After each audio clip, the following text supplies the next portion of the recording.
न भाद्रभाज्यम न भार्गरे व्यये कृत्ये वर्धत एवं नित्यम विद्याधनम सर्वप्रधानम. This means no one can steal it, no one can snatch it. It cannot be divided among individuals, nor it is very heavy to carry. As one consumes it or spends it, it increases. As one shares, it expands. Knowledge is the best wealth amongst all. This conclave aims to be a platform for exchange of knowledge that will lead to an exponential expansion of an intellectual wealth.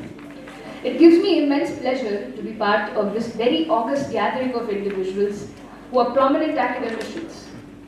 I request Professor K.Ramchandran and Dr.Leena Wadia Madam.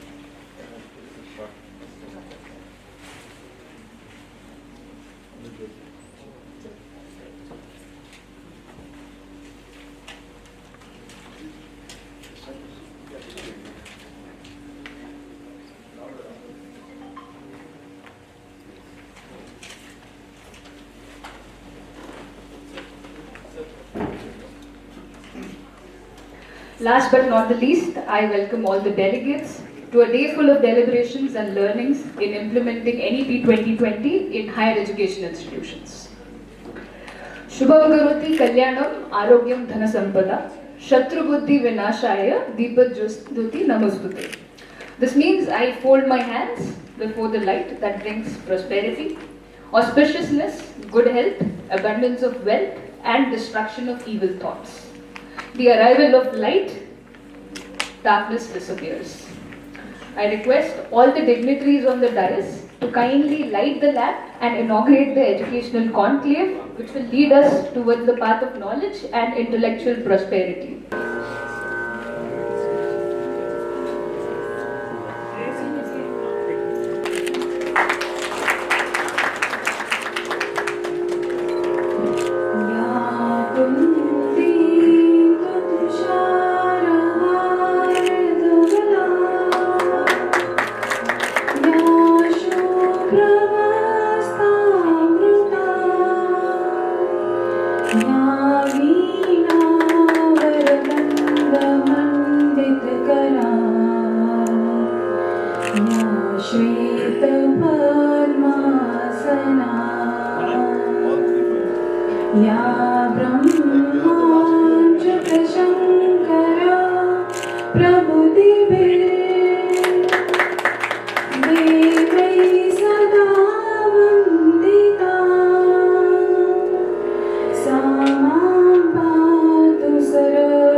And I'm very fortunate to be able to have this opportunity to introduce the dignitaries on the dais. We have as our keynote speaker Dr. Narendra Jadhav, and this is a very challenging task for me to introduce a person who genuinely does not require any introduction. He is a prominent economist, educationist, public policy expert, professor and best-selling author of 41 books in English, Marathi and Hindi. He completed his first term as independent member of Rajya Sabha in April 2022, and he carved out a very distinct place for himself through his studious interventions in the House and as member of various standing committees. He has previously served as member of the Planning Commission of India and the National Advisory Council. Prior to this, he was the Vice Chancellor of Savitribai Phule Pune University, the International Monetary Fund, and he headed the economic research at RBI. He is a recipient of 72 national and international awards, including 4 D.Litt degrees and the title of Commander of the Order of Academic Palms by the government of France. He is a man of multiple talents, and he is about to complete his magnum opus, a 61-hour web series titled Indian Constitution, the Pride of our Nation. He holds a PhD in economics from Indiana University, USA, and he has an outstanding professional career spanning 47 years in public service. Sir, we are honored to have you, and I request a student of NSBT, Ms. Disha Dusar, to kindly felicitate and welcome Sir on our behalf. And he is also a member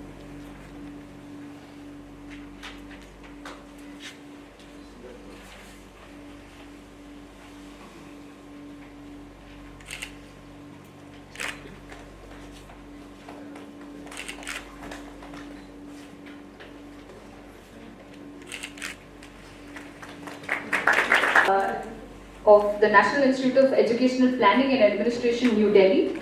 He is an eminent educationist, and he is at present working as the advisor in India-Africa Institute of Educational Planning and Administration in the National Institute of Educational Planning and Administration. During the period from 1990 to 2008, he worked with UNICEF as Senior Education Specialist and Senior Program Coordinator. He was a member of the faculty of NCERT New Delhi from 1975 to 1990. He has contributed in preparing many reports on state of education in India, including education system, India Education for All towards equality and equity, and teachers in Indian education system, how we manage teacher workforce in India. So we are grateful to have you in our midst today. I request Ms. Shrishti Gupta to kindly felicitate and welcome Professor Ramchandran on our behalf.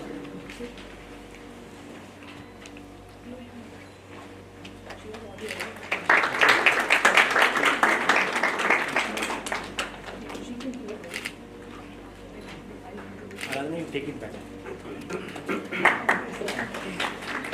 First, Dr.Leena Wadia, who is a professor and head of vocational education programs at the University of Transdisciplinary Health Sciences and Technology, TDU, Bangalore. She is a member of the Technical Secretariat and also a member of the Drafting Committee of NEP. She has been a researcher of IIT Bombay, CERN in Switzerland, and the Observer Research Foundation in Mumbai. She has also served in corporate sector as Senior Vice President and CTO of a startup company in telecom sector. She has prepared a position paper on vocational education as input to the National Curriculum Framework NCF for school education. We are elated by your presence, ma'am. I request Ms. Aradhna Shinde to felicitate and welcome Dr. Leena Wadia.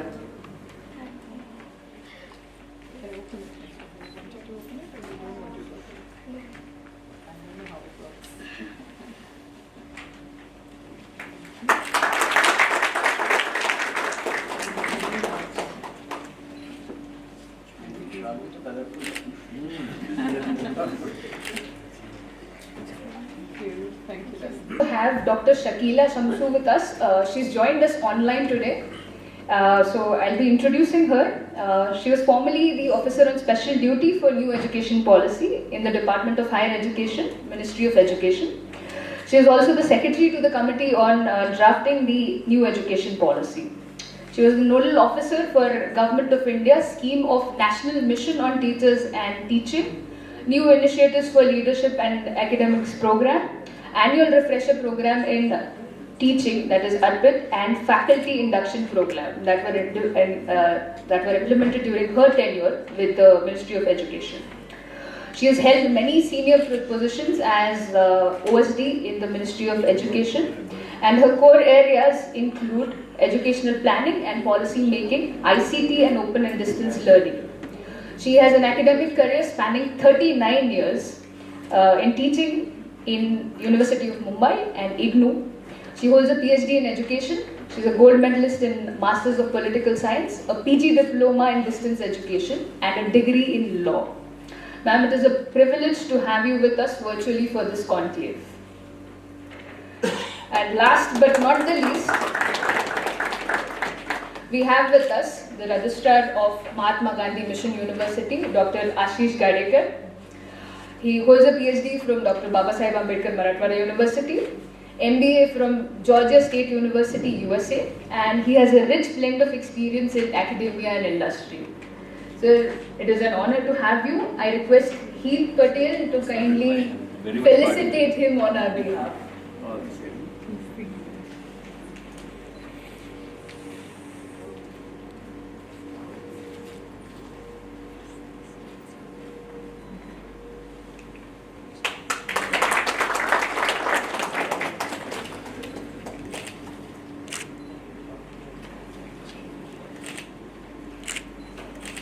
Shri Nandakishore Kagliwal ji to briefly address the audience. Thank you for being us. I was just telling him, my apologies for starting this program a little late. I was telling him that we are authorized by GMT to set our clocks back by half an hour officially. So that we are starting the program on time. I know I'm talking to a galaxy of very eminent educationists, and a person like me can hardly comment anything on that. I'm reminded of what legendary Dr. Nelson Mandela once said. And he very wisely said that education is the most powerful weapon. Education is the most powerful weapon with which you can change the entire world. Education is passport to future, for tomorrow belongs to those who prepare for it today. It is education which provides real empowerment. And you are the ones who are providing that empowerment. मैं सारे यहाँ पर जो गुरुजन हैं, गुरुवर हैं, उनको नतमस्तक होकर प्रणाम करता हूँ. And let me say something about the genesis of Nath, School of Business and Technology. Well, Aurangabad, as we remember, is replete with history, heritage, culture. But that's our past. Let's talk of the history that Aurangabad can be making from now on. Aurangabad, truly speaking, is a city of entrepreneurs and innovators. Every other person that you see in this city happens to be a first-generation entrepreneur.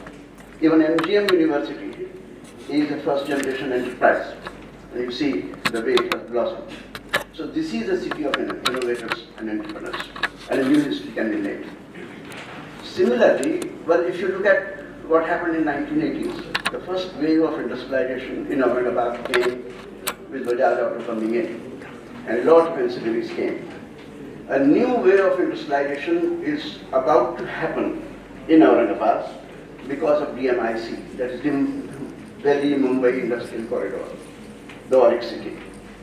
And this wave of industrialization is going to be very different. It's going to be high-tech, it's going to be big ticket, and it will require a different type of talent to meet the challenges of Industry 4.0.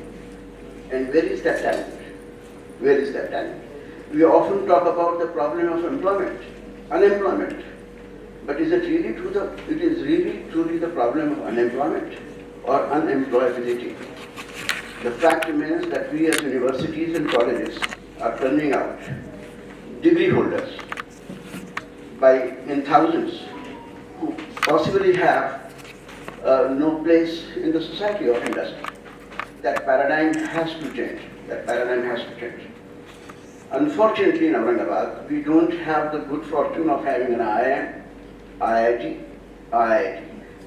We can keep regretting this, or else we as society take the cudgels, take the responsibility upon us, and try to do something worthwhile.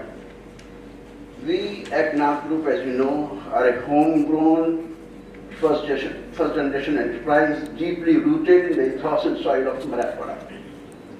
And as a part of our social commitment, we have been active in the field of rural development, in education, in healthcare, and Nath School of Business and Technology is our humble contribution as a social initiative in that direction. It's our objective, it's our fond hope, it's our vision to create an institute of international caliber, which is benchmarked globally, a multidisciplinary institute to evolve over a period of time, providing quality education at very, very affordable cost. It is our commitment that no deserving student would ever be denied education for want of funds. That's our commitment. That's how NSBT started. Our vision is reflected in the eminence of our Board of Governors. We are indeed very fortunate to have Dr. Narendra Jadhav with us. Now, at a very personal note, I must say one thing. He has been a constant inspiration for decades for me. I have always held him in great awe and respect. I once introduced him here about 25 years ago in a program, saying that I am in intellectual awe of his prowess. A person who is an educationist, who is an economist, great author, orator, thinker, and institution builder. The type of transformation that he brought about at Pune University as Vice Chancellor during his short stint is really commendable. But he has been with us as a constant guide. We are very fortunate to have Dr. Anil Kapoorkar, Dr. Partha Ghosh, Dr. Amarnath Galro, Dr. Sashar Saraf, who is presently the chairperson of IIT, governing board of IIT Mumbai. So I can go on and go on. So our vision and our thinking is reflected primarily in the eminence of our Board of Governors. And when you have such eminent Board of Governors, well, hopefully we shall do things right. Do things right. Now the same thing is reflected now in the choice of the faculty. In the choice of the faculty. I know the number of hours that Dr. Narendra Jadhav, Dr. Amarnath Galro and others have spent in selection of the faculty. They were so deeply involved. And not only the selection of faculty, because that is the real heart and soul of any institution. It's the curriculum. The way it is designed. It has been after extensive interaction with the industry that the course has been designed. It's a unique program in entrepreneurship, management and technology. And the way industry has embraced this program or this institute is something remarkable. We already have about 14 MOUs with the industry. And industry is going to provide real-life projects, internship and a full placement to these institutions. It will not be an exaggeration for me to say that this is an institute or this is a program which is by the industry, of the industry and for the industry. So that is the type of thing which is going to happen here today. We are beholden to MGM that this dream could come true because of their patronage, because of their support. They have provided a beautiful, I would say, international class infrastructure. So we have a combination of infrastructure, we have a combination of faculty, we have the course curriculum, and we are looking forward to be able to be relevant and to be of service to this region. Now, in the very first year, we have decided to undertake 2 research programs which are of great relevance to this area. One is about the growth potential, export potential of agricultural produce from this region. Number 2, the bottlenecks or the efforts required to be made to attract big ticket investments in this region. Because despite the infrastructure that we have, we don't seem to be attracting the type of investment that we should. Now we want to be relevant, we want to be thought leaders, and today's program is one such step in that direction. And this is going to be a dialogue on what education policy, the new education policy ought to be. Now, Sirji, you might want to talk also about the soft skill programs that we are planning to have. Thank you. NSBT is committed to provide to every school and college here support in terms of development of soft skills of the students as our contribution. Because I know one thing, that one for one, a student from Aurangabad, student from our region is second to none, is simply that he lacks in confidence, he lacks in communication ability. And that is what we need to provide. And NSBT is committed to provide that support. It's just for your asking, just for your asking. We are all available at your beck and call. That's what we intend to do. Now this marks only the beginning of such a seminar or such a program, and there will be many more programs to follow. This will be of great relevance. When it comes to education policy, I can't comment on it as an educationist, but as a parent or as a common citizen, my expectations are basically limited. I do hope that this policy would rid ourselves from the drudgery of rote learning, of this obsessive obsession for marks, that our education system today is so regulated, I think the correct word would be so regimented, that there is hardly any flexibility, that we could provide the much needed flexibility as we go along for the real talent of the student to blossom. My second follow-up is that it's not only that a student should get domain knowledge, which is necessary, but inculcate him the real life skills of analysis, of critical thinking, of decision making. And more importantly to my mind, certain basic human values. It's hard work, honesty, humility, and going forward, cooperation and compassion. And compassion is something that seems to be getting extinct over a period of time. We all live just for ourselves. If new education policy can inculcate that value system, I do not know how, but that's going to be a very big contribution. Friends, we're very happy that we have such an eminent galaxy of such a lineup of people, which is dream. I mean, for a city like Aurangabad, to have people who have been real architects of the policy. Dr.Ramchandran is here. Look at his passion. At this age, he has traveled all the way from Delhi to be with us for this program, Dr.Leena Wadia, and she's going to speak about something which is very relevant, it's vocational education. So we're looking forward to a very fruitful dialogue going forward during the day. At NSBT, our motto is, be the change. It says, be the change. So let's together bring about that change and be our partners in this journey of change. Thank you. Good luck.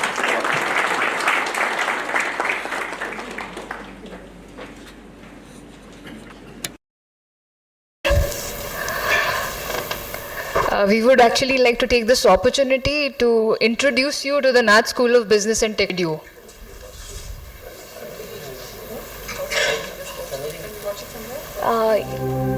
actually it will play behind you, ma'am. So yeah, you can go down. Yes. नहीं नीचे जाना पड़ेगा sir. Yes, sir. As a tourism capital of Maharashtra, the city has also emerged as an industrial hub with prominent companies such as esteemed guests on the dais and audience of the dais. Of course, the esteemed guests also of the dais now. Though a lot of things have already been said by our chairman, Mr. Nath Kagliwal, and the corporate video also has mentioned a lot about NSBT. But nonetheless, I consider it my sacrosanct duty to take you further onto a journey of how the entire ideation of NSBT started and what we intend to do, what are our value systems, beliefs and philosophy behind this. So at the outset, I feel really honored standing here amongst the august assembly of intellectuals, academicians here, and I feel really privileged to extend a warm welcome to all the delegates attending the Higher Education Conclave on National Education Policy 2020, the way forward. We are honored to have esteemed speakers who have been part of NEP drafting committee, and I'm sure the conclave will set in motion the implementation of NEP 2020 and the way forward. As Mr. Nath Kagliwal, our chairman sir, has already mentioned, Aurangabad has emerged as an industrial hub. And this industrial resurgence is propelled by the planned industrial development of Delhi-Mumbai Industrial Corridor, DMIC Aurangabad, Industrial City Auric, Maharashtra Industrial Development Corporation, and Mumbai-Nagpur Samruddhi Expressway. The economic and industrial growth of the region will generate massive new age employment opportunities leading to huge demand-supply gap for qualified and skilled manpower.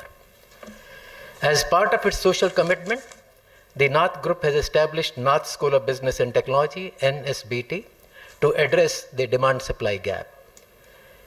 NSBT is established as a multidisciplinary educational institution in academic partnership with Mahatma Gandhi Mission University to establish a center of excellence and groom new age professionals ready for Industry 4.0. Shri Nand Kishore Kagliwal, the founder chairman of Nath Group, a first generation entrepreneur, had a dream. The establishment of NSBT marks the culmination of the dream of establishing a world-class institution in the arena of higher education, particularly in business, technology and entrepreneurship, customized to the needs of Marathwada region. The institute is geared up to provide world-class education where no qualified student will be denied admission for the want of funds.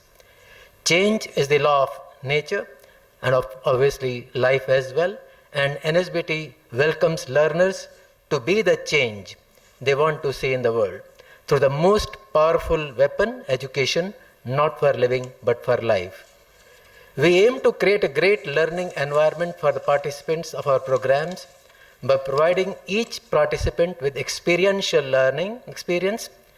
As we have committed ourselves to provide high quality education with a global vision, we have begun our journey towards excellence with a clear goal to create an internationally recognized center of excellence in emerging areas of business, entrepreneurship and technology.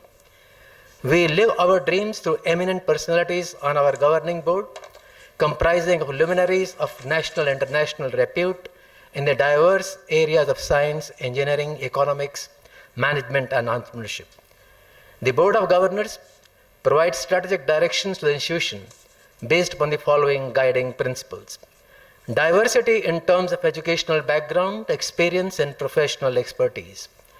Desire and ability to contribute to the establishment of an institution having global orientation. Harness knowledge to solve the problems of business and society, thereby creating new knowledge. Exposure to global best practices. Commitment to developing an ethically conscious society. We at Nath School of Business and Technology firmly believe that basic purpose of education is to transform an empty mind into an open mind, facilitating the total development of human personality. Everyone is endowed with certain capabilities which remain dormant, albeit in a potential form in the childhood. Education is the process by which these inherent potential in human beings manifest in completing his or her total development. The Nath School of Business and Technology is a business school with a difference. We aim to create a great learning environment for the participants of our programs by having a small classroom size and providing each participant a mentor throughout the duration of programs. We are passionate to deliver a superlative knowledge by doing experience to those who join Nath School of Business and Technology. We have committed ourselves to providing high quality education with a global vision. It has begun its journey towards excellence with a clear goal to create an internationally recognized center of excellence in emerging areas of business integrated with technology and entrepreneurship like digital marketing, data analytics, cloud technology, information security, creativity and innovation, and design thinking. As the demand for the professionally trained managers and entrepreneurs and intrapreneurs escalates in New India, we have launched integrated programs with Bachelor of Computer Application, Cloud Technology and Information Security, and Bachelor of Management Studies at undergraduate level and Master of Computer Applications with specializations in data analytics and information security at a postgraduate level to groom professionals having global perspective, ability to handle scale and diversity, ability to serve with passion, and impeccable virtue and character. To operationalize our academic processes, we have recruited faculty members from among the best and recognized practitioners and academia. We offer industry-led and industry-designed programs that are co-chaired by senior industry professionals and an academician. 20% of each course is facilitated by an industry practitioner, and we have adopted immersive and engaging pedagogy that incorporates a unique blend of experience sharing, sessions, case discussions, personal explorations, simulations, role plays, presentations, lectures, and assignments. We have deep and engaging corporate association with reputed corporates like Endres Hauser, Expert Global, Grindmaster, Rocha Engineers, Garware High Tech Films Limited, and Nath Group for student internship, consulting assignments, executive education, and placements. A learner at NSBT will also be exposed to value-added modules like social immersion, workshops in emerging areas, professional certifications, and corporate exposure visits. We at Nath School of Business and Technology welcome aspirants who believe in the philosophy of reflection, practice, and lifelong learning by developing positive attitude. Because it is only through positive attitude one can imbibe new and emerging skills through acquiring right knowledge. I call it a philosophy of ask, attitude, skill, and knowledge. Attitude remains at the top. The participants in our programs would be the real torchbearers of values, beliefs, and performance. The vision of Nath School of Business and Technology resonates with the National Education Policy 2020, NEP 2020, and believes in the empowerment of students to receive and create a holistic, ethical, and socially sensitized society. I firmly believe that with the implementation of NEP 2020 in the right spirit, the words of Swami Vivekananda, who demonstrated there is a close connection between culture and education, will come true. To quote Swami Vivekananda, wherever there is a great culture, you will find behind it a highly developed system of education. Ancient India could produce a great culture because it developed a wonderful system of education where gurus were lifelong mentors of pupils. NSBT envisages to be a platform for creating an educational ecosystem to foster innovation and leadership. While NEP 2020 is a comprehensive policy framework aimed at reforming and revitalizing the education system in India, educators and other stakeholders would like to know the way to operationalize the policy guidelines of NEP 2020. We firmly believe the key difference between the most admired institutions and the rest lies in execution. It is not a secret what is to be done. The challenge is to put the strategy, systems, and capabilities in place and drive deployment and execution. Nath School of Business and Technology, in its endeavor to create an enabling ecosystem in higher education, is organizing this higher education conclave on the theme National Education Policy 2020, the way forward. Finally, on behalf of Nath School of Business and Technology, once again, I extend a warm welcome to all the invitees present here. I am confident that you will go back with extremely useful takeaways from this conclave. Thank you. Now I request my colleague, Professor Dhananjay Singh, to take over the session to declare the winners of the Most Promising Manager event, which was hosted by NSBT. Good morning, everybody. So I'll not take much time because members are waiting for the how the NEP conclave and things like that. So I'm here to announce the winners of the event we conducted called the Most Promising Manager. I'll just give you a brief context of what this event was. So we at Nath School of Business and Technology, driven by our motto to be the change, we actually wanted to instill this particular thought of what an aspiring manager should be, right? And keeping that particular point in mind, we organized a competition which was called as the Most Promising Manager. And the theme behind this event was Discover the Manager in You. So we created the campaign, we went around informing all the final year graduate students and those who had completed their graduation to enroll for this event. And we had very good response. Finally, 70 odd students could take the courage to register for the event. And after registering for this event, they went through 3 rounds. So the first round of the Most Promising Manager was an aptitude test round in which the students sat for an examination where they were administered a test of 1 hour. And in this test, they were tested on 5 important aptitude: verbal ability, logic reasoning, data interpretation, general awareness, and quantitative aptitude. And on the basis of the aptitude test that was conducted, out of 70 odd people who had registered, we shortlisted the final 10. And I'm very happy to inform the August audience that those final 10 students are present right here. And now I'm here to announce the winners among these 10.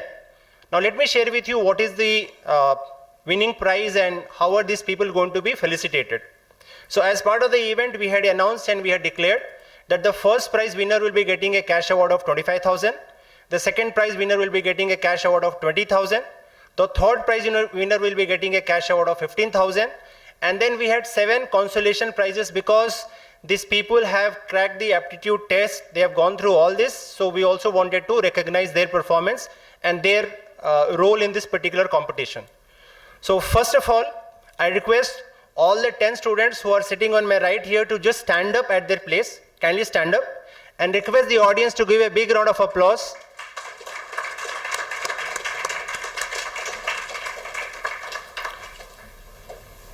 Thank you, sir. Now, what I'll do is, I'll be first calling the names of the 7, you guys can sit down. Call the names of those 7 students who have got the consolation prize. Then I'll announce the name of the third prize winner, second prize winner, and then the most promising manager. Right? So guys, you are ready? Yes. Okay, chalo. So may I invite our chairman, Shri Ma'am? Okay. So may I invite Professor Leena Wadia to kindly come here and award the I'll call for the other 3, sir. I'll call sir also. Ma'am, you can be there, ma'am. We'll call them there. So this is not in any order. So I said 7 consolation prize winners. So I'm just calling the name of those 7. I would request them to come one by one and take their prize. So we'll request madam to give the award to the 3 consolation prize winners, and then we'll be inviting the registrar, sir. May I call Rushi Mugdia from Devgiri College to come and receive his consolation prize of ₹1,000 and the certificate. Can I have a round of applause? Satish.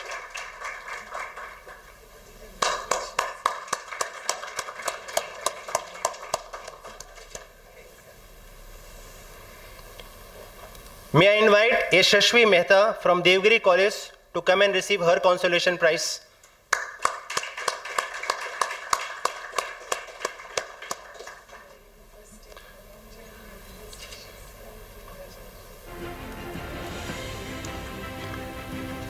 I would like to now call upon Tejas Kotkar of Devgiri College to come and receive his consolation prize.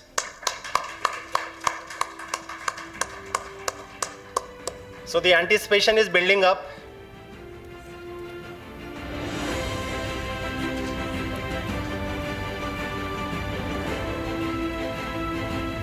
In fact, let me also, thank you ma'am. I would request the registrar of MGM University, sir, please, and give the consolation prize to the other 4. Let me also add here that these 10 finalists, after they cleared the aptitude test, they went through 2 very interesting rounds. The second round was the case analysis, where they analyzed business context and business cases. And then they went through the final round of panel interview, where they actually were grilled for almost 40 to 45 minutes on various facets of their personality. And then on the basis of the cumulative score of the aptitude test, case analysis, and the personal interview, we have zeroed in on the winners. So the next consolation prize, may I invite Ankita Bhavar to please come forward and accept her consolation prize.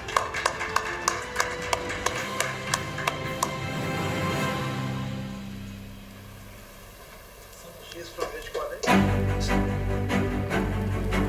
She is from Pratibha Niketan Mahavidyalaya, Nanded, sir.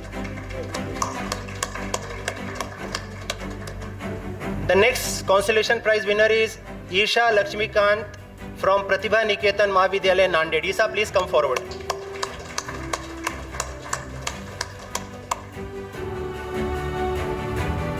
The top 5 now.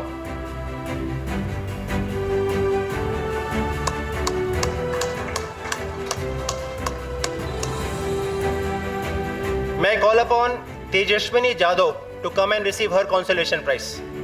Tejashwini is from Devgiri College.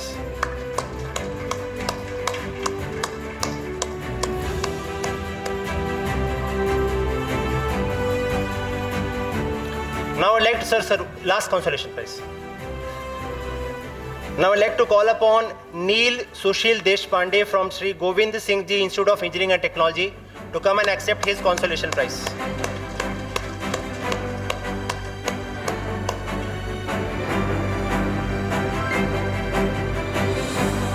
Thank you, sir.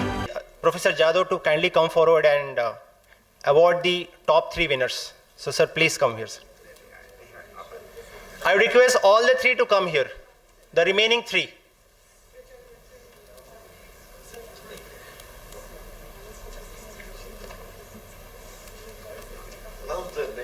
Yes, sir, I'll, sir. 3 Idiots movie, Life is a Race. और किसी ना किसी को तो जीतना पड़ेगा, right? So we have the top 3 here.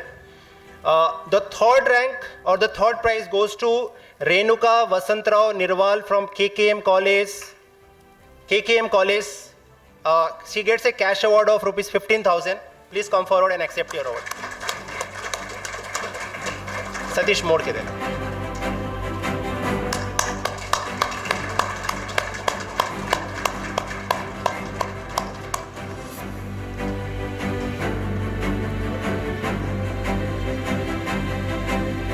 Guys, can we have a round of applause, please?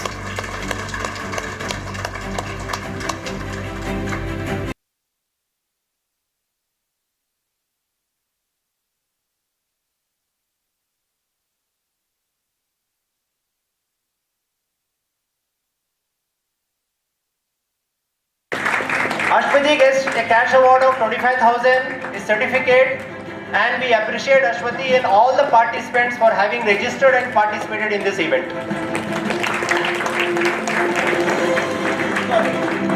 Ashwati is from Shiva Chhatrapati College, sir. Shiva Chhatrapati College, Aurangabad.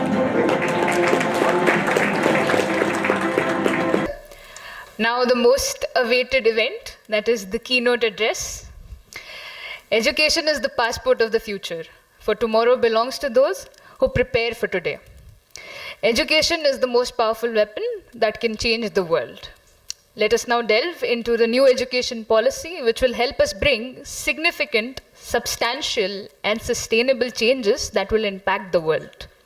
I request our keynote speaker, Dr. Narendra Jadhav, sir, to kindly deliver the keynote address on NEP 2020, The Way Forward.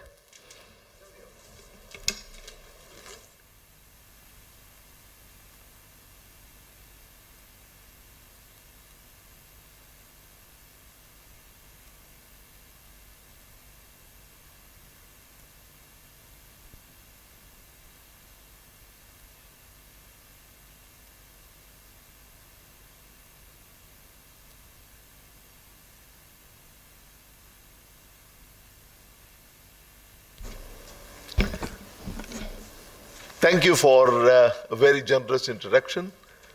Shri Nandakishore Kagliwal, who is the spirit behind NSBT, that is Nath School of Business and Technology. Then we have with us Dr. Ashish Gadekar of MGM University. We have Dr.Shakila Shamsu online, Dr.K.Ramchandran, Dr.Leena Wadia, Dr. Satish Ailavadi, who is the Executive Director of National School of Business and Technology, professors, principals, headmasters, and other professionals in the field of education. Ladies and gentlemen, good morning. At the very outset, let me congratulate my friend Nandakishore Kagliwal ji and his great team for organizing this conclave on National Education Policy 2020, the way forward, a subject of a great contemporary relevance. I feel greatly honored, friends, to have been invited to deliver this inaugural address. I am aware that well-known experts, Dr. Shakila Shamsu, Dr. Ramchandran, Dr.Leena Wadia, and others are going to discuss threadbare various facets, various dimensions of the National Education Policy 2020 going forward. In my inaugural address, I'm going to give you a balanced overview of this historic document, National Education Policy 2020, especially the way forward. Where do we go from here into the future, which is the main theme of this conclave. We have got a new education policy after a gap of 34 years. The last time we had a national education policy was in 1986.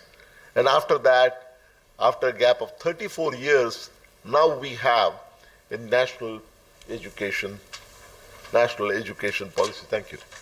The last policy was in 1986.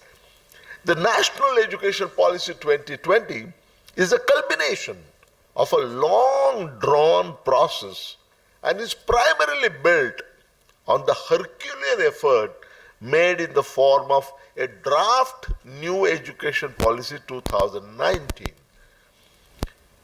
headed by, it was essentially, although it was called Draft National Education Policy, that was not really a policy, because policies are determined by the policymakers, those who are sitting in power. This was a report of the expert committee that was headed by Dr. Kasturi Rangan, my old friend. We worked together in Planning Commission. As the luck would have it, when we were working in Planning Commission, he was in charge of science and technology and I was in charge of education. So when the opportunity came to make this report, at that time I was Member of Parliament while he had already finished his term as a Member of Parliament, and therefore it naturally went to him to chair this momentous work, and what a wonderful job Kasturi Ranganji and his committee has done. In contrast, now the Kasturi Rangan report, which is mistakenly called the Draft National Education Policy 2019, is a big document, 477 pages or something like that. In contrast to that, the actual New Education Policy 2020 is only a 60-page document, 60-odd pages document, which is a concise document as a policy document. The National Education Policy 2020 has received wide applause as very well. It was received very well throughout the country and even abroad. In fact, the Prime Minister, Honorable Prime Minister Narendra Modi, has said that the National Education Policy will lay the foundation of a new India in the 21st century. The Prime Minister has also said that, among other things, he said that our education system earlier focused on what to think. And the new policy emphasizes not what to think, but how to think. The National Education Policy 2020 was approved by the Union Cabinet after extensive discussion.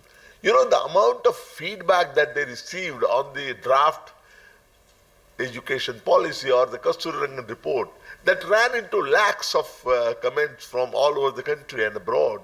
And they were all synthesized, distilled, and then the final version of the National Education Policy came about.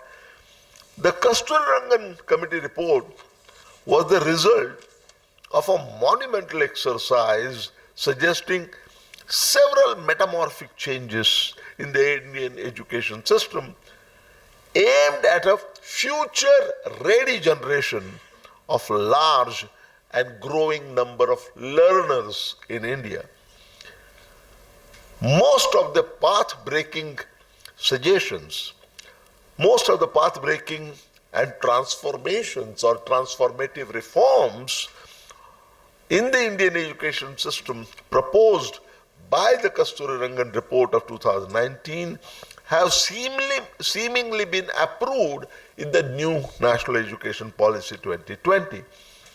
For commendations as well as criticisms of the Kasturi Rangan Committee report, you might want to take a look at the book that I wrote immediately after the National Education Policy came, and the sixth chapter of this book of mine explains the positives and negatives, mostly positive, in a spirit of very constructive criticism.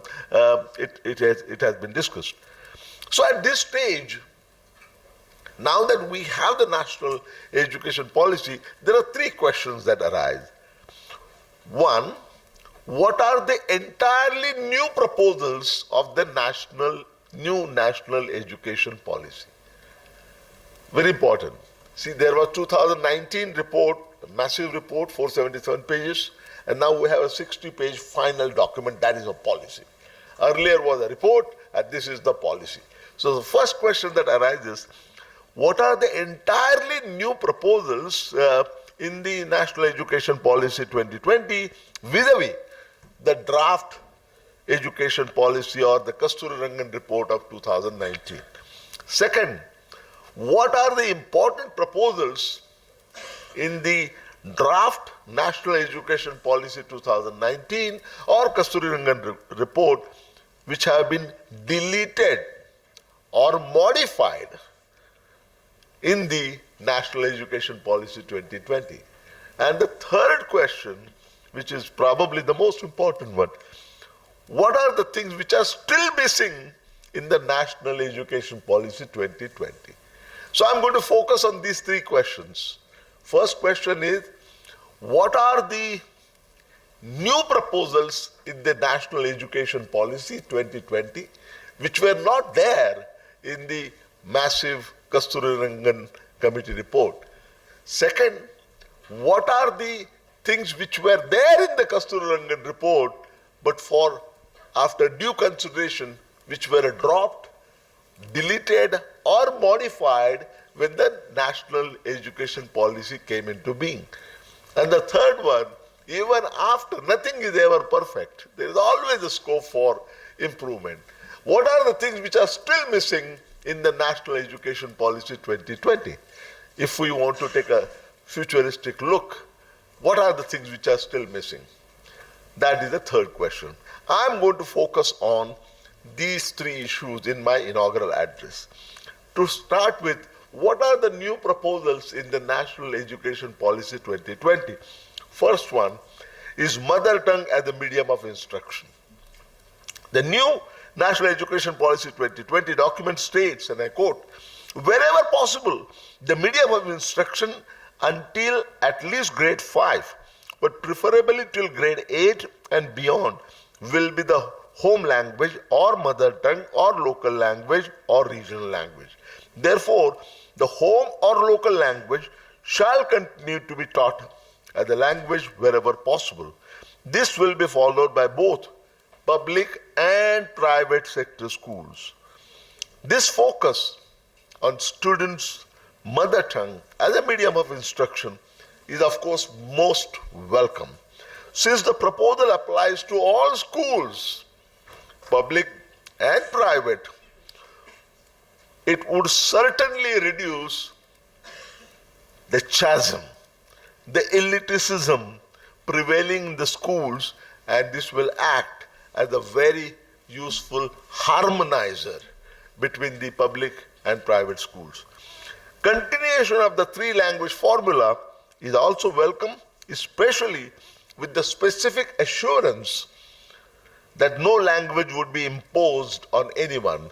You know, the reference here is to the South, and there is this apprehension that Hindi is going to be imposed on those countries in South, and those languages in South, regions in South.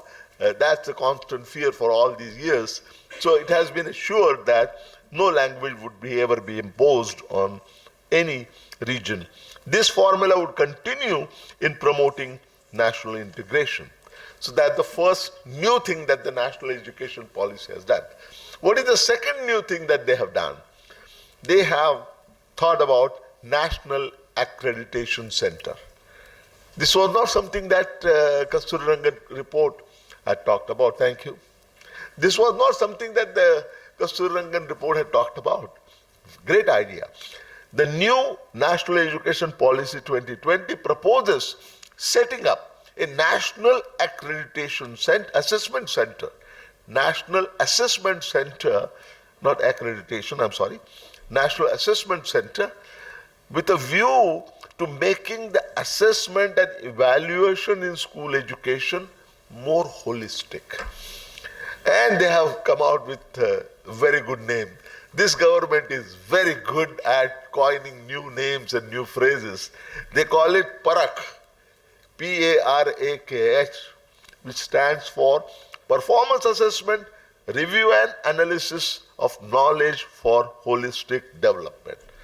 So PARAKH would act as a standard setting body under the MHRD, now changed to Ministry of Education.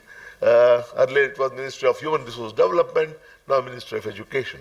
That fulfills this standard setting body called PARAKH, would fulfill the basic objectives of setting norms, setting standards and guidelines for student assessment and evaluation for all recognized school boards in India. So they are going to do that for all school boards in our country. This reform, in my view, is exceedingly desirable addition to the national education policy that they have done. Third one, multidisciplinary higher educational institutions with multiple exit options and academic bank of credit. Great idea. What does it say? It says that by 30, and I'm quoting the national education policy, by 2030, there shall be at least one large multidisciplinary higher educational institution, a university or a college in or near every district. They say this in page 35. Importantly, an undergraduate degree could be either of 3 years or 4-year duration with multiple exit options. So a student leaving after 1 year can get a certificate. Students leaving after 2 years will get a diploma, while all others completing 3 to 4 years in discipline or field, including vocational and professional areas, will get a bachelor's degree. So if a student lives in 1 year, he or she gets a certificate. If the student lives in 2 years, he or she gets diploma. And if they complete 3 or 4 years, then alone they get a bachelor's degree. What is even more interesting, and this is something which we have always been concerned, and even before I became the Vice Chancellor of Pune University way back in 2006, I have been saying that nowhere in the world there is this completely irrational distinction between art, science and commerce. You cannot have this distinction. And I have suffered, and a lot of people have suffered. So if you go to science, there are always waves. All the good students, 1 year or 2 years, they will be all going to science. The next year, all the good students will go to commerce. Good students don't go to commerce, arts. That is what the general perception was. What is this distinction? And if you join science stream and you don't like it, you don't find it to your test, your liking, then what do you have to do? Can you move horizontally? No. You have to come back and start all over again. What is this nonsense? And this we had for all these years. This distinction, no country in the world, take my word, no country in the world has had this distinction between arts, science and commerce. In America, when I went there for my higher education, for my PhD, and I was teaching there for some time, and I realized that a graduate student, every graduate student will change his or her major at least twice or thrice before he or she finishes the degree. And they will be taking something from art history to engineering to medical course. Whole range. So what happens is, you don't know, every student has something divine in him or her. This flexibility gives you an opportunity to explore yourself. So you study so many subjects, get a feel of different subjects until you find where you belong. And once you find where you belong, then you can really reach the heights. Now, this is something which has been known for all these years, but never done. This national education policy does it. I think this is a great thing. Now, there would be the artificial distinction between the arts, science, and commerce would be gone once and for all. Students can select subjects of their choice across the streams in science or arts or commerce, and they will earn credits. The academic credits earned would be digitally stored in Academic Bank of Credit, ABC. This would facilitate earning credits from different higher educational institutions. So you can earn credit from different higher educational institutions, and that would all be transferred across the educational institutions towards the desired degree. So this reform, much needed and a long awaited one, would ensure a great degree of flexibility with individual and socially desirable outcome. It is when you are working exactly in the field where you are, where you belong, that is when the best in you is going to come out. The best in you will come out when your work and your hobby, they become one. I have experienced that.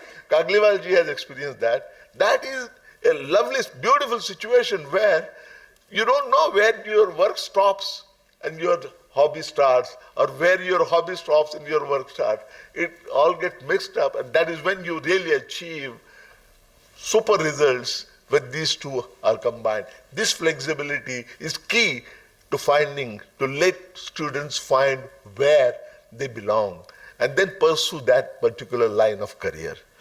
So this is the great thing.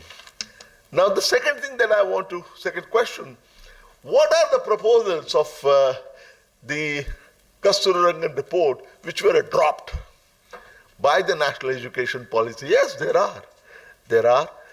First of all, the RTE Act. Now this subject is very close to my heart. I get very passionate while talking about it. The Constitution of India had talked about making it compulsory education for providing compulsory education, free and compulsory education for all those children in the age group of 6 to 14. This was in 1950 when India became republic and constitution came out. It was there.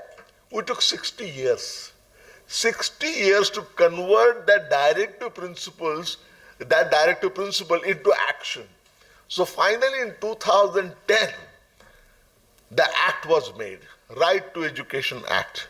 See, from 1950 to 2010, 60 years it took to convert that right to education to convert the directive principle into a right to education.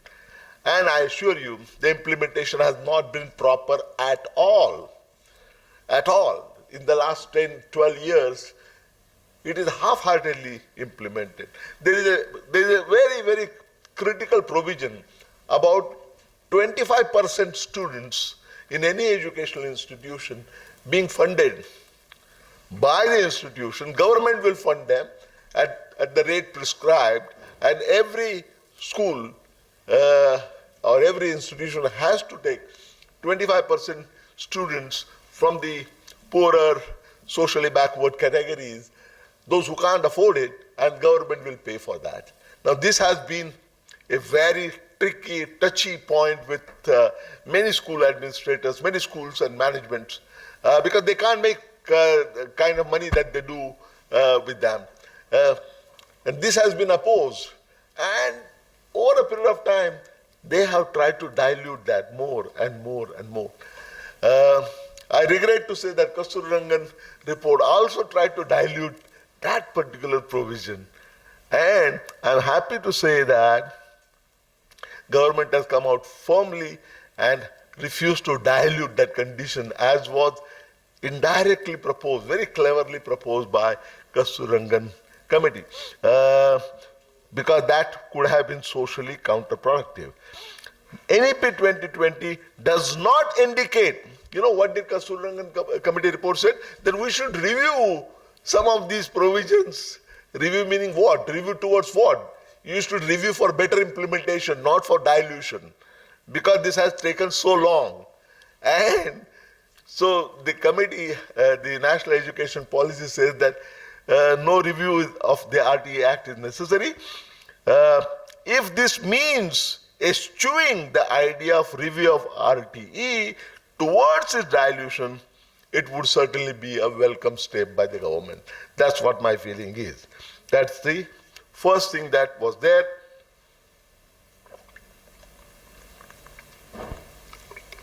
That was one of the things which was there in the Kasturirangan Committee report, and very rightly, I personally strongly feel that it's the right decision by the government to stop that dilution process. Secondly, National Education Commission.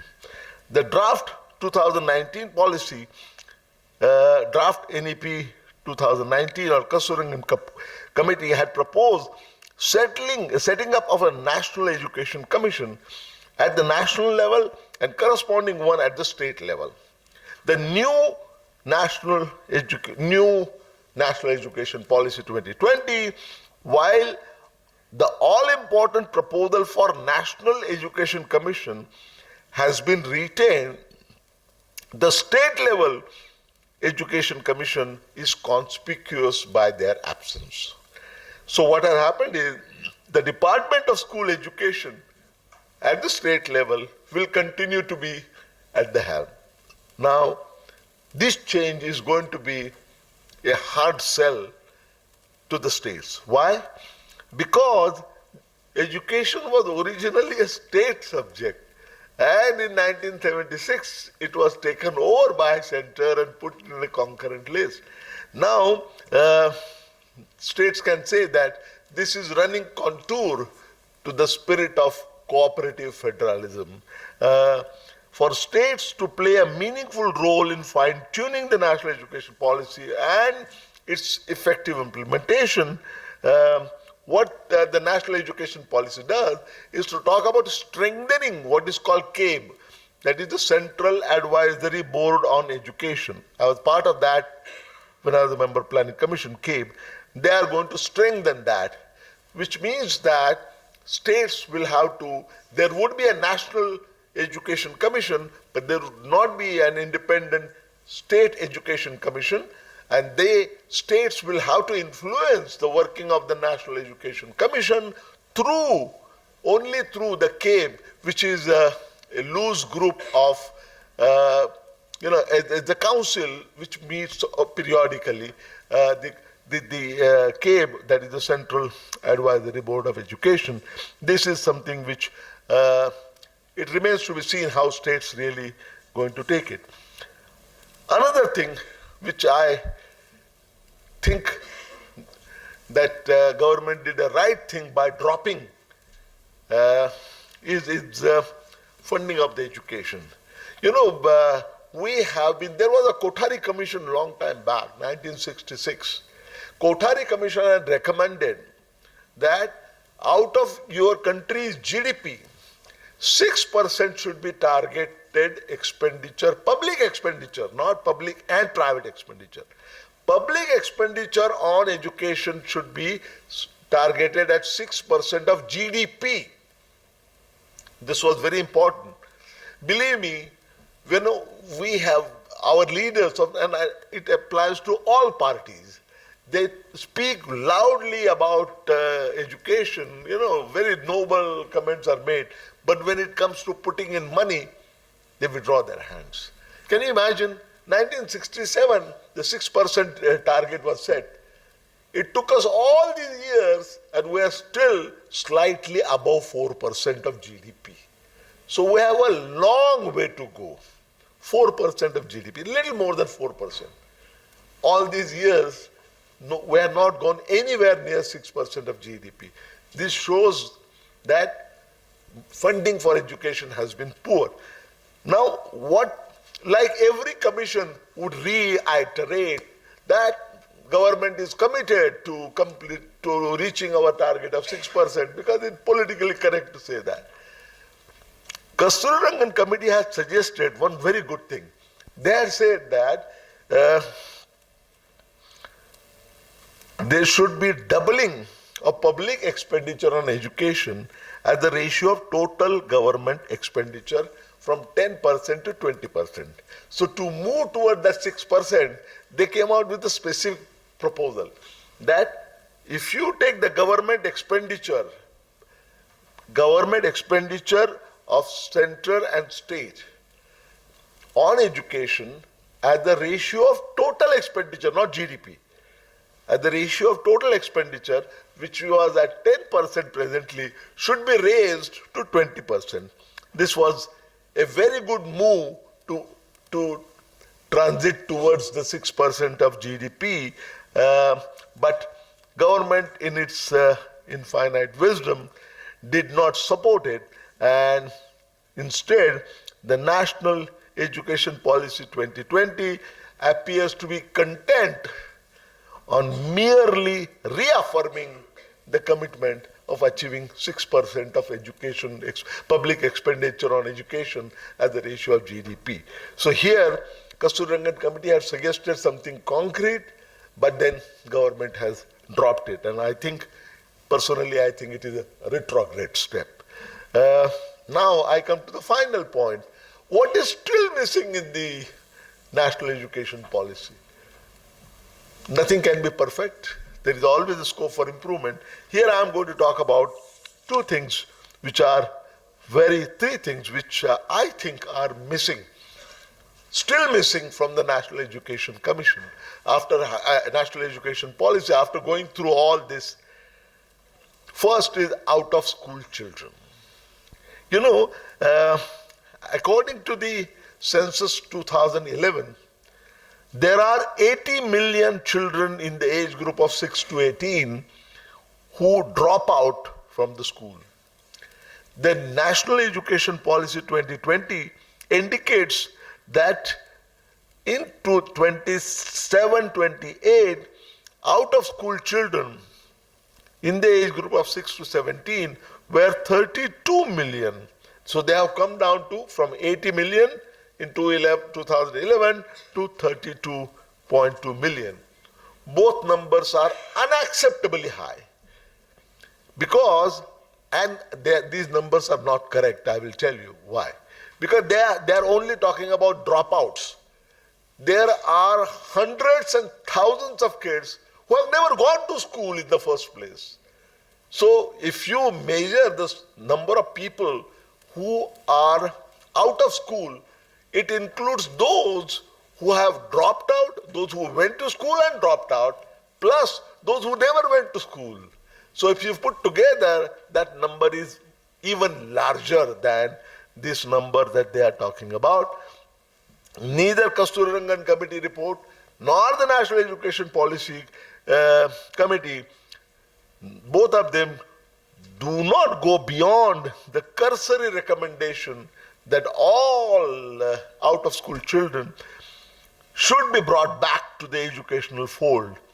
But without, you know it and I know it, without any strategic plan of action to achieve this all-important goal of universal access to education at all levels, there is a danger of the policy turning into merely a set of noble intentions.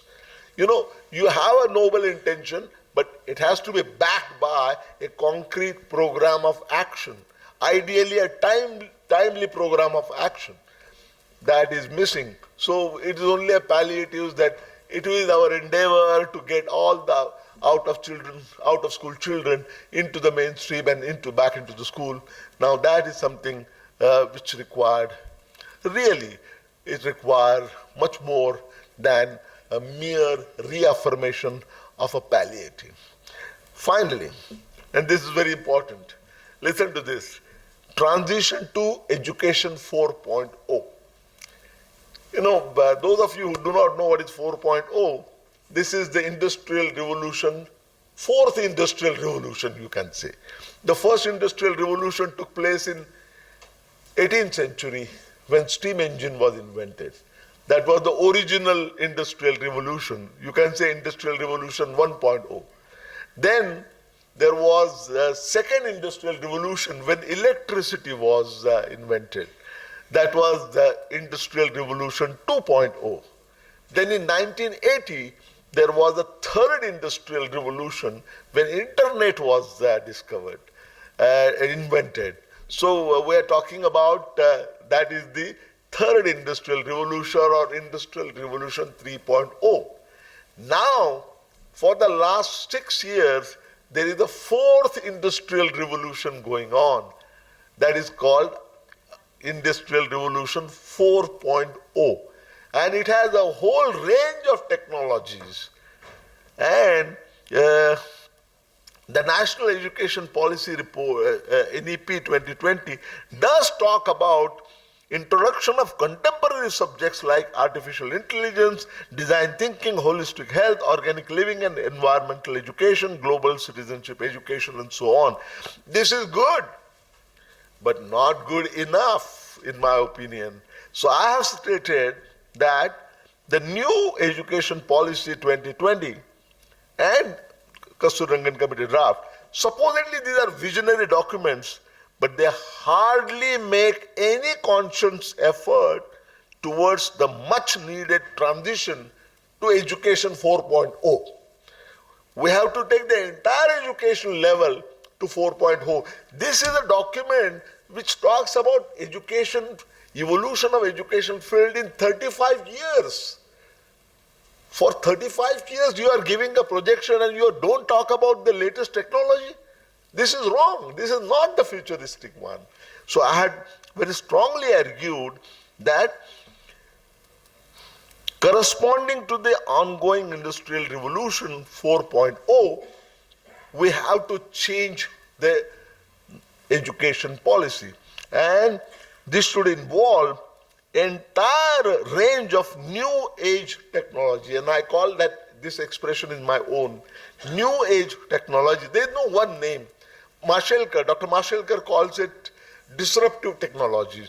Anil Kakodkar calls it exponential technologies. I gave it a name and I wrote one book on that, on new age technologies. And I said that it should involve a very wide range of new age technologies, including artificial intelligence, machine learning, data analytics, robotics, blockchain technology, additive manufacturing, and Internet of Things, and so on. All these are happening right now.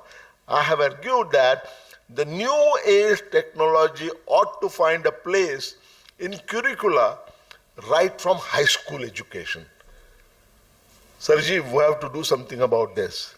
And I'm very happy to tell you that this entire paragraph about how the national education policy is good, great, but it requires a push to take it to education level 4.0. I'm very happy to tell you, and I told that to my dear friend here, that if you look at the latest budget that was presented on 1st February 2023 by Honorable Finance Minister Nirmala Sitharaman, this entire paragraph, including the words like new age technology, has been reproduced in the speech given by the Finance Minister. And I'm very happy that this suggestion, he asked me, does that count for a plagiarism? I said, I don't care for plagiarism. This is very good. In budget speech, you don't give a reference. But important thing is that this most important suggestion has been accepted, and if it is adopted in the national education policy, it would really make a very important futuristic move. And I would expect our own our own institution to also take lead in that direction. The entire range from the high school level, and really this institution can play an important role in introducing it in the high schools around, Marathwada region, starting with Aurangabad. That could be a very big thing.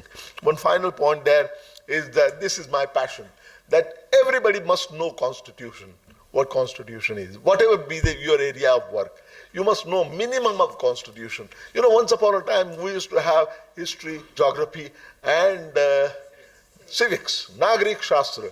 We need Nagrik Shastra more today than ever before. But it's missing. We don't know where it is lost. It's lost somewhere. We have to bring it back. And I have been trying to persuade the Honorable Prime Minister for the last 3-4 years. He has said in principle, yes, but not happened, that it has to be brought back along with, civics and constitution. And every student, whichever line of subject or discipline he or she is, must know the basic minimum of constitution. What are the fundamental rights that we have? What are the fundamental duties that we have? What are the directive principles of state policy? How does our system of political democracy work between the parliament, judiciary, and the executive, and what is the interrelationship between them? All this everybody must know to make conscientious citizens of this country. And that's why this has to be added to the subject even at the senior high school level. That is the suggestion, which is not there in the national education policy.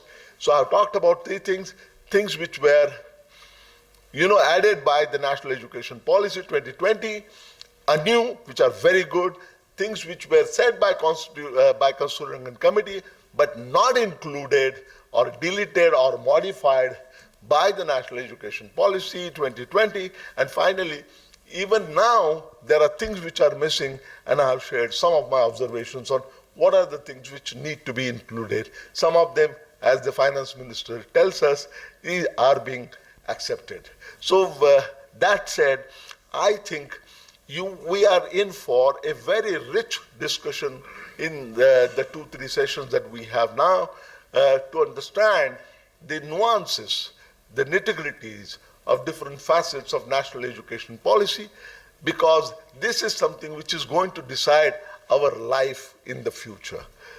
So I once again congratulate you, Sir Kagliwalji, and your team for organizing this wonderful conclave, and I wish the deliberations of this conclave all the very best. Thank you.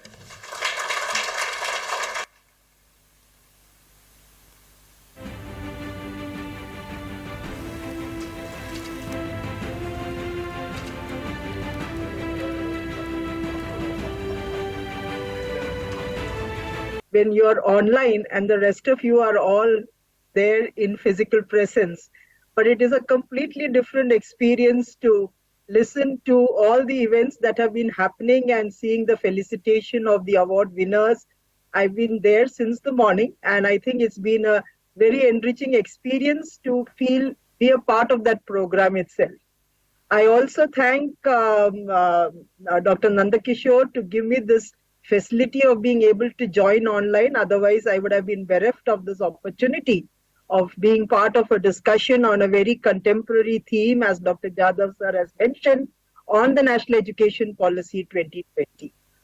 Having listened to Dr. Jadhav's take on an overview which talked about the 3 important aspects in terms of what we missed out in the policy as opposed to what the committee mentioned. So also on the part that there are things that we modified and there are some things absolutely new.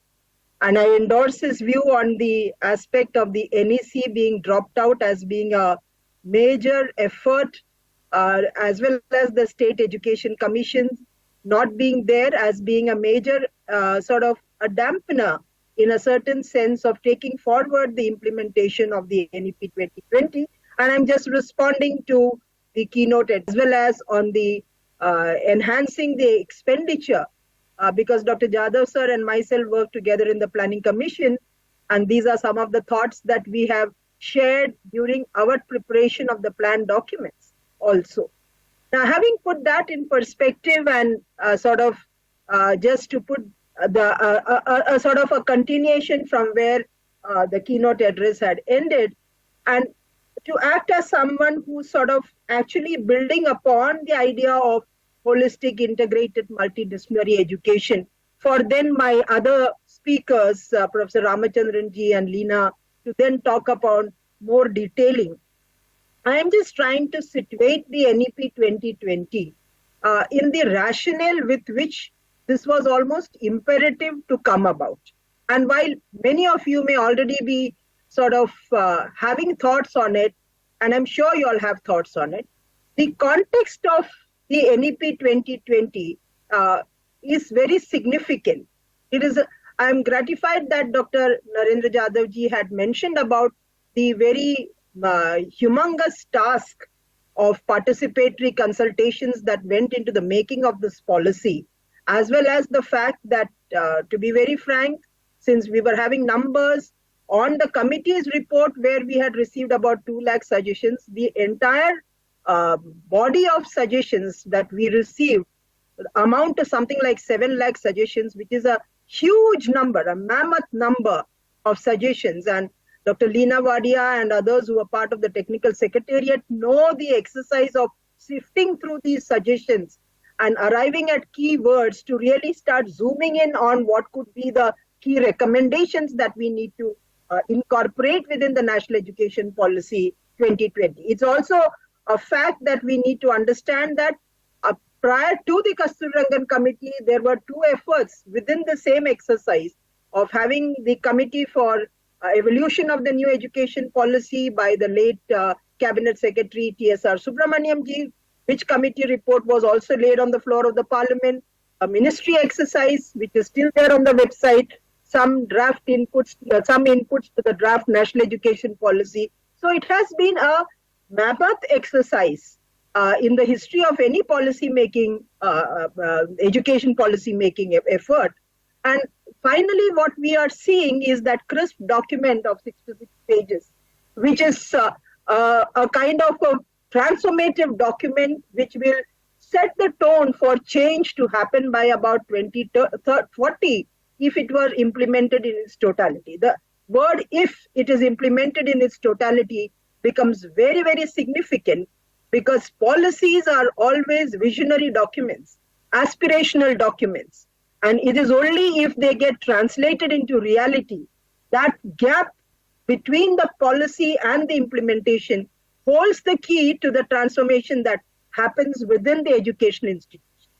Now, the NEP 2020 is a response, because many of us were asked this question: what was wrong with the 86 policy that you had to bring out a new policy? And my simple answer always is a policy, whatever, in whichever sector, whether it's industrial, economic, foreign policy, whichever sector, is always a response to the changes that happen within the society and the economy. And in that sense, Professor Jadhav sir has already mentioned the onset of the information and communication technologies and the fact that we are living in an age of disruptive technologies.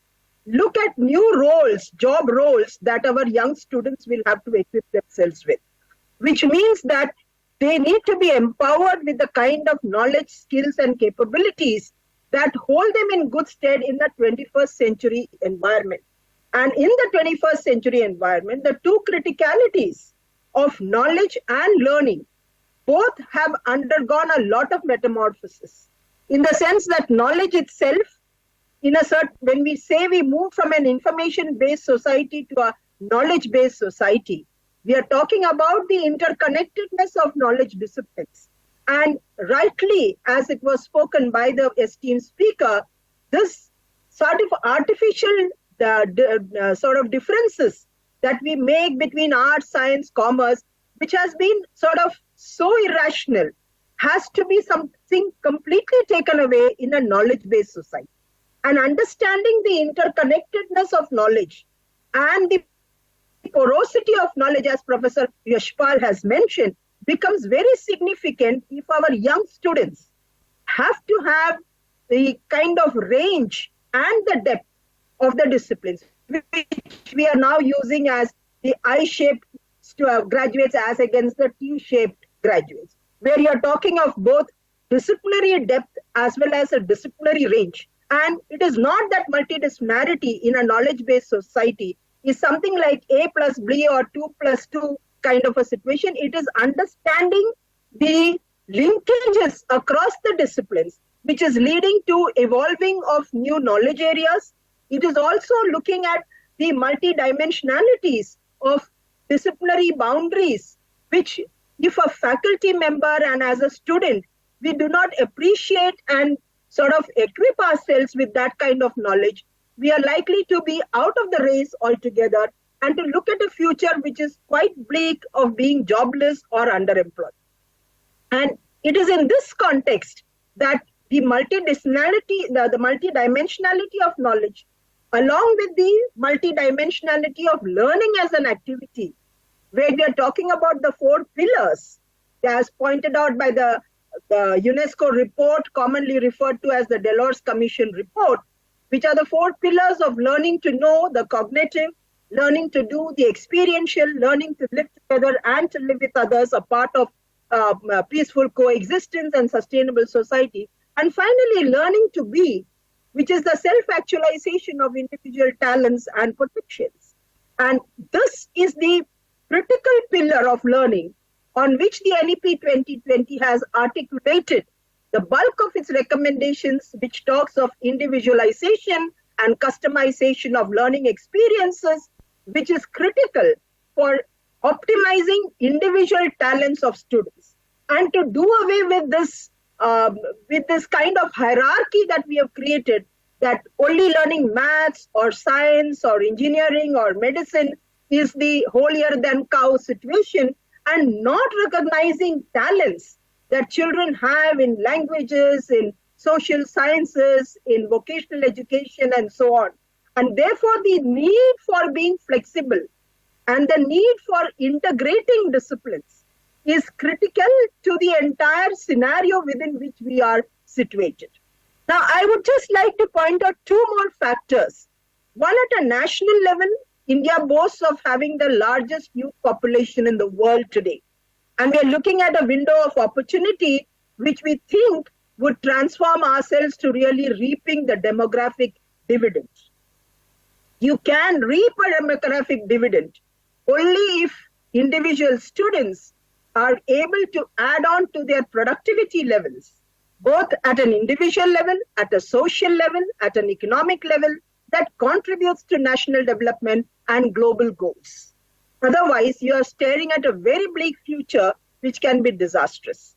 As that being the national situation, look at it at the global level, where as a country we are committed to the United Nations Sustainable Development Goals and the SDG Goal 4, which talks that we need to ensure inclusive and equitable quality education with lifelong learning opportunities.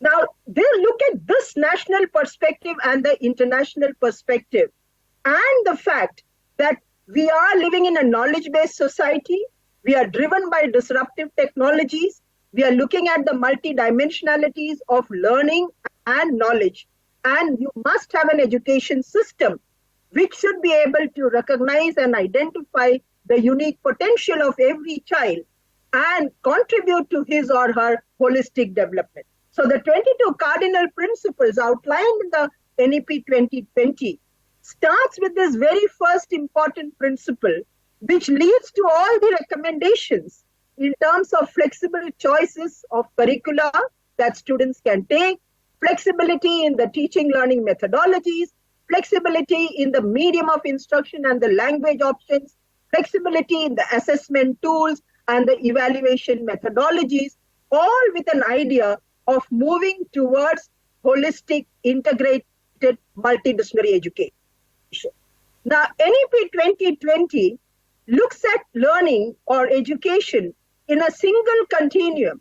It is different that for administrative functions, you may have different departmental levels being created, like school education, higher education, technical education, and so on.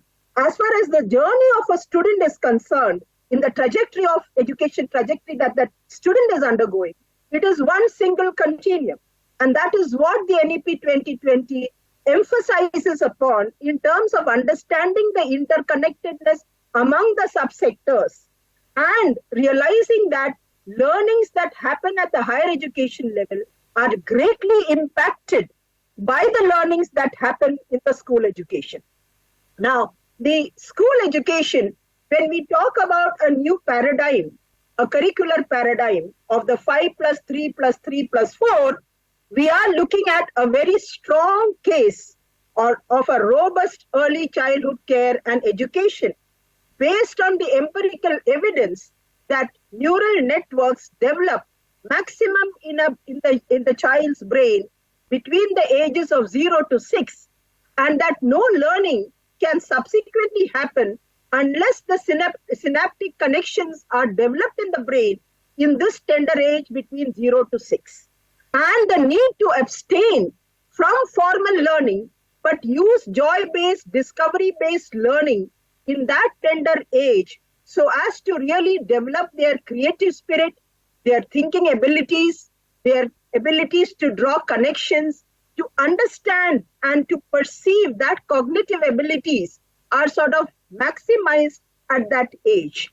And that is why the NEP 2020, in the new paradigm or the new curricular and pedagogical restructuring, not a physical restructuring of schools, but only the curricular and pedagogical restructuring, talks of this 5+3+3+4, which is the foundational stage with a robust ECCE and the grades 1 and 2, then the preparatory stage with the grades 3 to 5, then the middle stage between the grades 6 to 8, and subsequently the secondary stage between grades 9 to 12. Now, this is related to the manner in which learning happens across these age groups. And the most critical part is the changes that we would like to bring about in the middle stage, which is from the class 6 onwards. And just for the benefit of the audience, the importance of learning coding as a coding language, which is necessary in a industrial 4.0 or education 4.0, as Dr. Jadhav sir had mentioned, that children should be acclimatized to this kind of exposure in coding, because that is a reality and that is what makes them future ready. They cannot be sort of kept out of it altogether, while at the same time being able to appreciate that all learning and having these separations that we do in the class 6 onwards, where we say a subject is curricular, co-curricular or extracurricular, or is an arts subject, or is a commerce subject, or is a science subject, or is an academic subject, or is a vocational subject, and deny academic credits to students who do not do anything that is considered as pure knowledge subjects. And in the NEP 2020, the idea of multidisciplinarity actually originates from the class 6 or the middle stage, where we are doing away with these hard barriers and the hard separations of curricular, co-curricular, someone who is good at dramatics, someone who is good at carpentry, someone who is good at a language, someone who may be good at a sport.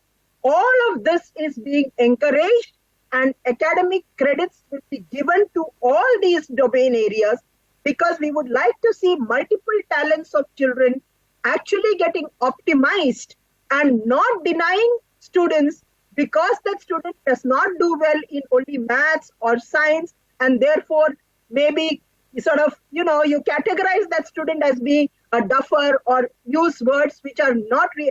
We have no business to make any judgmental values for the performance of the student, because the student's talent is different. So someone who plays cricket but may not be good at actual core academics is not someone to be considered less important or more important. That is precisely what, from class 6, we are doing this effort of sort of breaking away the barriers and looking at all learning and all talent and all domains of knowledge as being equally important to an individual's holistic development. This is carried forward into the higher education towards the idea of holistic, multidisciplinary, integrated undergraduate programs. And here we are talking about a wide variety, and Professor Jadhav sir has read out that paragraph that we have put in terms of moving towards multidisciplinary education, where students would have the facility to choose subjects across arts, sciences, social sciences, vocational subjects, engineering, technology, pharmacy, agriculture, music, performing arts, and so on. So a student must get this facility. Now, while the policy articulated this, how are we going to implement it? And while I must say that the most important implementation that we were anticipating was this new overhauling of the regulatory architecture and doing away with the current regulatory system of the UGC and the AICTE and the 17 professional councils to bring about what we call the Higher Education Commission of India as an umbrella architecture, and then bringing about professional standard setting bodies as well as a regulatory council. This has not happened, and it is supposed to be in the works. While it is in the works, the UGC and the AICTE and the National Council for Teacher Education have brought about a lot of guidelines, particularly driven by the UGC, which is seen as an omnibus regulator. Now, in implementing the multidisciplinary higher education system, some of the important guidelines that we all as educators must go through are the guidelines that is how institutions can move towards becoming multidisciplinary. Now, the Nath School of Business and Technology is a part and parcel of the MGM as a private university in Maharashtra, and which offers many other disciplines also. So while you have moved towards uncharted areas, as was mentioned by Professor Satish in his welcome address, you also need to think of, when you offer design thinking, can you offer subjects which are not necessarily offered by the Nath School of Business and Technology, but are available under the Comprehensive University of MGM. Now, this becomes very critical because we would like students who are taking up degrees in computer sciences and in very niche areas of artificial intelligence and so on to also be sensitive to other disciplinary areas. Only then can your degrees also be equally multidisciplinary. So how can we leverage the guidelines and move towards a clustering approach so that students who are joining NSBT can also get the benefit of moving towards multidisciplinary education? Coupled with this is the UGC guidelines on the 4-year undergraduate program, which embeds within itself, of course, the 3-year undergraduate program, with the guidelines for the multiple entry and exit, as well as the guidelines for the academic bank of credit, which requires both individual onboarding as well as institutional onboarding. And right now in the draft stage, the National Higher Education Qualifications Framework, and another draft guideline, which is on the draft National Credit Framework, which allows credits between skilling and mainstream education. Now, these guidelines are critical to implementing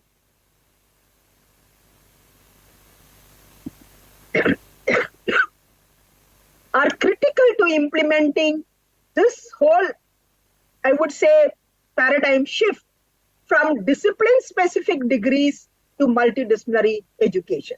Now, in the idea of offering credits from across disciplines, the need to collaborate academically with other institutions is critical to that.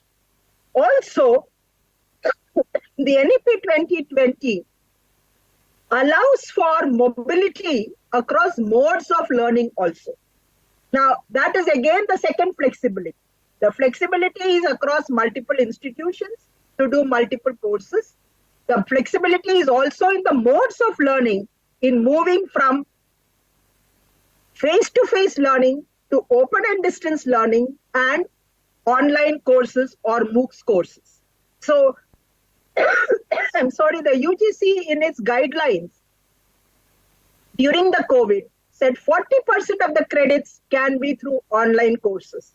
So, in the bouquet of 160 credits, which is the one under the 4-year undergraduate program, 40 credits being accumulated every year with a flexibility to exit and get a certification. And mind you, when exiting at the end of every year, the certification can come only if the student has completed the internship program. Without an internship, if a student exits at any year, the student will not get a certification, whether it is a certificate or a diploma. Now, the common courses include digital skills, research skills, communication skills, problem-solving skills, Indian knowledge systems, a sensitivity to gender, climate change, environment. These are some of the common courses. And many are wondering whether these are to be offered as separate courses. Please understand the ingenuity of academicians come into the curriculum framing when you weave this into the general courses that you teach. And the core courses that you teach in whichever discipline must be able to incorporate these skills also. Now, have a look at the guidelines, because time does not permit us to really go into great detail. But the common courses, the core courses, the specialized courses, all of it together, and the flexibility of exiting at every year is a completely new manner in which institutions will have to acclimatize themselves, and most importantly, the faculty. So I believe that in this audience, we have the heads of institutions and senior faculty and deans. We need to change our mindset, because I think as a teacher, I can always say we are the most resistant to change. And we do not like to really move out of a comfort zone in which we have been familiar with. And this is an attitudinal shift that is called for in the NEP 2020, because we need to start talking within the department, across institutions, across different modes of learning, so as to really be able to move towards holistic multidisciplinary education. And the important part of it is that these so-called 21st century skills are not taught as separate papers. It has to be weaved into the curricula that we teach in our own disciplines. And the perspective is to create and engage the learner through activities which force them to move from rote-based learning to real understanding. And moving towards problem-solving activities would mean that the faculty will have to engage with the curricula and the students through activities, group discussions, creating what we call active learning environments. At some point of time, if at all we will have a workshop, and which you must do as an institution, you must have a faculty workshop, how to move towards the new paradigm of creating active learning environments in classrooms, failing which I don't think the NEP 2020 would really get translated on ground. It is another thing to adopt guidelines. It's another thing to allow students to choose the courses. How does a student do an internship? All undergraduate students, irrespective of the disciplines that they may be studying, will be doing an internship project. If it's a technical subject, it would be an apprenticeship. Now, these internship projects were deliberately weaved in, one, to bring in the idea of mentoring by senior students, by industry, and at the same time bridging the gap between the world of education and the world of work.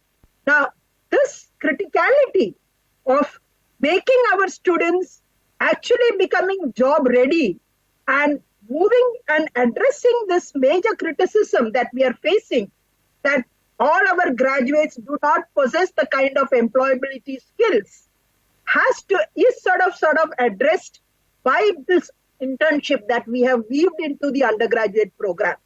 Now, the flexibility in the 3-year program, with exiting at the end of every year being given as a facility, cannot be infinite. And therefore, a 7-year window is where we are thinking in terms of allowing the student to exit and rejoin. And by digitally storing the academic credits earned by a student, it is possible to allow for the institutional and disciplinary mobility and accessing the credits earned by the student anywhere, anytime. Now, the administrative hassles of maintaining physical records completely go away when you go into the digital storage of academic credits. And this, along with the draft National Higher Education Qualifications Framework, let us assume that a student of MGM University moves to, let us say, Mumbai University, or moves to, let us say, JNU. The NHEQF establishes the equivalence of, let us say, a paper in sociology, or a paper in mechanical engineering, or a paper in business management, to know that, yes, the student has acquired the commonalities of that syllabus that allows the student to go into the second year of that same paper, because an equivalence of credits is already established. Now, this entire framework is very important, and that it is still in a draft stage. Professor Ramchandran ji is very much there. He was part of that exercise. And this instrumentality, these two instrumentalities, the Academic Bank of Credit and the National Higher Education Qualifications Framework, make it possible for us as both policymakers and practitioners to understand that, yes, we can move towards holistic, integrated, multidisciplinary education. And within this, 2 points that I would like to sort of mention. One, that we have accepted that a brick and mortar institution may not be the only solution going forward, and that we must accept open and distance learning and online education. And if you are in an education 4.0, it is inevitable that we accept this, give it the kind of recognition, provided, of course, quality assurance and standards are maintained. That's a major concern in ODL and in online courses. The second is the integration of vocational courses. Now, while right from years on end, we have been talking about the importance of vocational education and mainstreaming of skill-based higher education, the draft National Credit Framework really gives a sort of a, I would say, a kind of endorsement of the fact that we should be able to give a prior recognition of qualification. We should establish equivalence of vocational courses and credits earned. And the current BWork programs may also have to undergo a lot of changes. I'm sure Dr.Leena Wadia will be outlining that in her talk. But the important part is that in the new flexible 3-year, 4-year undergraduate program, flexibility in the choice of courses, flexibility to do courses across multiple institutions in an academic cluster, flexibility to do courses which are ODL and online, flexibility to exit and rejoin, flexibility to specialize in out of the 120 credits in one major with another major. Out of 120 credits, 48 credits in one, and 48 credits you can get 2 majors. If you want to do it with a bachelor's with research, you can go into the 4th year doing a bachelor's with a research dissertation being submitted, and this concomitantly making changes into your postgraduate program and your PhD programs. A 3-year bachelor's degree, not the current one, but the revised one in this new architecture that we are talking about, common courses, core courses, specialized courses, and so on, will have a 2 years master's. The 4-year bachelor's, not research, but just with majoring, will have a 1-year master's, and a 4-year bachelor's with research exempts you from master's to do a PhD program. You are now completely throwing open the higher education, undergraduate, postgraduate, and doctoral program to a new combination which has hitherto not been done at all. And as faculty, it is the acceptance of these changes that becomes very important. 2 or 3 more points before I wind up, because to me, holistic, integrated, multidisciplinary education is also an acceptance of creating optimal learning environments for students, where institutions should give enabling opportunities for students to participate in various activities, be they debating, dramatics, youth festivals, and also in sports and wellness. And these are equally important to the holistic well-being of an individual. And equally important is their socio-emotional intelligence. Now, in a world where children today, our students are all born in this century, and we are all sitting from the previous century, where they have come with the technology, with the internet and the mobiles and so on, we are seeing the flip side of it as a lot of sense of isolation and a lot of student stress, leading to substance abuse, depression, including suicides. Now, it is a responsibility of an educational institution to contribute to the well-being of a student, and therefore not just offering career counseling and academic counseling, but also psychological and emotional counseling, and creating a method of mentoring students so that you are dealing with the emotional stress of students also. Because technology in a certain sense has created a sense of isolation, and the ability of not sharing that with peers, because you are living in a virtual world of the Instagram and the Facebook and 1,000 likes and dislikes and so on, not realizing that these do not exist in the real world. And therefore the kind of withdrawal that students have when they are faced with problems and their inability to cope with it, unlike you and me who are fortunate to live in large families where we shared our concerns, this is not there, and therefore educational systems should be able to address that also. The multidisciplinarity also comes by weaving in research at undergraduate level and bringing about a culture of research at undergraduate education, where there is a close collaboration not only with industry, but also with research laboratories, and moving towards interdisciplinary and cross-disciplinary research areas, which include artificial intelligence, Indian knowledge systems, Indian languages. These are some of the areas that need to be weaved into that. Also stressing on entrepreneurial skills and moving towards the idea of not just producing job seekers, but also job creators through innovative startups and so on, and generating that as part of the curricula at the undergraduate level. Internationalization is also part of the multidisciplinary, holistic, integrated learning, because you cannot talk of mobility unless you also talk in terms of student mobility across international institutions when you're living in a world where the globe is a village today. And therefore, the NEP 2020 has made out a strong case for student mobility, faculty mobility, credit mobility through joint programs, twinning programs, and dual degrees, and setting up of an international students office in all higher education institutions, because an exposure to international curricula and accepting diversity within the classrooms, not just the internal diversity, but also the global diversity, adds to the repertoire of the students, and therefore that exposure becomes important. I'll stop with only the notion that while talking of all this, the NEP 2020 has clearly underscored the importance of equity and inclusion. And we cannot talk of sustainable development unless all students across all cross sections of the society are given an equal opportunity to participate in the educational system.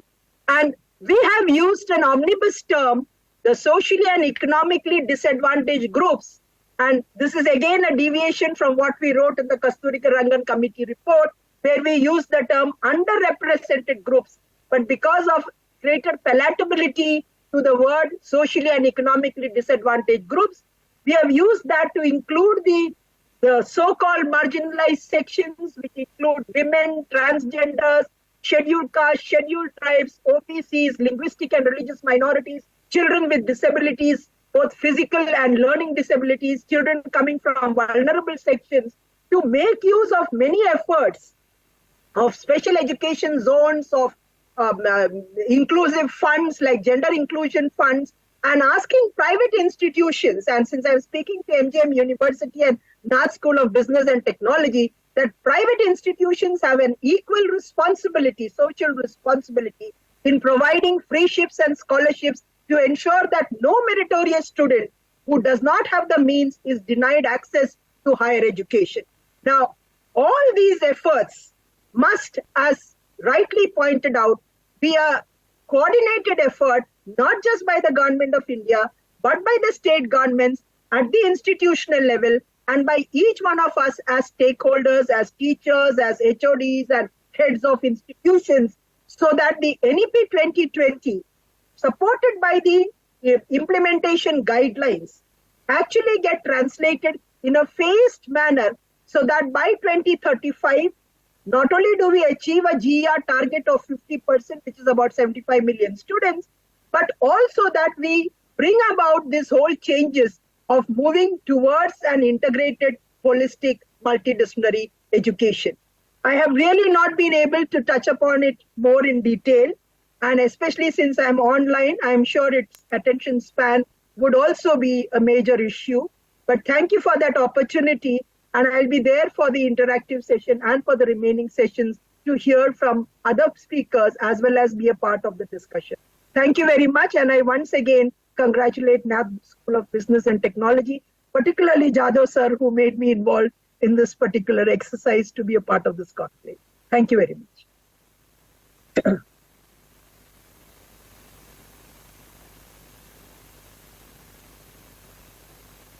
Ji, Ashish ji, and distinguished delegates.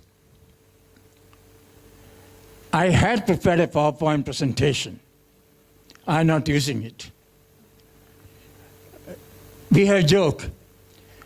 During my 19 years of United Nations career, I used to be part of a training team.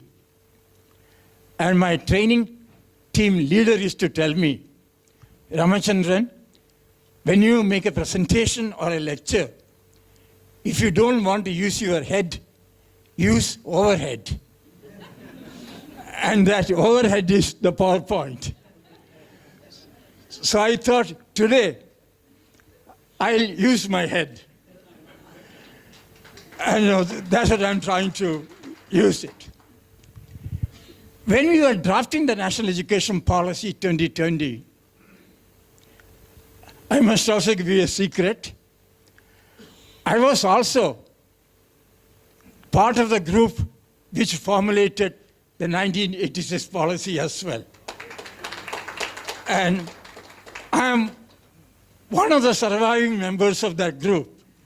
34 years later, I got a chance to be part of NEP 2020 as well. When we were drafting the policy, sitting in the campus of where Leena ji now stays, the campus of International Institute of Theoretical Science in Bangalore, we used to remember an example from industrial and organizational psychology. That goes like this. Once in a company in the United States of America, a machine went out of order. The company CEO, the chief executive officer, requested a few engineers to have a look at the machine and make it function again. They could not do it. Then came an ordinary mechanic. He asked, "Sir, may I have a look at the machine?" He had a look at the machine for about 10 minutes. He tapped the machine at different places. And then he asked the CEO, "Sir, may I have a hammer?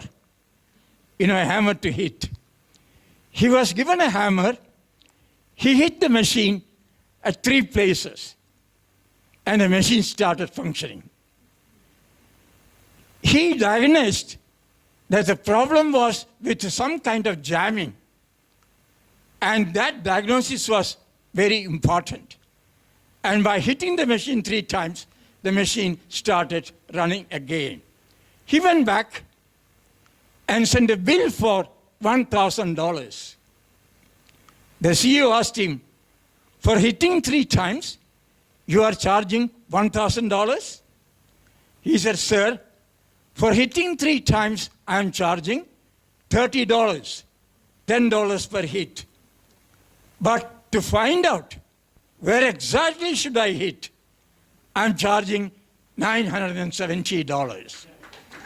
Now, this is more important, to find out where exactly we should hit. The feeling in the Indian education system has been, we produce a large number of graduates from the higher education system who can hit very well, but don't know where exactly to hit. They cannot solve a problem. So while discussing this, we decided the highest importance of the NEP 2020 should be to create problem solvers and not, as Nandikishore said, rote learning specialists. From rote learning to a problem solver. That is the basic thing. There are 4 words in the policy which talks about how do we go about it. The first sentence says, very important, fundamental principles guiding the policy, recognizing, identifying, and fostering the unique talent of every student to promote the student's holistic development. What do we mean by the term holistic development? The policy does make an effort in a simple way. It simply means develop every student, every graduate, intellectually, physically, aesthetically, emotionally, socially, ethically, and morally, all in an integrated form. It means intellectual, social, emotional, physical, aesthetic, ethical, moral development in an integrated manner. This cannot be done only by learning one disciplinary area, like physics or economics or other areas. It needs a multidisciplinary approach. I'm asked a question very often, what do we mean by the term multidisciplinary, interdisciplinary, and transdisciplinary, where Leena ji comes from? I adapt something long back indicated by 2 authors, Park and Chow. I adapt it. Multidisciplinary is something like a salad we eat. In a salad, we have cucumber, capsicum, carrot, tomato. They all retain their identity as carrot, as capsicum, and so on. But together when they join, they make a multidisciplinary team to create what we call a salad. That means when we say multidisciplinary, they can still have their unique identity, like physics, chemistry, music, dance, drama. But can we have a system, when you formulate an undergraduate program, the major is physics, maybe 64 credits or 48 credits. Then we have a minor, 24 credits. The minor could be music. Minor could be what you call visual art. Minor could be performing art. We can have another minor which could be a vocational program, 18 to 24 credit. That way you find, you learn physics, you learn music, you learn vocation. That makes it a multidisciplinary. Once a question was asked to late Steve Jobs, the Apple CEO, how did you design the Apple Macintosh laptop? He said, because of my multidisciplinary team. The people who designed Apple Macintosh had a team comprising of computer designers, economists, artists, musicians, and so on. Their imagination was distinctly different from only a computer programmer or a computer designer. That gave them a different perspective of the Apple computer. And he said, in the Apple, we marry engineering education, computer designing, with humanities, social sciences, and so on. We had a multidisciplinary team, and that made it this possible. So, all of us need a salad for our lunch. That is the first message.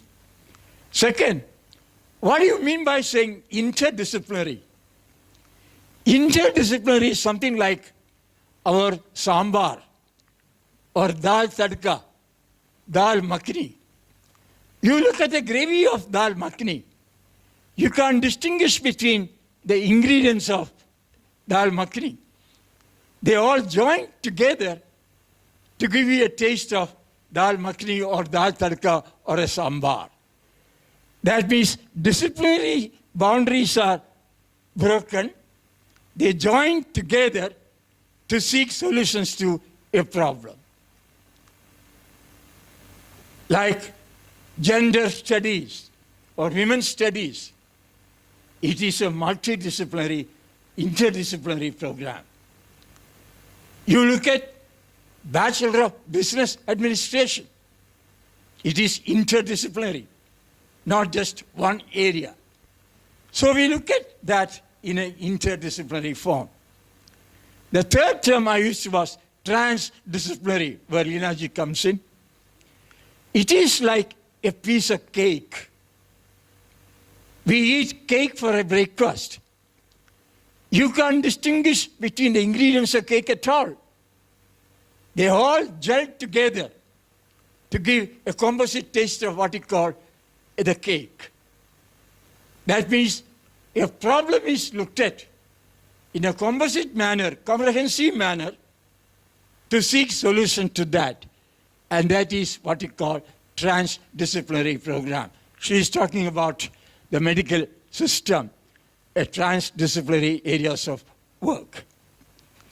Now, therefore, as a way forward, when you design a course, we need a piece of salad, we need dal tadka, we need a cake. Every institution under you will need to have this, a combination of multidisciplinary, interdisciplinary, and transdisciplinary approach. That is the way forward. I look forward to all your institutions by next year introducing a 4-year undergraduate program which is multidisciplinary, interdisciplinary, and transdisciplinary in nature. That is the first step moving forward. That means action 1. All your colleges move towards a large multidisciplinary institution within next 2-3 years. When I say multidisciplinary institutions, you might say, we are already. If I say, how? Sir, we have Department of Physics, we have Chemistry, we have Maths, so we are multidisciplinary. That is not the concept of multidisciplinary. Multidisciplinary institution means we must provide opportunities to the students to opt courses across the departments you have, across sciences, across humanities, across social sciences, and so on. Not just having a music department, or a physics department, or a chemistry department, and so on. Then you become truly multidisciplinary institutions. So I would declare your college or a university multidisciplinary only when you offer courses across disciplines, across departments, and not just having physics departments offering only physics major, chemistry department doing that, and so on. Not the way. That is not multidisciplinary. Second element, word policy talks about flexibility. I don't want to go in detail. Shakila ji talked about it a lot. Flexibility in choice of courses, flexibility in terms of assessment system, flexibility in terms of curricula, and so on. Combinations of courses according to the interest and talents of students. Flexibility to respond to the talents and interests of each student. Third is very important, honoring student diversity. Policy talks about equity and inclusion very strongly. I say that is meant to honor student diversity. I deliberately use the word honor, not address, not manage. Diversity is an asset. It is not a liability. Therefore, you honor your colleges. Many students are first generation learners at the undergraduate or the master's program level. How do we honor diversity? I give a simple example of it where I failed in not honoring diversity and got into problem. My first assignment when I joined NCERT long back was to write script for a program on malaria eradication, script for a video program. I was a trained script writer. I had even visited Film Institute in Pune at that time. And later on, I had a 3-month program. I thought I knew everything. So in my script, I thought I must have close-up of mosquitoes, close-up, so that I can show mosquitoes in a big size and explain what kind of mosquitoes do we have. Something standing parallel to the ground, something angled to the ground, and so on. I did that. It was on the screen for about 3 minutes, the big size mosquitoes. I gave a test. What should you do to prevent malaria? I took this program to Delhi Public School. I got the correct answer.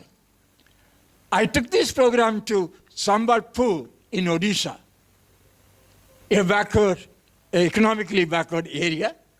I showed this program to adults, not even children, and asked the same question, what steps would you take to prevent malaria? I got a funny answer. Sir, we don't need to take any step. I said, why? Sir, we have only very small mosquitoes here. You know, the close-up, they show big mosquitoes. And they thought those mosquitoes carry malaria and not the small mosquitoes. Why? I did not respect or honor the diversity. They were not used to. I made a mistake. And gradually zoom into that. So the small mosquitoes become bigger and bigger, and then freeze it, explain, then again zoom out. The big mosquito becomes small. I did that. Went back to Sambalpur and also to Gulbarga in Karnataka, where the site program was on. I did not honor diversity. I did not do an audience profile study to find out what kind of students we have in Delhi, what kind of students we have in Sambalpur or Gulbarga, and so on. Look at my posting in China. I used to go to universities and colleges very often. 6 years I spent in China. On one occasion when I went in a school in Yunnan province adjacent to India, they were crazy about learning English at that time. And when I entered the class, The situation was like this. They were asked to make words out of an alphabet in English, like A for ant, A for apple, kind of a thing. M for mother, and so on. After 10 minutes, I went and wrote at M. I asked a boy called Chang, what is for me? He said, sir, M for mother, M for mother, M for mother 3 times. I said, very good. I don't know how I went and wrote the alphabet W. I went and wrote the alphabet W and I asked a girl called Lee, Lee, what is this? In my broken Mandarin, I asked that. Lee looked at it very carefully. And in Mandarin, which I could follow, she said, sir, it looks like Chang's mother, but she's upside down. Now, look at the kind of diversity. I never thought I would get an answer like that. Then I asked the teacher, how do you teach alphabets to these students? Which alphabet do you teach first? Very imaginative answer. Sir, the first alphabet taught was O, not A. I said, why O? Sir, we asked, every girl wears a bangle there, bangle. We asked them to draw a picture of a bangle. They drew a picture of a bangle. They said, this is O in English. Then they said, let us play with this bangle. If you break the bangle on the right side, partially, what does it become? C. If you draw a line from the top to the broken bangle, it becomes D. If I extend this line this way, it becomes G. If I extend the line this way, it becomes Q. I'm getting into the pedagogy of that. If I draw a line at the bangle at the left side, it becomes B. Extend it further, it becomes P, and so on. Look at a very innovative pedagogy to teach the alphabets in English. That is what the policy is talking about. Out-of-box pedagogy and how we can do it. So, since time is short, in this context, the policy also talks about the 4th word, autonomy. Let the institutions and faculty have autonomy to design instruction according to the local culture, relevance, ethos, and so on, and see how best we can do it. In this context, the 5th one comes. All educational programs we design, curriculum we design, should be outcome-based. Outcome-based approach to education. You may ask, what are the major outcomes? Some of them have been mentioned by Professor Jadhav and so on. I just add to that. Outcome is essentially what a student should know and be able to acquire and demonstrate what they should be able to do. In a disciplinary, interdisciplinary, transdisciplinary approach to education, there are 4 aspects of learning which are either in discipline-based or interdisciplinary or transdisciplinary in nature. Number 1, a coherent understanding of a disciplinary, interdisciplinary area. Linkage between different aspects of a discipline. Like if you are a chemistry student, what is the linkage between physical chemistry, organic chemistry, inorganic, analytical chemistry, pharmaceutical chemistry, and so on? This is number 1. If you are a student of economics, what is the linkage between macroeconomics, microeconomics, econometrics, and so on? If you are a student of history, ancient history, medieval history, modern history, what linkages? This is first aspect. Second, procedural knowledge, the outcome. What knowledge do we require to perform a professional task? Maybe building a bridge, constructing a house, and so on. Third is what we call skills. You have procedural knowledge, which are required for professional practice, but do we have the skills required to construct a bridge or to construct a house and so on? Skills to perform a task. Skill to accomplish a task. Fourth aspect, application. Ability to apply what has been learned in a disciplinary, interdisciplinary areas of action. So, 4 outcomes: coherent knowledge and understanding, procedural knowledge, skills, ability to apply. These could be either disciplinary or interdisciplinary or transdisciplinary area of action. Next, more important, what our earlier colleagues indicated, we call it generic learning outcomes. Number 1 on the top is ability to solve a complex problem. What do you mean by a problem? My best teacher now is my 10-year-old granddaughter.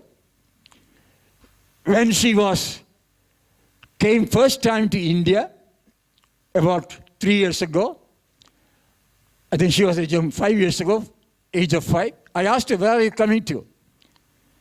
She said, I'm coming to India. I said, which place in India? That I don't know. My grandson told her, you are going to the capital city of India. The moment she got capital city of India, he said, Grandpa, give me 10 seconds. Opened her iPad, Google search, got New Delhi. Grandpa, I'm coming to New Delhi. When we were checking into Taj Lanson Hotel in Mumbai, she was very restless. It was evening. First question she asked the manager was, Uncle, what is the Wi-Fi code of this hotel? He said, why are you so fond of this? I want to use Wi-Fi to talk to my friend in San Diego in the USA. When she was in kindergarten at the age of 5, I asked her, what is 10 plus 20 plus 30 equal to? She said, Grandpa, give me 5 seconds. Opened iPad, 10 plus 20 plus 30, 60. Then my son asked, anything I ask, she uses iPad. What question should we ask her to solve a problem? I said, there is a river in San Diego. Give a question based on that. There are 3 children on one side of a river, one bank of a river, one weighing 10 units, other weighing 20 units, other weighing 30 units. Total weight, 10 plus 20 plus 30 equal to 60. She used iPad and gave the answer.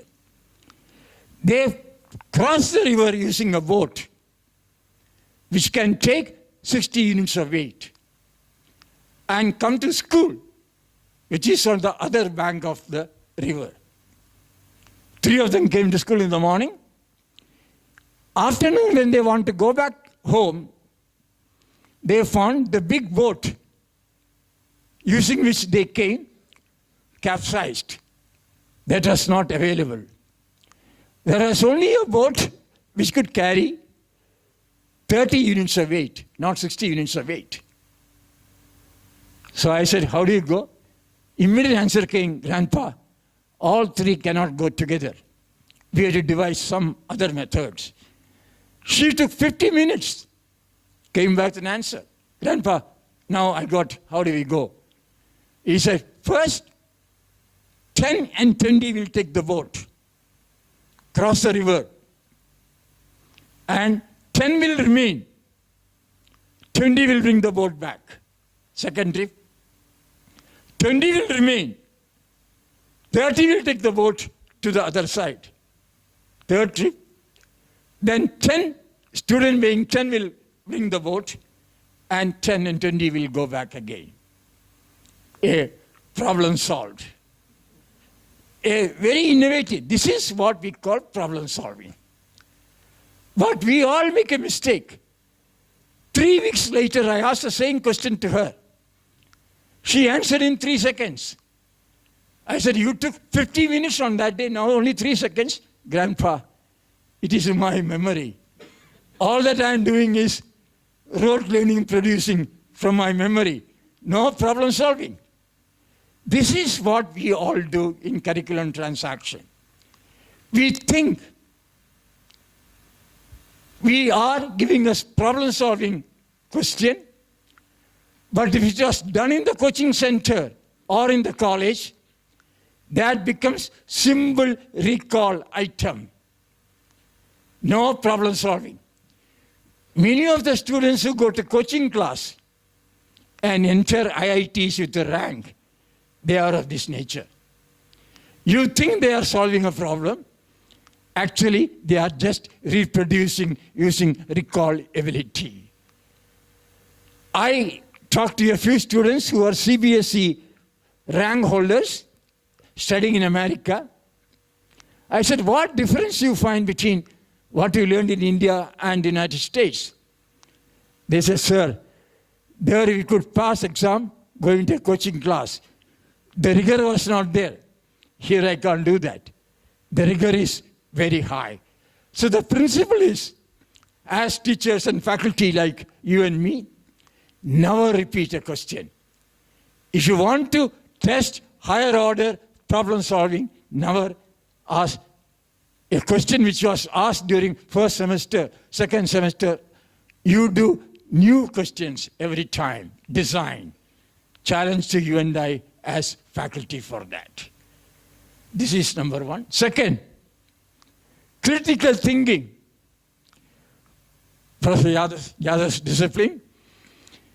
If you are a student of economics, when the state or central budget is presented, like as recently done, you ask the student to analyze it. Is it growth oriented? Is it job growth oriented? Is it jobless growth? Is it cultureless growth? Is it environment harming growth? That needs critical thinking analysis. And that is what we call critical thinking. Third, very important, mentioned earlier, in addition to problem solving and critical thinking, can we promote creative thinking? The test I gave is this. If I ask you to draw the logo of your college or logo of Nath Institute of Business and Technology, I'll get 100 logos according to your creativity. I'm testing through this example creativity. How do you design a logo? Questions of this nature. That's what we call creative thinking. Very important next. Can we coordinate as a member of a team? Team player. In Japan, when I go to Japan, I get a joke about India. They say every individual Indian is twice that of Japanese. But if they join together, they become 1/3 of a Japanese. Each one competes with each other, don't know how to collaborate and work in a team. And therefore, that is very important. Next, as an example, leadership, readiness, or skills. Even if there is no skill, can we create leadership readiness. That becomes an important aspect. Very important, communication skills. I studied in the Regional College of Education, Mysore. I had a professor from Oxford University, Professor Brown. His pedagogy was correct the student on the spot if the student makes a mistake in the English language. One day I reached 30 seconds late to his class. At the door I asked, Professor Brown, can I come in please? I got a reply, Ramchandran, you can, but you may not. I didn't get what he meant. Like you smiled, I got smile from my friends. I thought I made a mistake in my tense. So I changed the tense from can to could. Professor Brown, could I come in please? Reply came, Ramchandran, you could, but you might not. Then it hit me. Can, may not, could, might not. Then I realized I should ask now, Professor Brown, may I come in please? He said, please do come in. Seeking permission is, may I come in? Not, can I come in, could I come in? If I call Leena ji, I will not say, can I speak to Leena ji? I say, may I speak to? The refinement. किसी ने पूछा ये हिंदी में क्या होगा? Since many of you follow Hindi, मैं अंदर आ पाऊंगा क्या? Can I come in please? मैं अंदर आ सकता हूँ क्या? May I come in please? Look at the refinement of language. This is what we call communication. We want every one of our graduates to communicate both in writing and orally very well. That becomes an outcome, very important outcome. Every student is digitally literate and skilled now. Every one of us should have it. Every one of us should have ethical and moral reasoning ability. Ethically and morally, are we doing? These are some of the outcomes we want to develop in our students in the curriculum. That's what the policy is talking about it. Can we create a new system, not something based on rote learning, moving away from rote learning and attain these skills and competencies? That's the kind of thing we are talking about it. I know time is short for lunch, so I'll try to wind up. First part of it. So when you discuss curriculum and pedagogy as per policy, we want to move towards an outcome-based approach to education. Why this is? There is a reason for it. The curricula you and I design should respond to two things. One, the learner characteristics, the changing learner characteristics. Who are the kind of students we have? A student who is born and raised in a technology-rich environment. Can we respond to their needs? They will use technologies which don't exist now. You don't know what will happen to mobile phone after 5 years. Absolutely new. So they will use technologies which don't exist now.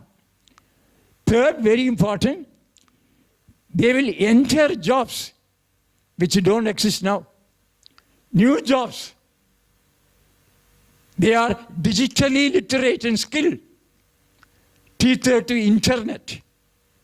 They want to learn what they want to learn, not what we want to teach. They want to solve problems according to their requirement. So, can we respond to this? Second, as the vision of policy talks, high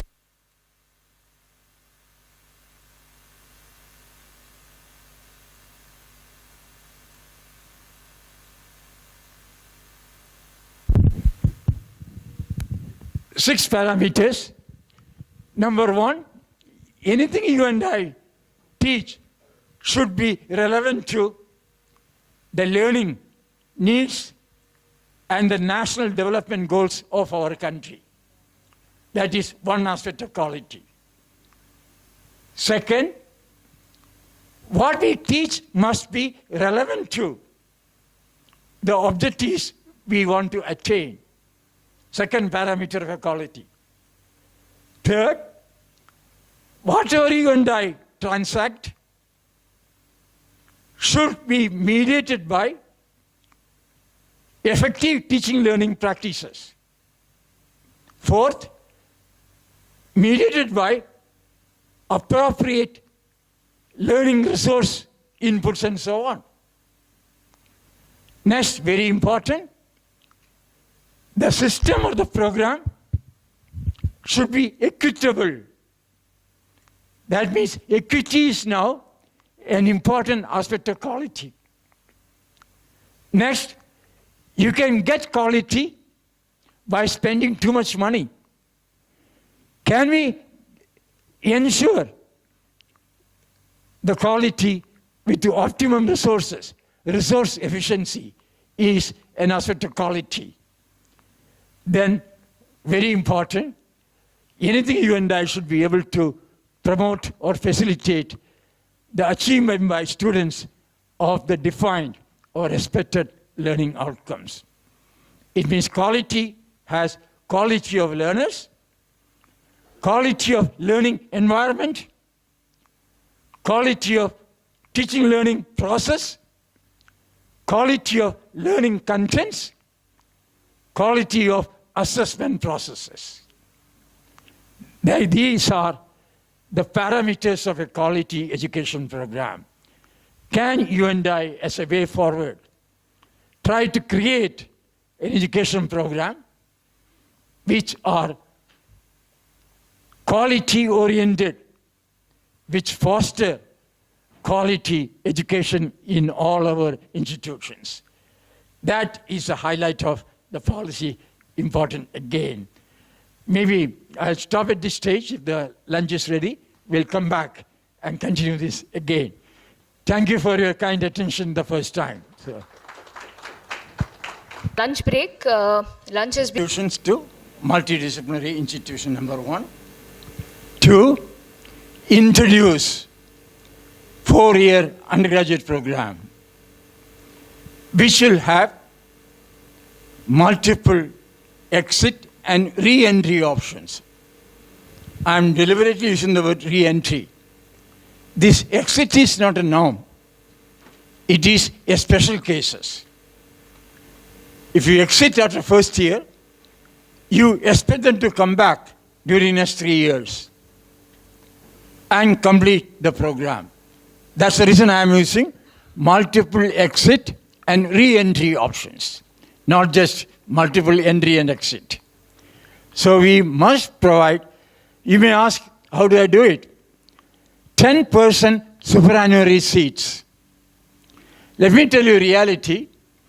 When I travel around country, they love it, students. You know why? They say 2 years I'll study in a school, a college close by.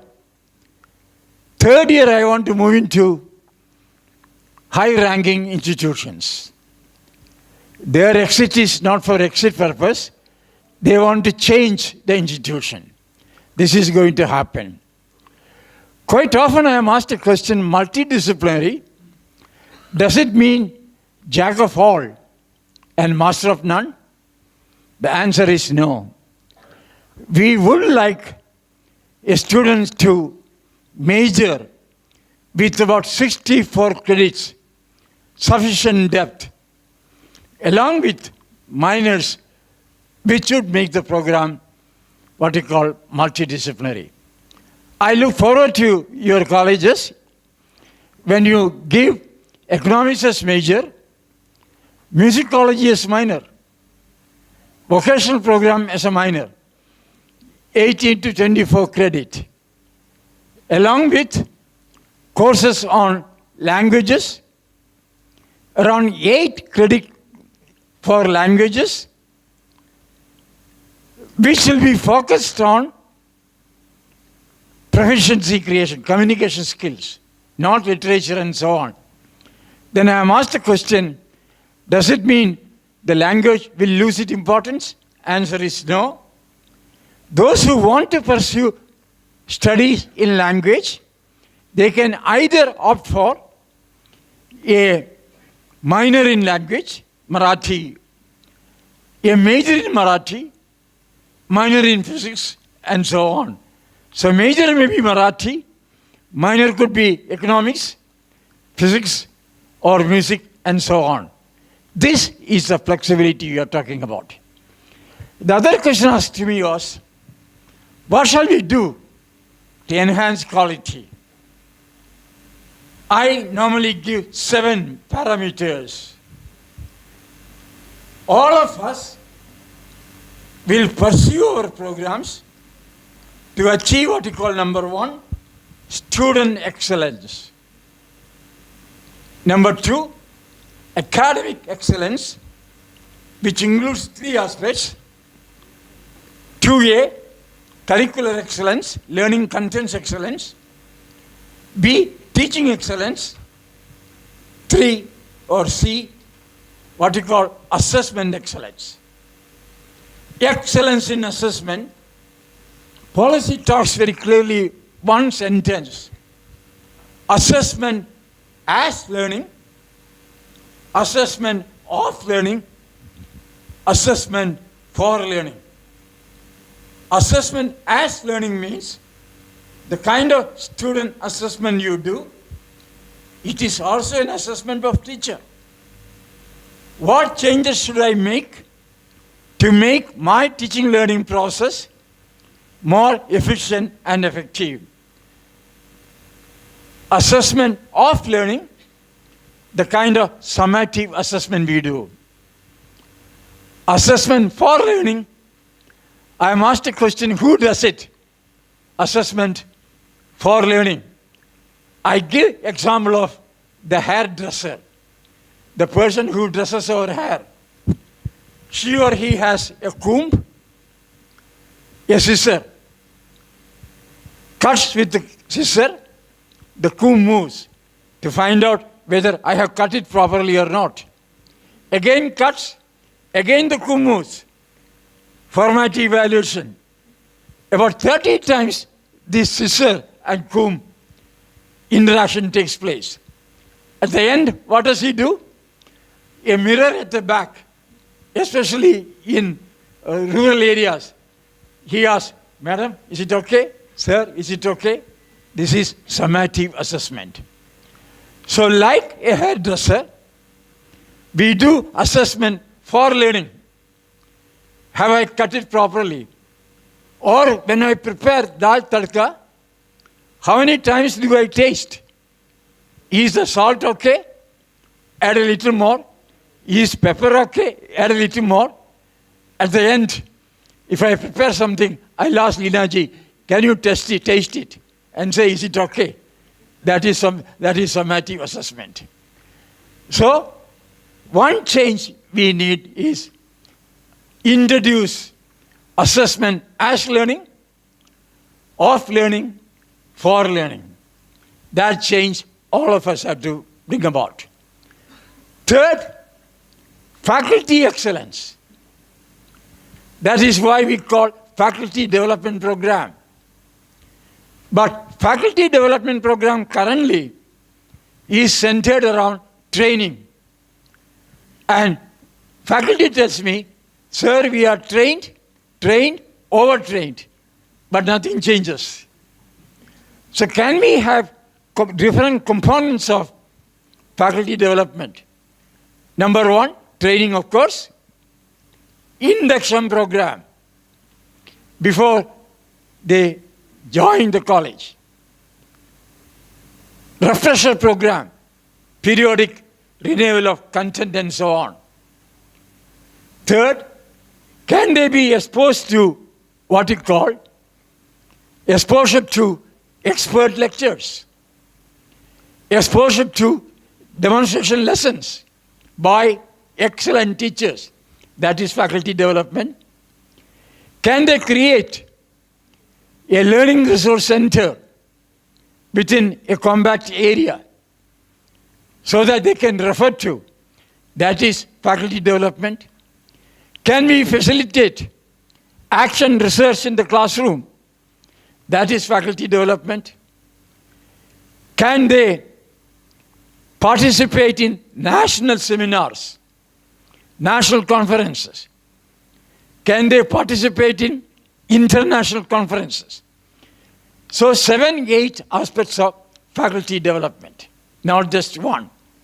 One thing policy recommends is every student doing PhD, can we have a 68 credit program on pedagogy so that when they join as assistant professors, they will be pedagogically trained very well. They can practice appropriate pedagogical approaches. So that is also a very important aspect. So faculty excellence comes through this. Next, staff excellence, non-teaching staff. We have to work with them, ensure excellence is maintained.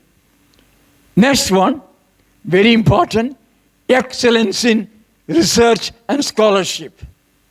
Can we try for that? Then, excellence in international exposure, experience. Student exchange program, faculty exchange program, or faculty from foreign institution come to India, 2 weeks staying with you, 2 months staying with you. That way, exposure to international experience. Lastly, very important, excellence in governance, leadership, and management. I am using both the term leadership and management. I have my colleague here, Nankishorji. He is a leader. What does a leader do? Sets a vision for the institution, university. Sets direction for future work, like our friend from North Valley School does it. As a director, he sets that. Then try to create a team to reach the vision of the school or a college or university. This is what a leader does. Then manager, what does she or he do? The role of a manager is to achieve the vision by implementing various programs, rule-based, following rules and regulations. No doubt, some flexibility can be there. You may bend the rule, but not break the rule. That is a job of a manager. Registrar is a manager. The principal is both a manager and a leader. So that's a leadership. So excellence in governance, what do we mean? All colleges, universities have a governing board. Independent people, selected based on integrity and not political consideration alone. So that's a kind of governance. Can all your universities and colleges have 2 bodies, statutory bodies? 1, the governing body. 2, a good academic council. Again, with the experts in the field, domain knowledge and interdisciplinary aspect as well. That happened, staff excellence. So, I test my memory. Student excellence, academic excellence, faculty excellence, staff excellence, excellence in research and scholarship,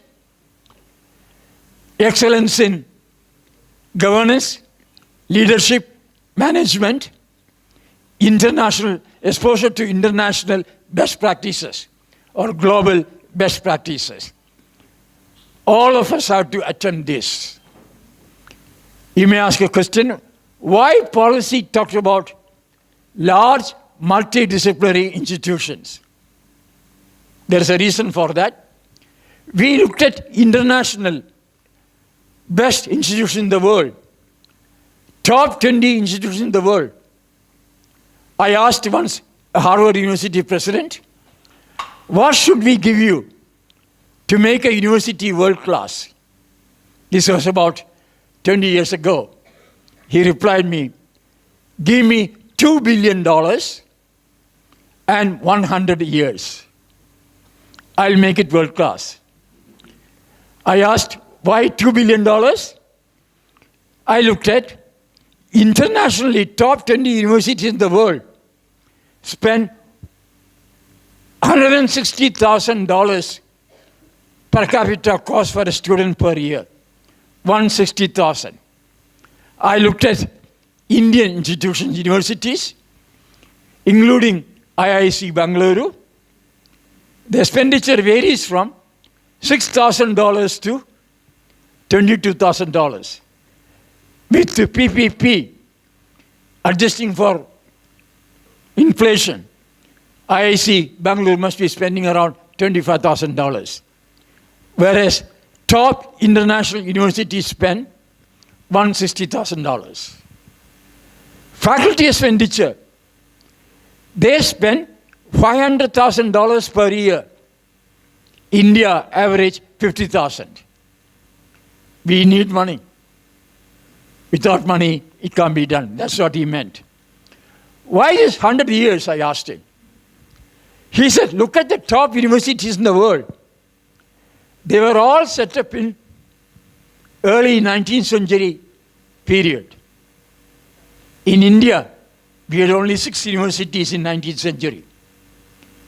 A few universities are beyond 100 years, like IIC Bangalore, Madras University, Patna University, and so on. Delhi University, where I studied, now it's more than 100 years. And many universities in India started in the 1970s. Too young. But that doesn't mean we need to wait 100 years. With the technology and all, we can accelerate. A university set up 10 years ago can also become excellence in all aspects, because we can cut through many processes that was gone through by the top 20 universities in the world. So they said age matters. Then top 20 universities in the world, students enrollment is about 10, everybody has more than 10,000. Many have 20,000. New York State University, 40,000. University College of London, 45,000. If you have more students, economy of scale takes place. You can focus more on that. That's why he said size matters. So he said age matters, size matters, money matters. So we need to spend money to get excellence in higher education. So that's the kind of scenario we're looking at it. So then internationalization. Why this Academic Bank of Credit came? Mainly because of the provision for multiple exit and re-entry options. If a student exits and re-enter, credit must be accrued. Should be able to redeem that credit. That is why it is a national system to allow students to accrue, recognize, and redeem the credits to continue education. That leads to what we call the global goal of lifelong education. So therefore, the Academic Bank of Credit was formulated with that in mind, that we must be able to create a system where one can accrue, recognize, and redeem credits and continue education on a lifelong basis. We discussed this issue. In how many years should a student come back? We found the best would be 3 years. Even though the credit accumulation period can be 7 years. Why 3 years? It is possible the curriculum might change in 3 to 5 years. So if you get educated on a course, if you don't come back in 3-4 years, the entire syllabi would have changed. So encourage those who exit to come back in 3 years. That's the idea of academic bank of credit. Internationalization, 5 aspects. Number 1, student mobility, both inward and outward. Can we facilitate that? Number 2, program mobility. Program moves like open and distance education program organized by an Indian university can offer that to students in Abu Dhabi, Dubai, or USA, UK, and so on. Program moves. IGNOU doesn't move. This is what we call program mobility. Policy allows all your universities with appropriate provision to offer open and distance education program. So you can try that. So that is next, what we call institutional mobility. Birla Institute of Technology, Pilani, has a campus in Dubai. They call it BITS Dubai, BITS Pilani Dubai. They didn't want to lose Pilani name. Can we have Nath Institute of Business and Technology having a campus in Dubai? Why not? Over a period of time. This is what we call institutional mobility. Indian institutions going out to open branch campuses. Foreign institutions come to India to open campuses, like the Gift City in Ahmedabad, Gandhinagar. They have agreed to give land. The first university opted for that is Deakin University, Australia. They will have their branch campuses in Gujarat, in the Gift University. Gift means Gujarat International Financial Tech University. The land for that. That is institutional mobility. More important now for us, can we internationalize our curriculum and learning outcomes? Our curricula are so good that students love to treat India as an education hub. When we proposed this, many said, why do you want to open this? My answer to them was, I was traveling from Sagar to Bhopal airport and I had people who opposed that. By the time I reached Samchi, I could convert them. I said, India will become an international education hub. That is the purpose of allowing branch campuses of foreign universities to be open within India. They got convinced, and I found they became strong supporters. That's how the Gift City came. That can we give this facility? And mainly to make India an international education hub. Now, that's a kind of thing. I may add one more thing. In the case of assessment, there is a hierarchy in assessment. The simplest of learning outcome is what we call recognize. Recognize a problem. Second, slightly above hierarchy is what we call recall. Recall a poem, recite a poem, recall principles, recall facts, and so on. These two together we call knowledge. When I say know, it means they will be able to recognize, recall, recognize a triangle, recall the properties of a triangle, and so on. Third, in the hierarchy, see relationship. See relationship between microeconomics and macroeconomics. See relationship between different branches of chemistry, and so on. Then fourth in the hierarchy, cite examples. Can they give more examples of this nature? And that is fourth in the hierarchy. Next is discrimination. Discriminate between macro and microeconomics. Discriminate between the principle guiding physical chemistry and analytical chemistry. Then when you discriminate this, next element is what we call classify. Can we classify the principles based on the levels of this? That is the next level of assessment. After classification, you ask, why did you classify this as part of macroeconomics? She tries to interpret. So interpretation. Then based on this interpretation, you will say, anything with these characteristics, especially school stage, is the principle, how it be done. And that's the kind of thing. Can I have a small piece of paper? Now, these things take place normally through pedagogy. I am asked a question. Policy stage, what you call inquiry-based examples. What do you mean by that? I normally give example of this.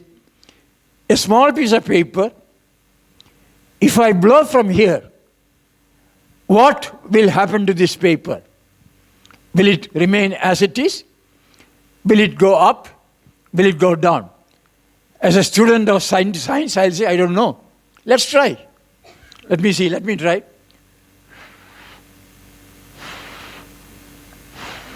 It goes upward. Next question is, why is it going upward?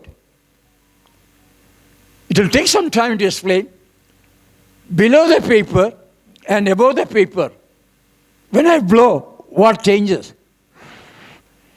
The velocity of the air. So, if anything has to move from bottom to top, the pressure must be less up. It means there is a relation between velocity of air and the pressure. Pressure above the piece of paper is less. Pressure below is more. That's why this goes up. This is nothing but, in physics, what we call Bernoulli's principle. So, I will not teach definition of Bernoulli's principle. I'll go through this process. That's the pedagogical approach. Next will be, where is it applied in a real life situation? Aircraft. How does the aircraft take off? The wing slightly lowered. When the plane goes forward, the velocity of air above the wing is more. That means pressure is less. Velocity of air below wing is less. That means pressure is more. So the plane gets the lift. This is what you call inquiry and discovery-based approach to education. That is what we want. As indicated, no rote learning.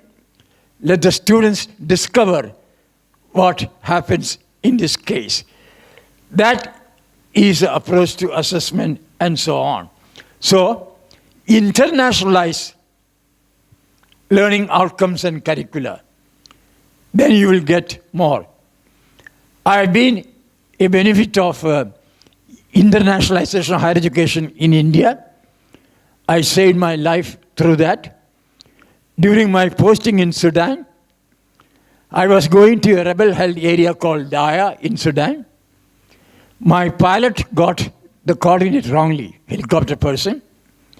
Instead of landing at Daya, he was landing at a place called Kibon, which is about 60 kilometers away from the place we were to go.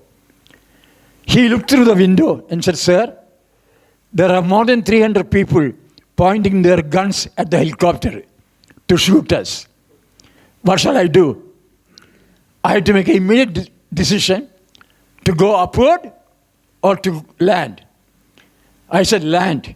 I said, if you go upward, they will suspect you that you are spying for government. We came down. I had 9 more people, including 3 women. I told them, stay inside. I opened the door, went out. The rebels abused me, telling that, are you spying for the government to bomb us? 3 minutes they did, so I was smiling. I didn't lose my cool or anything. When I was smiling, they asked me, sir, where are you from? I said, I am from India. Sir, I studied in Pune University. Look at the rebel commander. Studied in Pune University. Sir, Indians are very nice people, so you can't spy for us. Please come down, have a cup of coffee, we'll show you the direction. So I saved my life through what you call International Institute of Higher Education in India. Second time, I was going to Belgrade from Kosovo to release 48 medical students who treated rebels without a license. I reached the border between Kosovo and Serbia. They said, we hate UN, you did not support us, so you can't go. So I discussed for 2 minutes. Then they asked me a question. Sir, where are you from? I said, I am from India. Sir, Marshal Tito and Jawaharlal Nehru were great friends. So Indians are very nice. Sir, do you have an Indian passport? I said, yes. We will give you the visa, not on the UN diplomatic passport. We will give you visa on the Indian passport. I got it, went, and 18 students I got released. Now this is what you call the internationalization of higher education. Third incident, I was traveling from Amman to Jerusalem. At the border, stopped, and Israel soldiers don't leave you that easily. You have to be in the queue. I heard 2 soldiers speaking Amharic, the language of Ethiopia, where I worked for years. When I heard Amharic, I spoke in Amharic to the students, those people. He said, you know Amharic? I said, yes. Where are you from, sir? India. Sir, we were all taught by Indian teachers. See, faculty mobility. No queue. I was asked to go to Jerusalem without anything. That's the kind of thing we are talking, internationalization of higher education.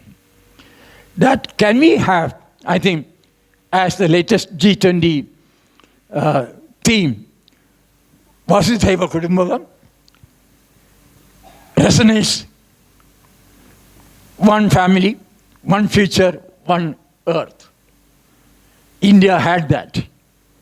And that is what very important, that India as a global hub of education, more inward student mobility, more faculty mobility, more curriculum reform to make it internationally comparable and so on.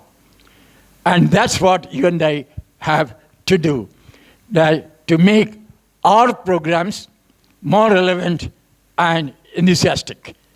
And we will get students. About inward mobility of universities from outside. Many said, why should Harvard come? Why should Yale come? Why should Oxford come? We did a confidential study, NIPA, in Delhi, to find out who would like to come. We got many replies, they are willing to come. They only want a legislative framework to enable their programs to run properly. And this issue is getting solved now. UGC has prepared a guideline for foreign universities and see how we can take advantage of that. The government of India has relaxed the rule for foreign students. Earlier it was 10% superannuation seat. Now you can go 20% also. That flexibility is given to you. So I look forward to another, in future soon, your universities have 20% students from international students from different countries. Can we make an effort? That's what the policy is wanting to. Can we make India an international hub of education? You hear this word India was a Vishwaguru earlier. If we do it well, one day India can again regain that stature.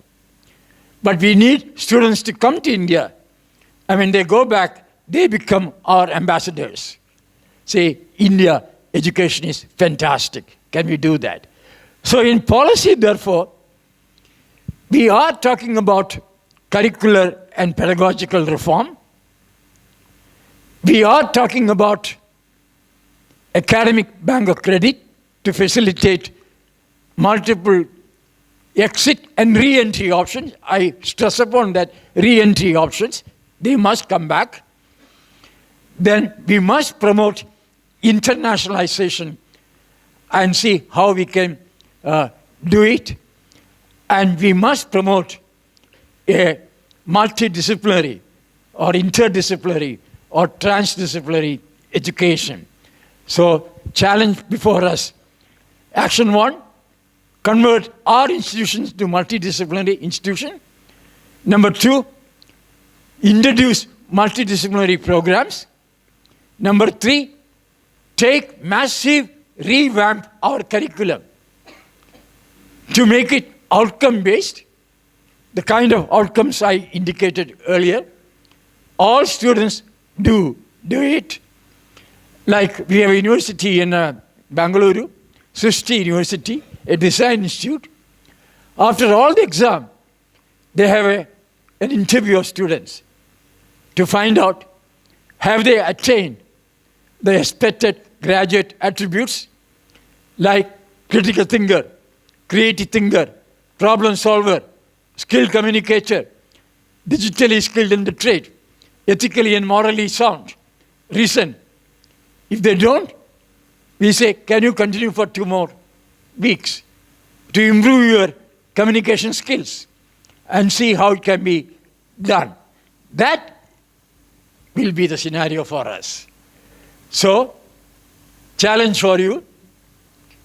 When I come next time to Aurangabad, I'll try to visit and find out how many of you have made an attempt to make your college university multidisciplinary or interdisciplinary programs or transdisciplinary programs and see how. Then I'll come and eat my salad in your college, dal tadka in your college, then also a cake in your college. That's what I'll do. Since the time is up, I stop at this stage. We have a session, interactive session. I would request you to ask any questions you want. No, whether relevant or not doesn't matter. Any kind of apprehensions you have about policy, implementation. We want gradually 50% of undergraduate students opting for a vocational program. That is the theme for Dr.Leena Wadia. Thank you once again. I stop at this stage. Thank you. Problem solvers through autonomous institutions which are multidisciplinary, interdisciplinary and transdisciplinary with objective-based education, which will foster unique talents of students and the development of student as well as faculty and staff through internationalization and other tools. I request our Executive Director, Dr. Satish Elawadi, to kindly felicitate Professor with a mark of honor on our behalf. So one more on our behalf.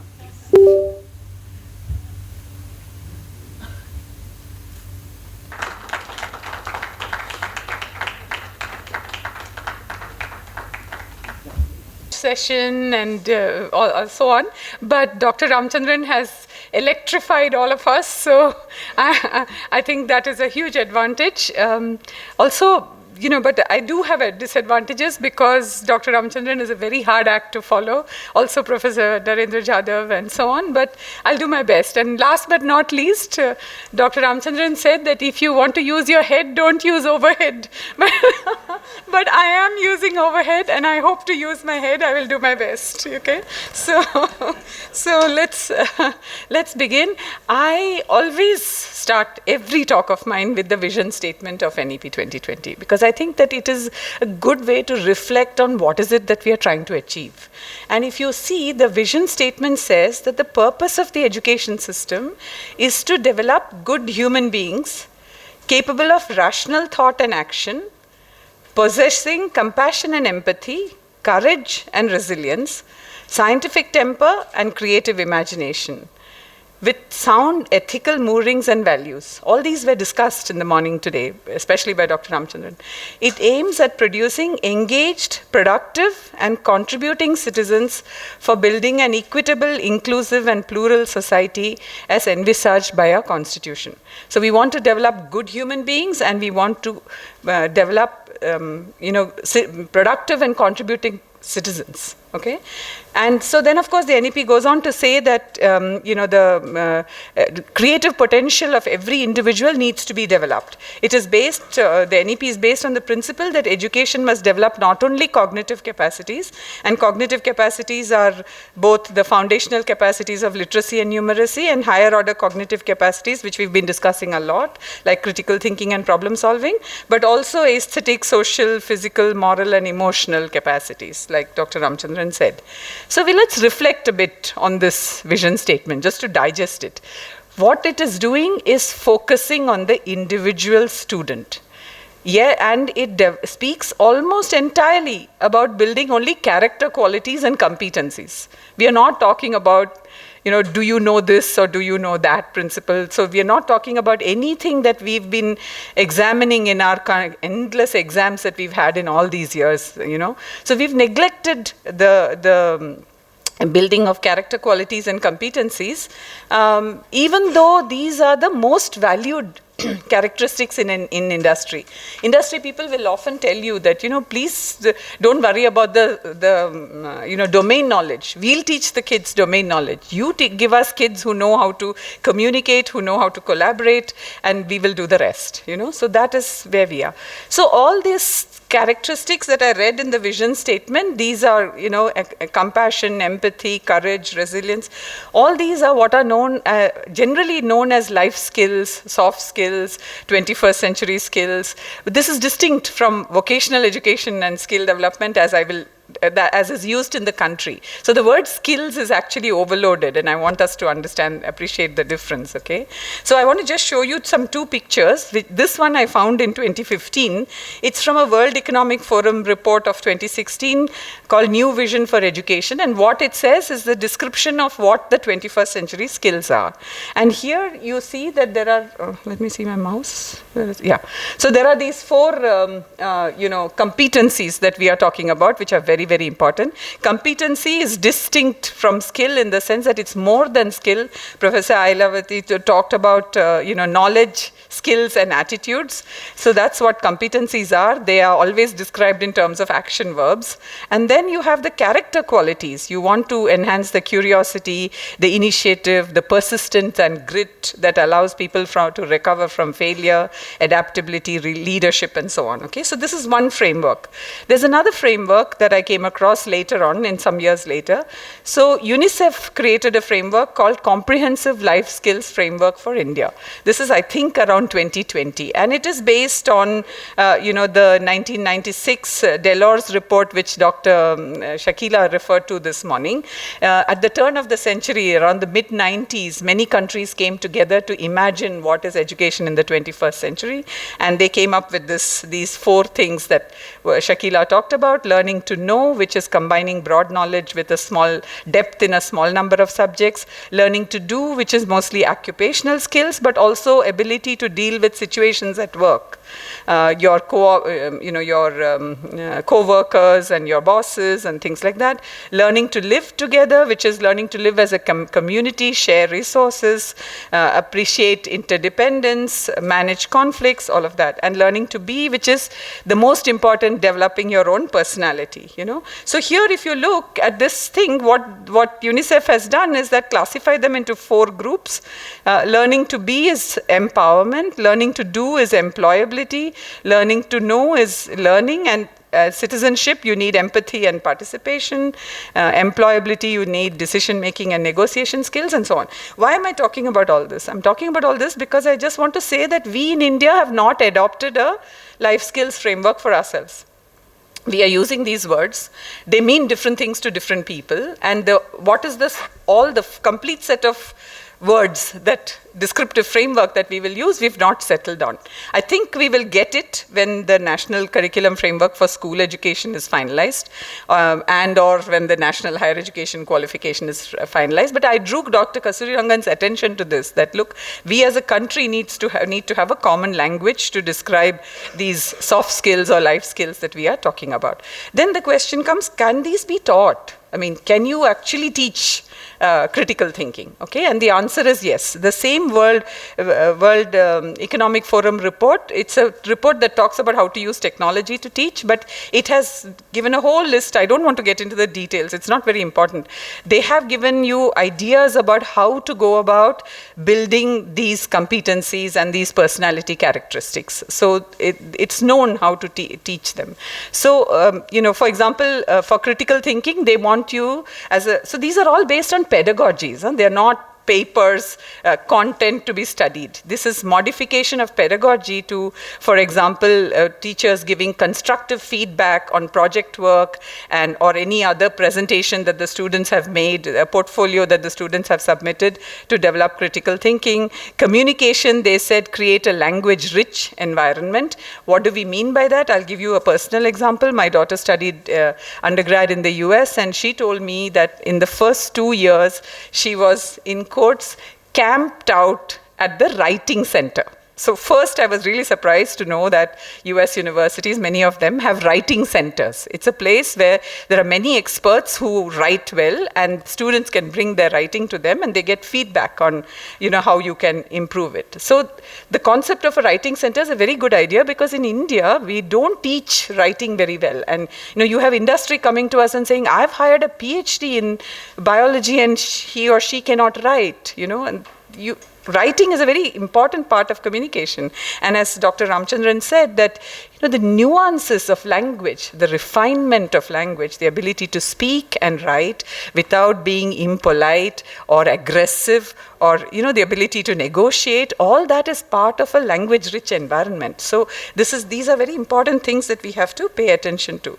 So going back to that last slide, the vision statement, the NEP also said that liberal arts education is one way of building a doing holistic development of students. Okay, so I won't touch on that because I think we've gone through all that. But now here's the last slide, which we talked about already. Dr. Ramchandran talked about it a lot, that we need to have a closed loop system in which we do our education, which means that we have to start by saying, what should a student who's done this semester of this subject know at the end of the semester?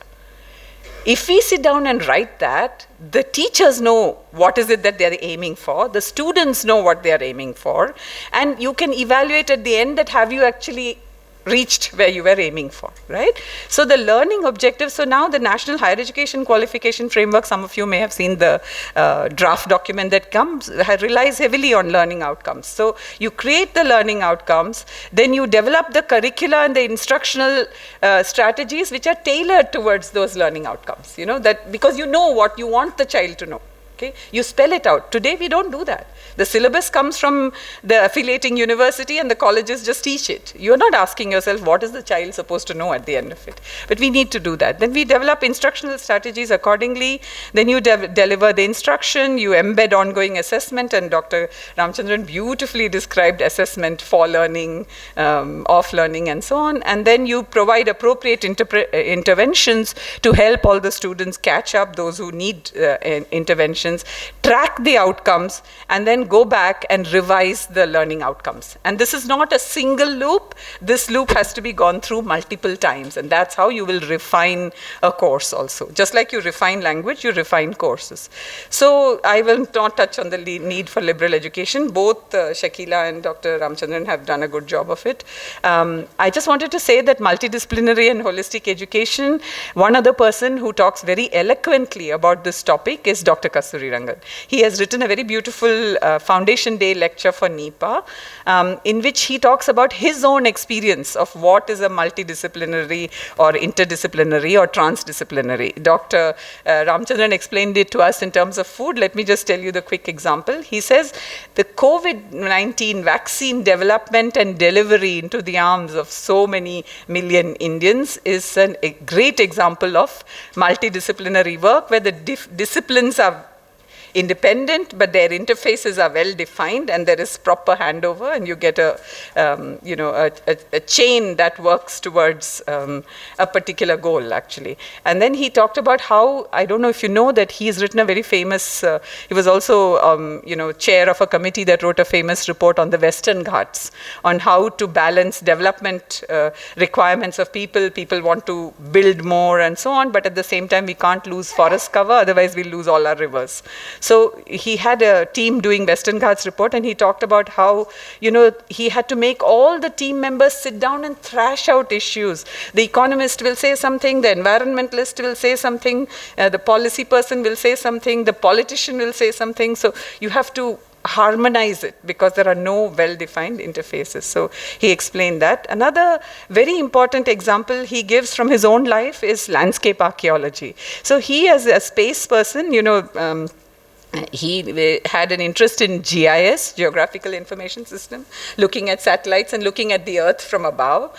And there are so many things that ISRO has done by looking at the Earth from above, finding water, identifying schools of fish to guide fishermen to where the fish is, to fish and so on. But more recently, one of his PhD students, actually, she started looking at ruins of India, like the Nalanda and the Dr.Shakila sites and so on, where from GIS data. And the perspective that you get from the GIS data is really transdisciplinary, means it is greater than the sum of the two parts. The GIS and the archaeology. So what you can learn from archaeology on the ground and what you can learn from GIS, you marry them together, and there are lots of new insights on all archaeological sites. So his thesis student's name is Professor Rajni. She's now a professor at NIAS, actually. So anyway, so this is a one-slide summary of NEP. I don't have to go through it because we've been through all the aspects of it. Regulatory reform, Shakila went through all this, and the importance of autonomy. And this is very critical. The success of NEP implementation depends on large numbers of good institutions getting autonomy and using autonomy imaginatively to actually improve the quality of education. Okay, and we haven't seen movement there because the autonomy is dependent on accreditation, and the accreditation is part of the regulatory reform, so we'll have to see what's going on. But we talked a lot about liberal education, bullet 3, and then promotion of research is very important. We should hear about the National Research Foundation by the end of this year, and then provisions for equity was talked about, and of course the use of technology, academic bank of credits being a game changer. Here I just wanted to mention only one additional point. I want to supplement what Dr. Ramchandran said about multiple entry and exit. Private sector institutions are very worried about this feature because, they say that, what will happen to the predictability of fees-based income? What will happen to us? What will happen to the students going away? So I wanted to say that the genesis of this multiple entry and exit was actually to support young people who are forced to drop out. And most of them are women because they'll get married or they'll have a kid or something, and then they are forced to break in the middle of second year and they've lost the 1.5 years that they've gone. Or they'll get married, move to another city, they've lost 1.5 or 2 years or 2.5 years sometimes. So the idea was to actually empower those people to come back. Of course, all policy has unintended consequences. So yes, Dr. Ramchandran said correctly that students will move because they'll want to go get the best courses from the best places. That is a lateral pressure on institutions to try to improve themselves, And, one of the things that you can do is, for example, identify your star faculty, promote them, promote their courses so that people who have the freedom to take 40% of their courses from other institutions come to your institution to take those 40% credits. So it's both an opportunity and a threat, actually, okay? So I just wanted to mention that. So we discussed this in the morning that, the policy is transformational. It's a complete overhaul of the system that we have. So it's always going to be difficult to implement. And the destination is known. We know where we want to be. And that is described very well in the document. But the pathways are not defined. The pathways are left to institutions and their faculty to figure out what the pathways are. So, all leading institutions, people like you all who have good leaders and good lots of enthusiasm to leverage economic opportunities like the DMIC and so on, you will be able to take the lead and set examples and share experiences with others so that you are inspiring to others. So the NEP actually gives us an opportunity to give our youth a competitive edge internationally, because people are competing internationally today, So we need to, there is an Uber, then there is a Ola, and there is an Amazon, and then there's a Flipkart. So it's always like this, but we need to invert that. We need to have new international companies. So we need internationally competitive education, but NEP also provides the compass, because like we discussed, we need to focus on helping students acquire 21st century skill, on learning how to learn and become lifelong learners. On Coursera, the most popular course is the one on learning how to learn. By far, the popularity of that course. So there's no reason why we can't teach our kids how to learn. And then, of course, what most important thing, the inversion through to stop the examination system as we have it now, and instead of asking what do you know, ask what can you do with what you know. We want productive, contributing citizens to society, to the economy, and to the country. So that is the compass that we need, that we have to teach kids how to use their knowledge.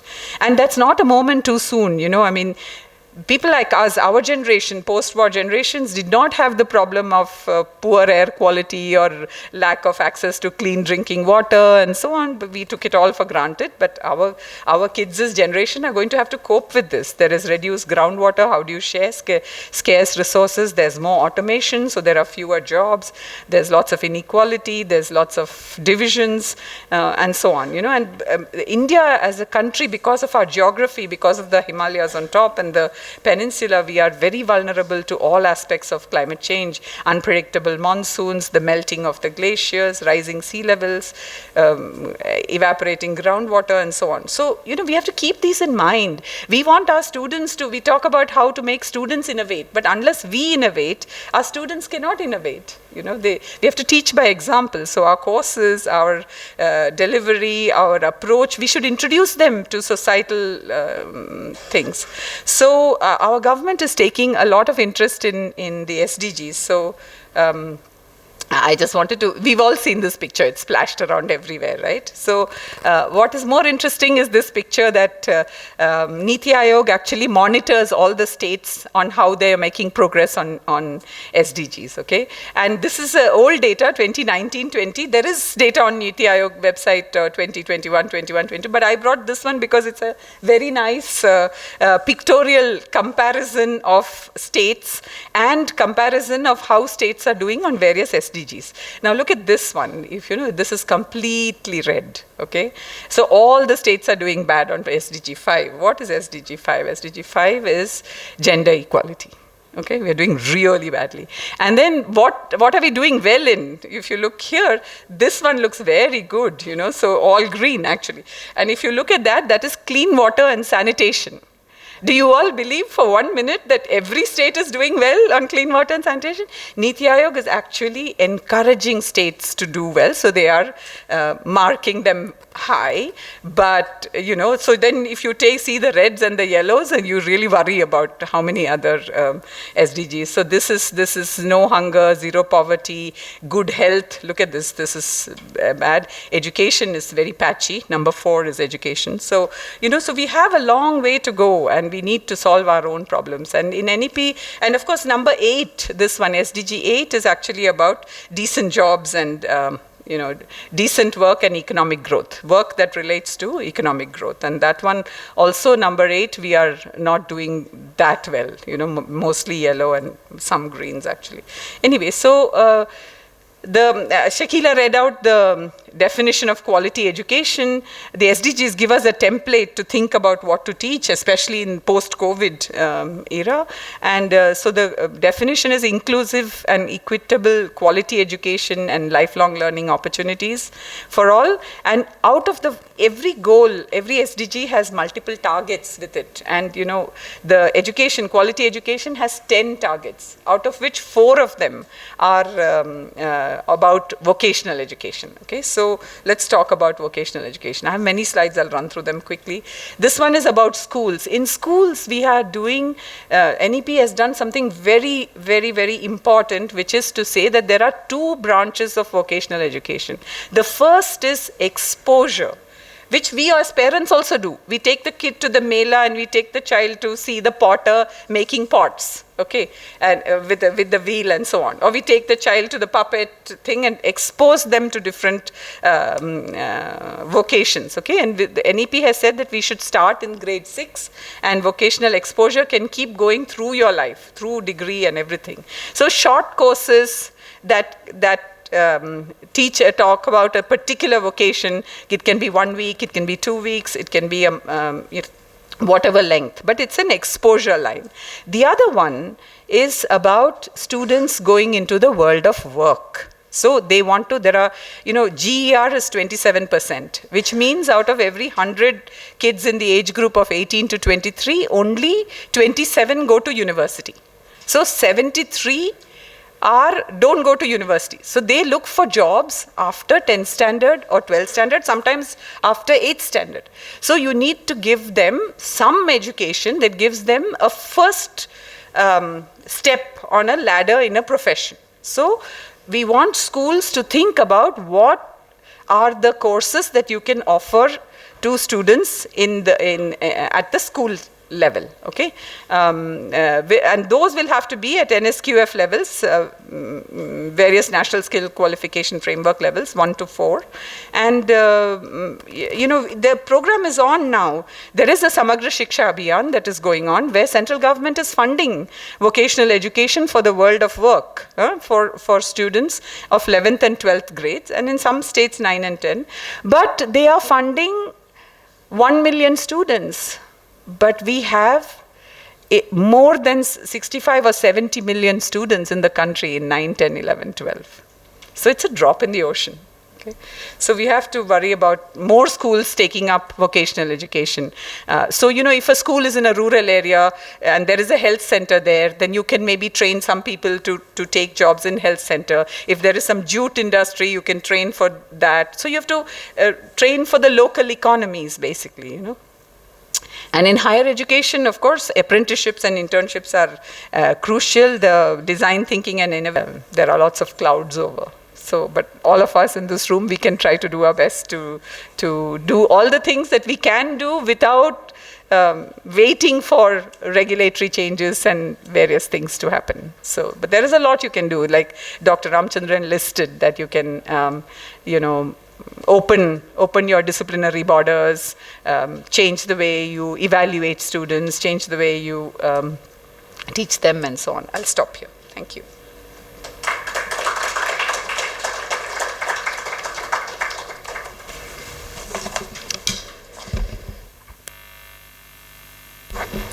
Thank you, ma'am. You've spelt out the essence of NEP on vocational learning, that is learning how to learn and how to use what you already know. I request Ashish Gadekar sir to kindly felicitate ma'am with a mark of honor on our behalf.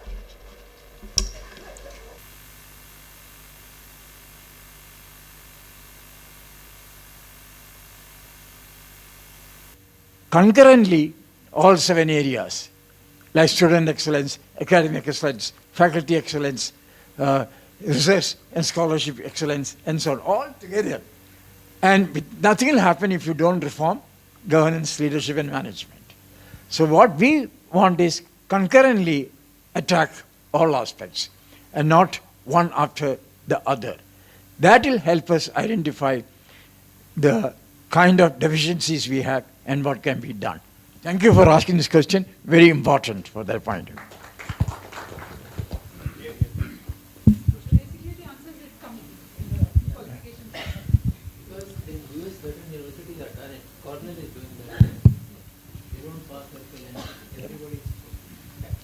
Thank you, sir. Sir, good afternoon.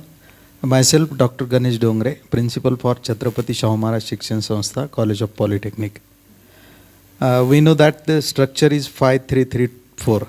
So that 4 starts from after 8th. After 8th, 9, 10, 11, 12.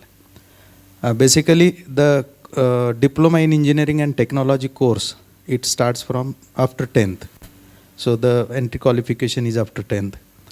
So in this NEP, there is no clarity about that. What will be the entry qualification, whether it will be from after 10th or after 12th or after 8th. Yeah. So, yeah, Polytechnic. Thank you for asking the question. Yeah, thank you, sir. Within a week, we'll be having a document, the National Credit Framework, that solves this problem. That, the credit accumulation from foundation stage, moving to preparatory, middle and secondary level is worked out. The feeling is that grade 9, 10, 11, 12 and undergraduate program, the minimum credit to be accrued is 20 credits per semester. But you might say, I want to have 2 more credits per semester. Fair enough. The institution will have freedom to do it. But don't make it too much. What I'm suggesting is a 4-year program. 160 is the normal. But if you want to go to 176, it may not do harm. Provided one can explain why it is necessary to have more skill orientation and so on. So that takes care of this mobility between polytechnics to the other levels. It is going to be again outcome based, and the criteria for awarding credit is determined, and therefore based on this, the NSQF now, it was 10 levels earlier, that also will be now level 8. And the National Higher Education Qualification Framework has also been adjusted to have the doctoral program at level 8. In 2 weeks' time, you will have this document, the National Credit Framework, and I think based on that, we can express vertical and horizontal mobility through the credit accumulation. And I think, we certainly want, we talked about 4 areas of skilling, reskilling, upskilling, and multi-skilling. In future, what we want is a multi-skilled person, not too much focused on a single skill. Those single skills will be taken care of machines in future. But multi-skilling may not be. So that's why this idea, the 4 areas we talk about it, skilling, reskilling, upskilling, and multi-skilling. So that what cannot be taken care of by the machine learning or artificial intelligence can be taken care of it. I think on AI, I have one feeling, it is not like UK or ESA, where they are trying to reduce employees. India, we can't afford to do that. So we have to strike a balance between the requirement of employment and what can be done using machines and so on. Like for instance, during my last trip to China, I saw a robot teaching. Teachers asked me, does it mean you don't need teachers again? I said, be ready to change your role. You will design the program for the robot. You may not directly teach it. So if the role of teacher, faculty changes from a mere transmitter of knowledge to a content creator, a pedagogy, institutional approach designer, and so on. The role of faculty will change. It may not be just transmitting knowledge. So more and more design thinking, design learning will take place. So therefore, polytechnics, I think it will be an integral part of our approach, which can be worked out. Thank you for raising this, I think. I think you are also asking about eligibility, isn't it? Eligibility will remain as they are. Students are free to, the whole idea of doing exposure from 6th grade direction they want to go. Whether they want to go in machine manufacturing, or they want to go in health, or they want to go in design or whatever. So, or IT or whatever. So if they find it, they are free to drop out at the 10th standard and join a polytechnic. Or they are free to drop out at 8th standard and join ITI. And then from ITI they will be able to come back into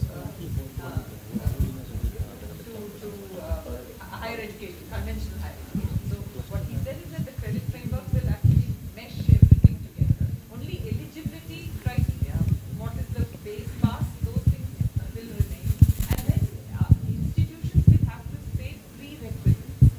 Like they have to say that if you need to take a calculus course, then what should you have studied before you come into this calculus? Right? So you will have to specify prerequisites for each course. So if you have the prerequisites, you can come into that course. No barrier. And also one more thing, that we are going to set up a system for recognition and validation of prior learning. So what are the prior learning? Recognize that. And then of course, if there is a gap, through a bridge course, we can move ahead with that. So with the credit framework, these things will happen.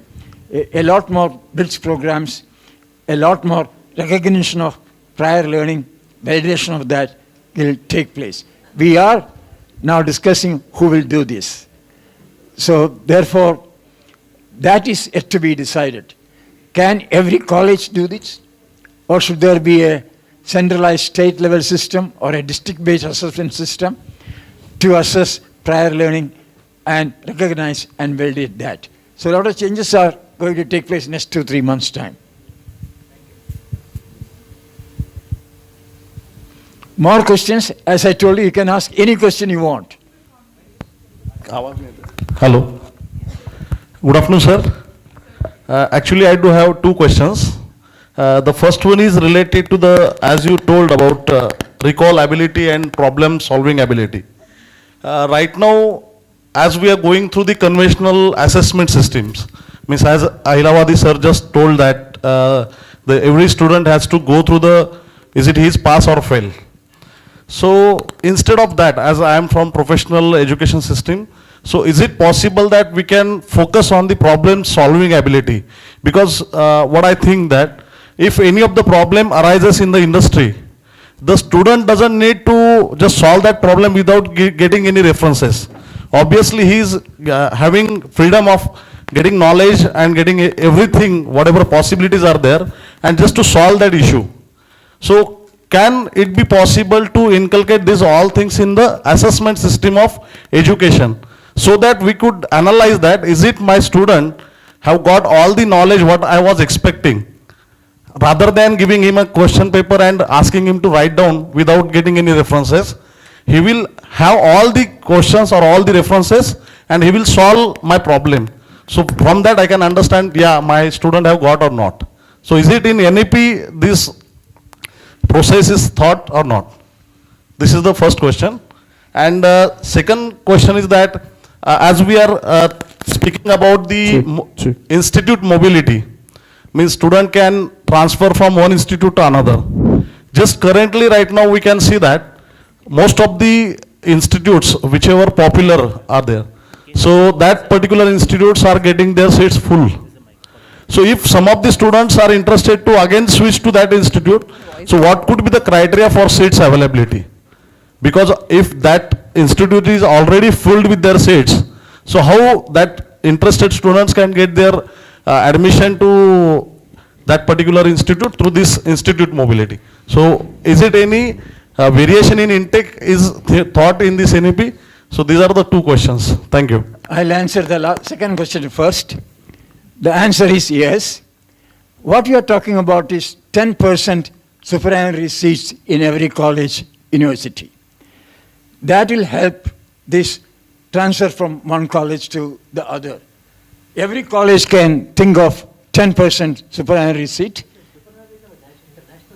No, even for national, now it is, yeah, it will also not take place. So that will help in getting, of course, the students. But of course, you cannot have more than that because every institute has infrastructural constraints and so on. The first question, policy under paragraph 4.23 talks about 18 competencies. That includes problem solving, critical thinking, creative thinking, digital skills and literacy, communication skills, scientific temper, and so on. All 18 are important, but complex problem solving is seen as the most important. In the 3 years ago, the World Economic Forum brought about a study report. What are the critical employable skills? On the top is problem solving ability. Number 2 is critical thinking. Number 3 is creative thinking. Number 4 is working in teams, and so on. Leadership skills. So they identified 10. In policy, we identified 18. They are equally important. So while facilitating problem solving as an important aspect, don't neglect this, because holistic education means developments in all areas and not just one areas. But your point is very valid. We must now emphasis in creating a problem solver, graduate attribute, a critical thinker, a creative thinker, a skilled communicator, and so on. A person who can work in multicultural context. In India, it's very important. So these also had to be given emphasis, but you are right, complex problem solving remains on the top of the employability skills. So a little more emphasis on that will help. Yeah, right. It's a very important question. I am also in corporate. I worked for 27 years in corporate. One of the program objectives of most of the universities is after MBA program. After 2 years MBA program, the student should be able to solve.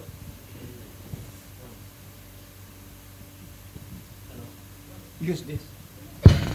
Hello, yeah. I have seen in many business schools, one of the topmost, as you rightly said, the program objective is after 2 years MBA program, the student should be able to solve complex business problems with a given resource constraint.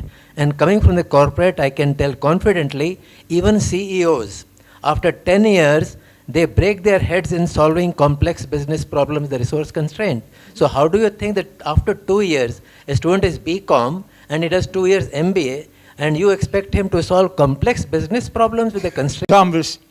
I was acting as a minister in Kosovo with Dr. Bernard Kouchner, the former foreign minister of France. One day he called me and said, Rama, can you do a help?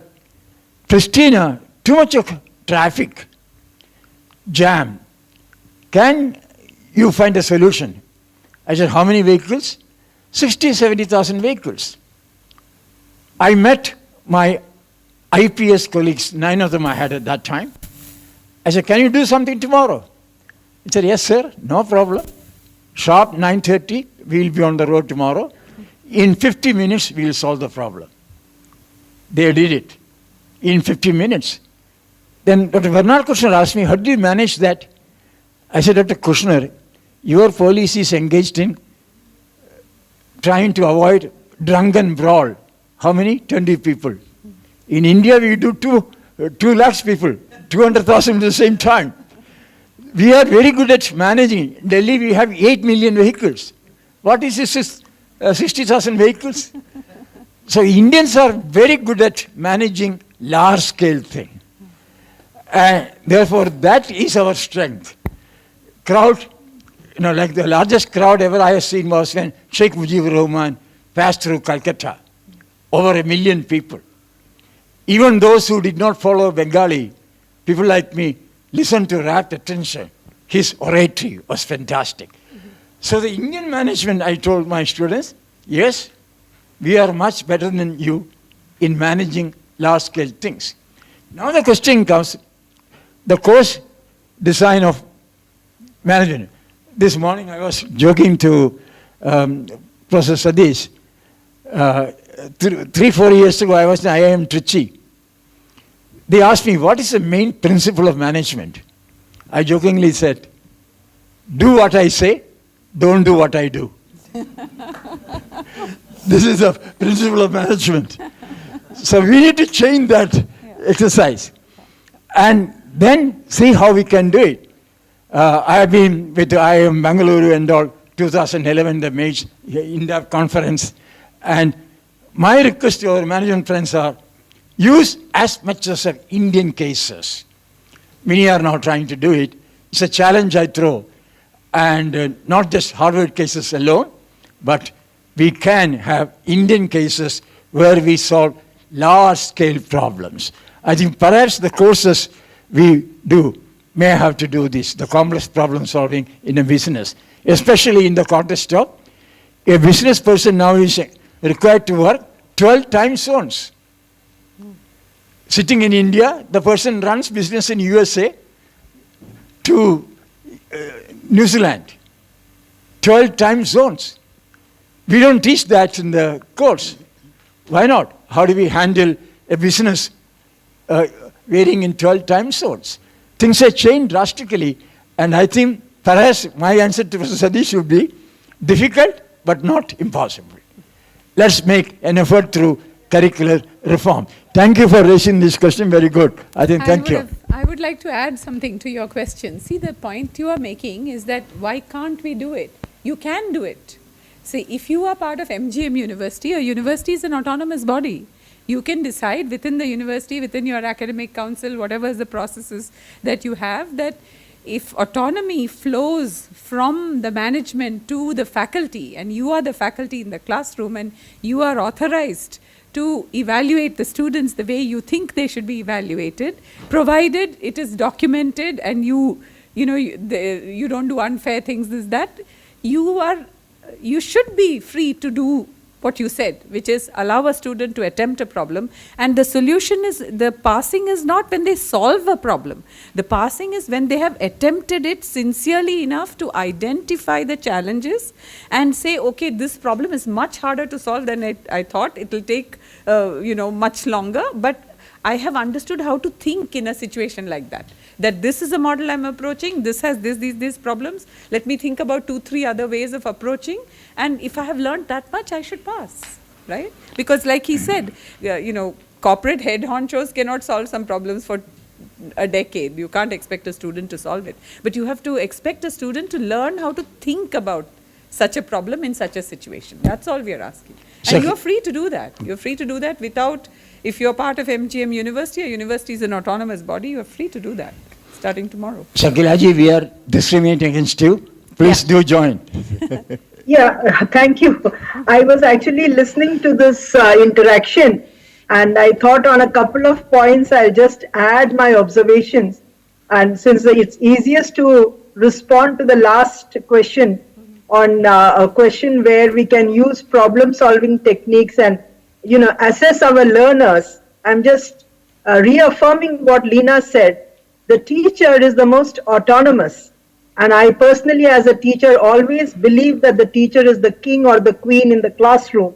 No one can come between me as a teacher and the student.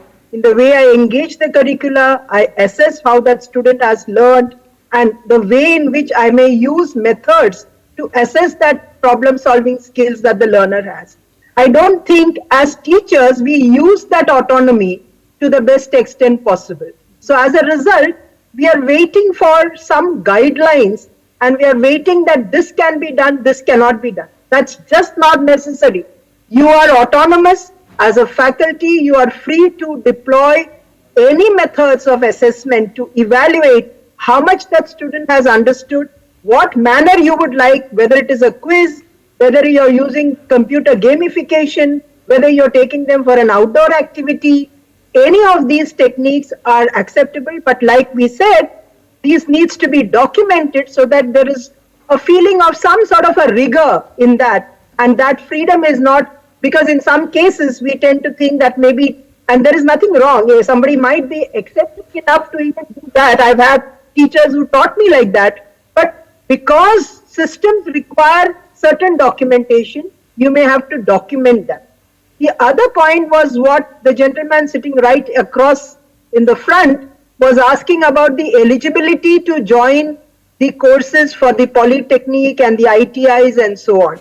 While the National Credit Framework, as Professor Ramachandran ji has said, has determined the levels of credits to be acquired across stages, I would urge you to have a look at the Government of Maharashtra's committee report, because I was there in Pune about 10 days back, and in an interaction with the SPPU HODs, I had the benefit of getting this report, which tells institutions in Maharashtra how to go about implementing many of the national guidelines in the state perspective.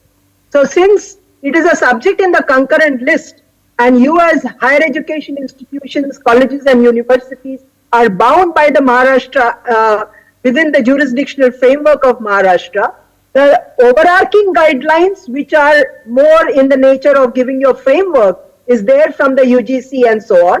But you also have to see through what the Maharashtra committee report tells in terms of when it is technical education, when it is admissions and so on. But as Leena mentioned, we do not normally try to overturn the admission criteria.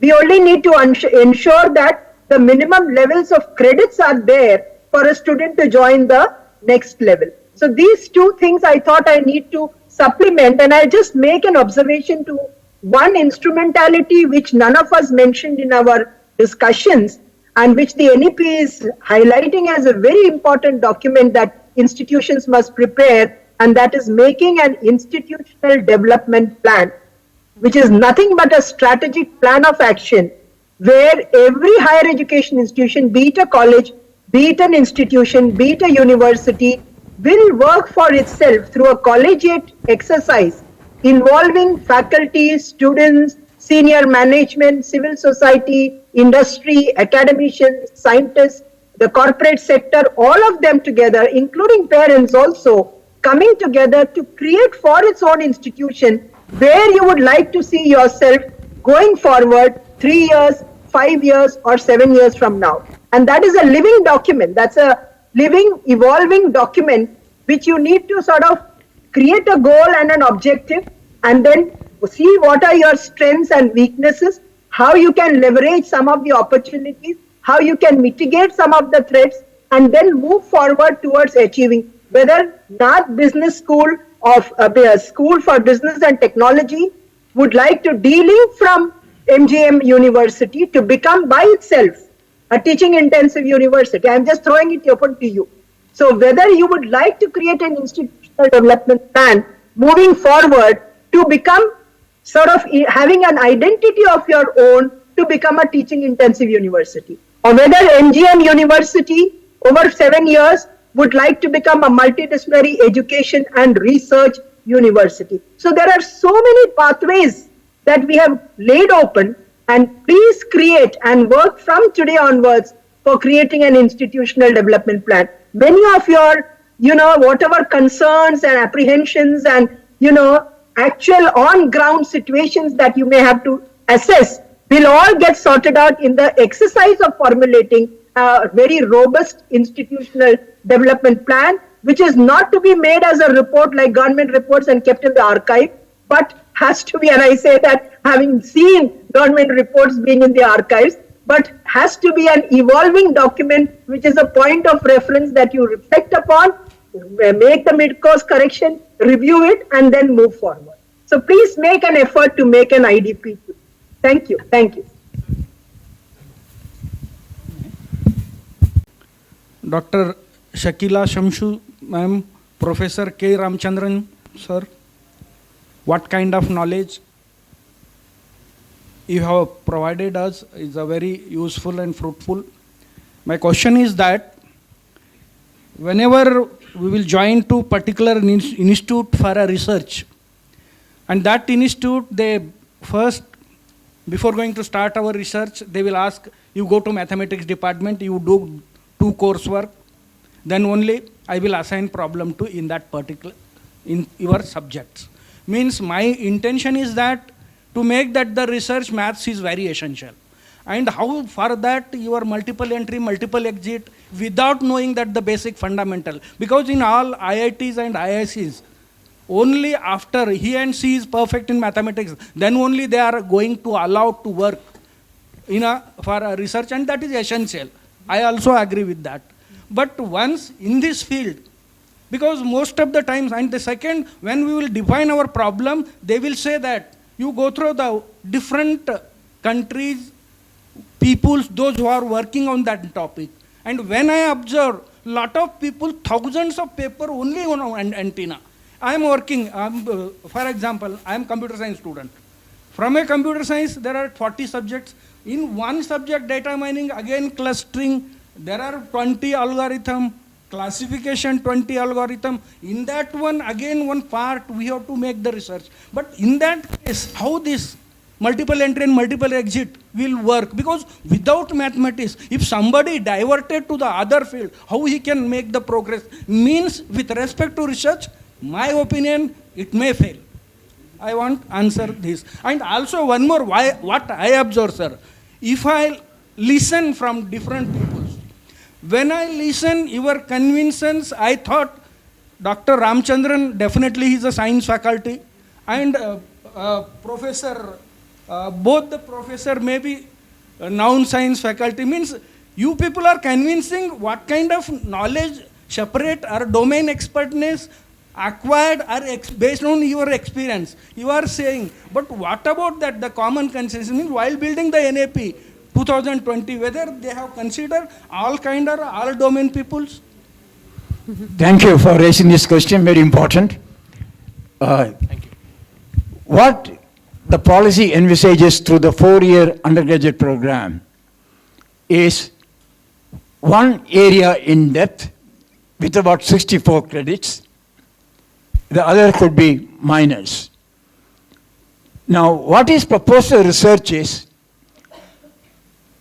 a student who obtains CGPA 7.5 at the end of 3rd year of undergraduate program will be entitled to join what you call BSc, BA, BCom, BTech research. That means there will be courses in research methodology, advanced level courses related to the major taken. In fact, 24 credits more that area, so that the area of research one might choose will have the backup through advanced level courses as well. So it is not that anybody can pursue research.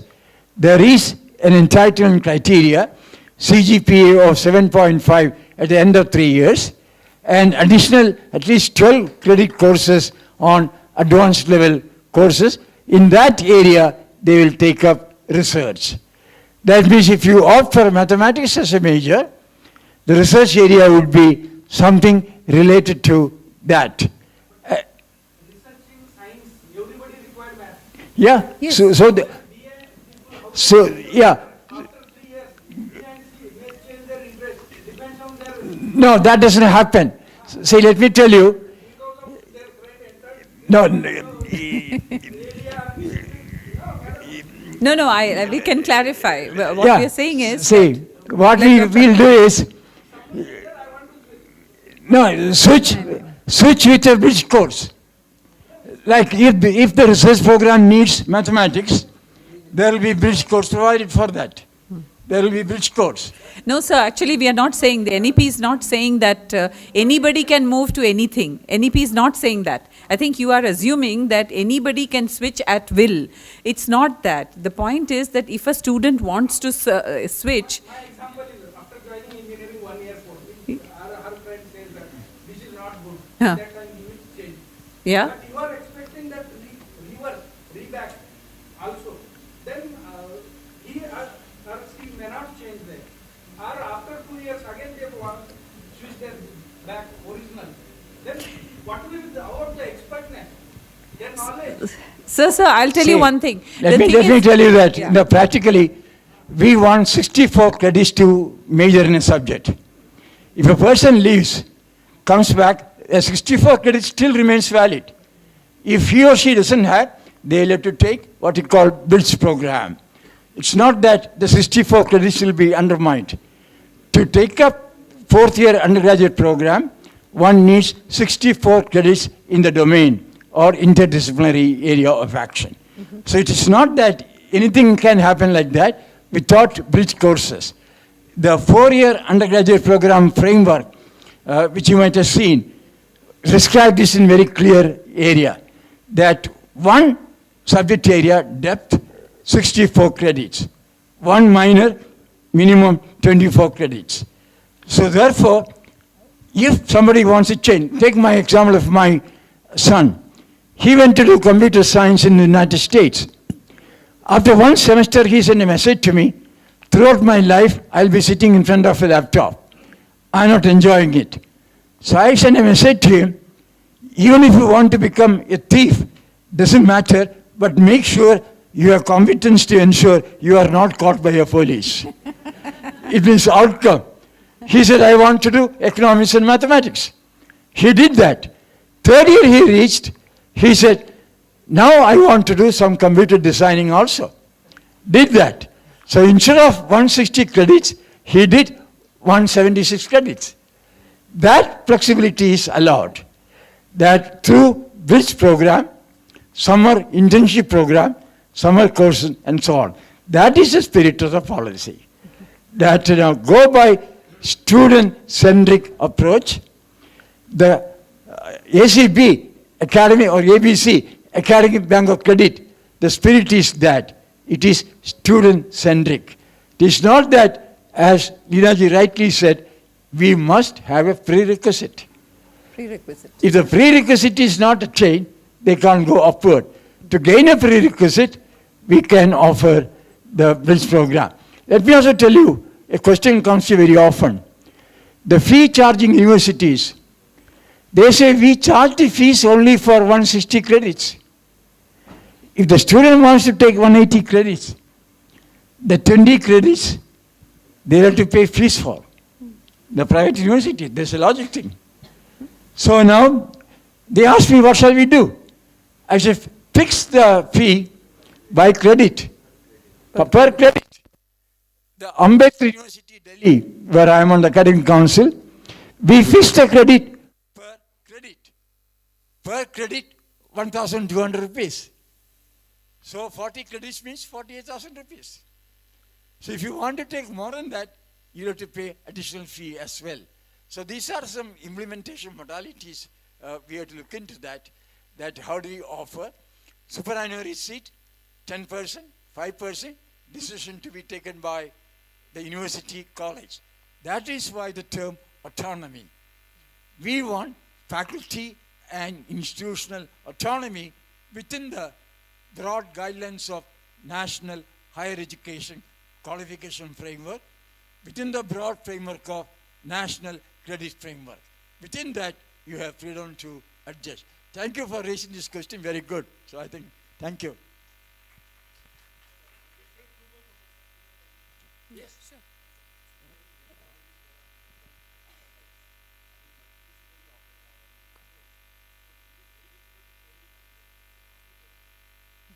Give it to a computer, sir. Thank you. Give it to a software. The software will keep I had a multidisciplinary undergraduate program. I had physics, chemistry as my major, biology, mathematics as my minor, economics, social science, history of science and technology, 3 hours every week, vocational program in electronics, mechanical engineering, and so on. That gave me a breadth. Timetabling was not easy. These days we have a software which will take care of it. But again, having said this, doesn't mean you can offer a course for 2 students. You might say minimum 8 students or minimum 6 students. Some courses can be taken face-to-face like you and I do. Some can be taken by online program. We are moving towards what we call a training arrangement. That the university here can have a training arrangement with Bombay University. 8 credit program through online mode in Bombay University. Remaining here, we encourage more and more training arrangement. It doesn't have to be offered by every university. So That's the thing we are talking now. The training arrangement will also take place and see how we can move about it. So we can timetable, but keeping in view the constraints, you may say, I need 8 students and not 2 students. So that decision is again left to the college and the university. Thank you for raising this. Yes, next question. Yes, Good madam. afternoon, sir. As per the NEP 2020 policy, there will be no board exams for grade 10. So how would be the admissions for 11th standard? What will be the criteria on the basis of the schools taking the exams or different something entrance and all? And my second question is that under the multidisciplinary higher options, you said that there will be no discrimination in science, commerce or arts. Students can choose subjects across all the streams.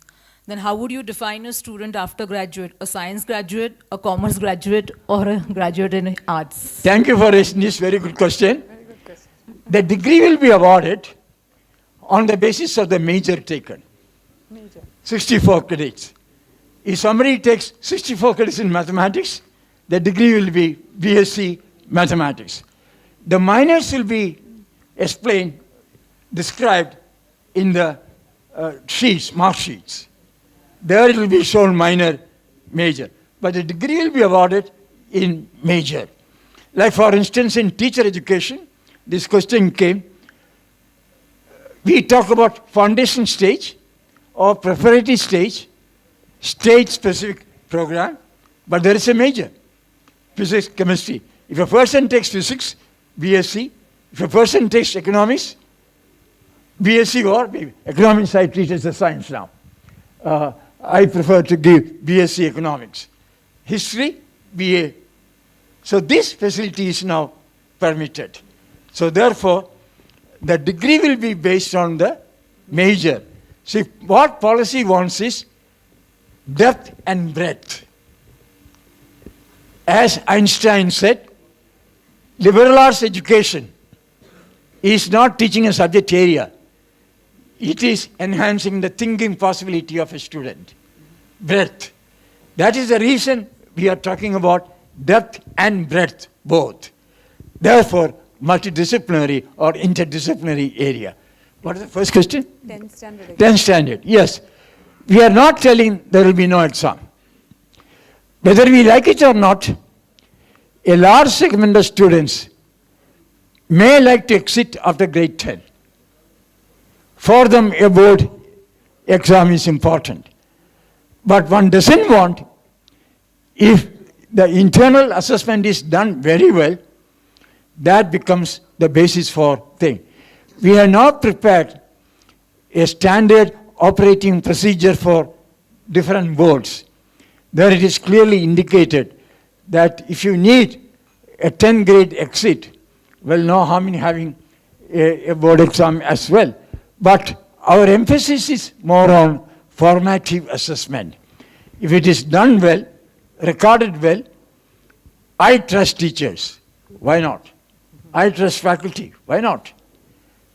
Like the Ambassador University, Delhi, the courses are designed by faculty, taught by faculty, assessed by faculty.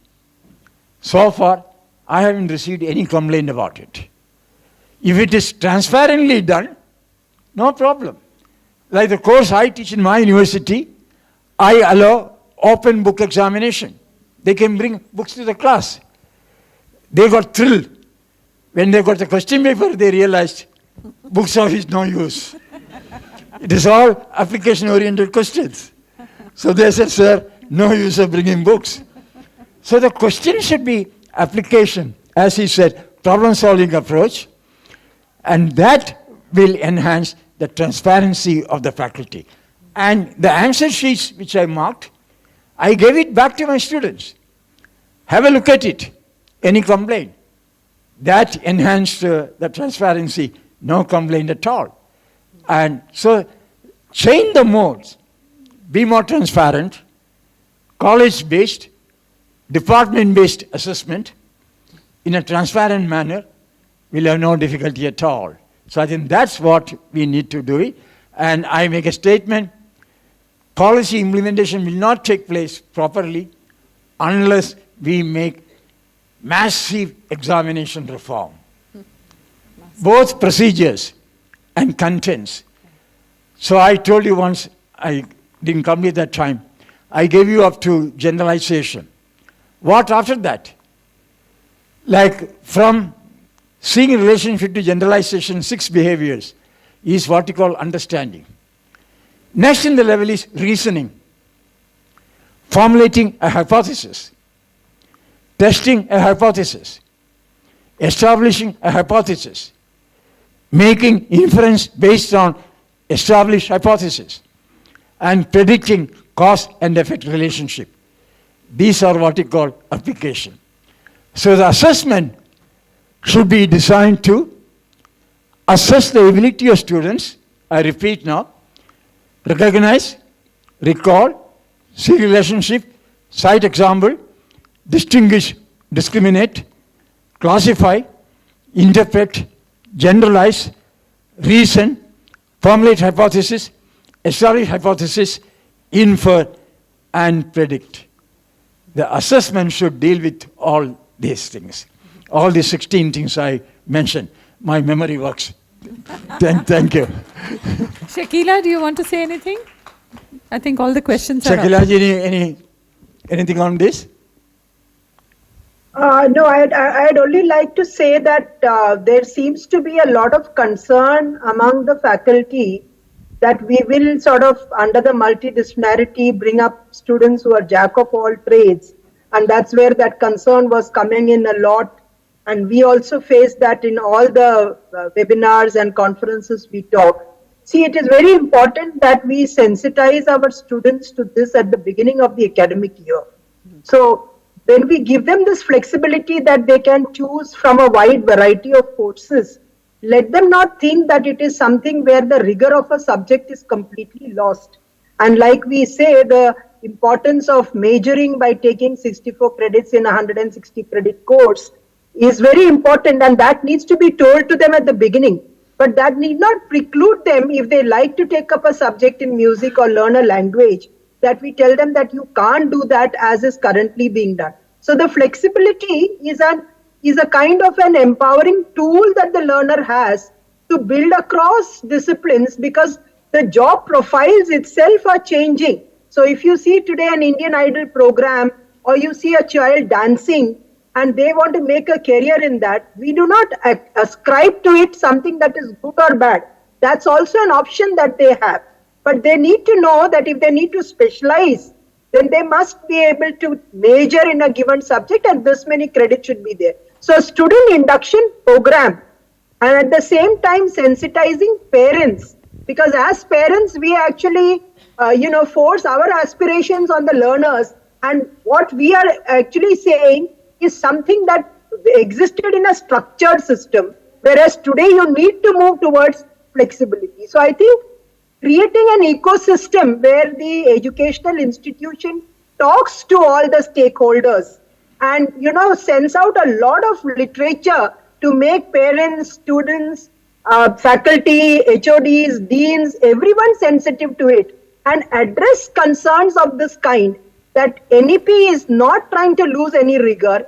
NEP is providing multidisciplinarity because that is the need of the hour. Job profiles call for multiple competencies and multiple skills. We do not know what the jobs of tomorrow are looking like. Therefore, if you want your children to get prepared for unknown jobs of tomorrow, they should have exposure to multiple disciplines. Again, I would urge every faculty, with our very large-sized academic egos of our own discipline, where we think that my discipline of education is most important, my discipline of chemistry is most important.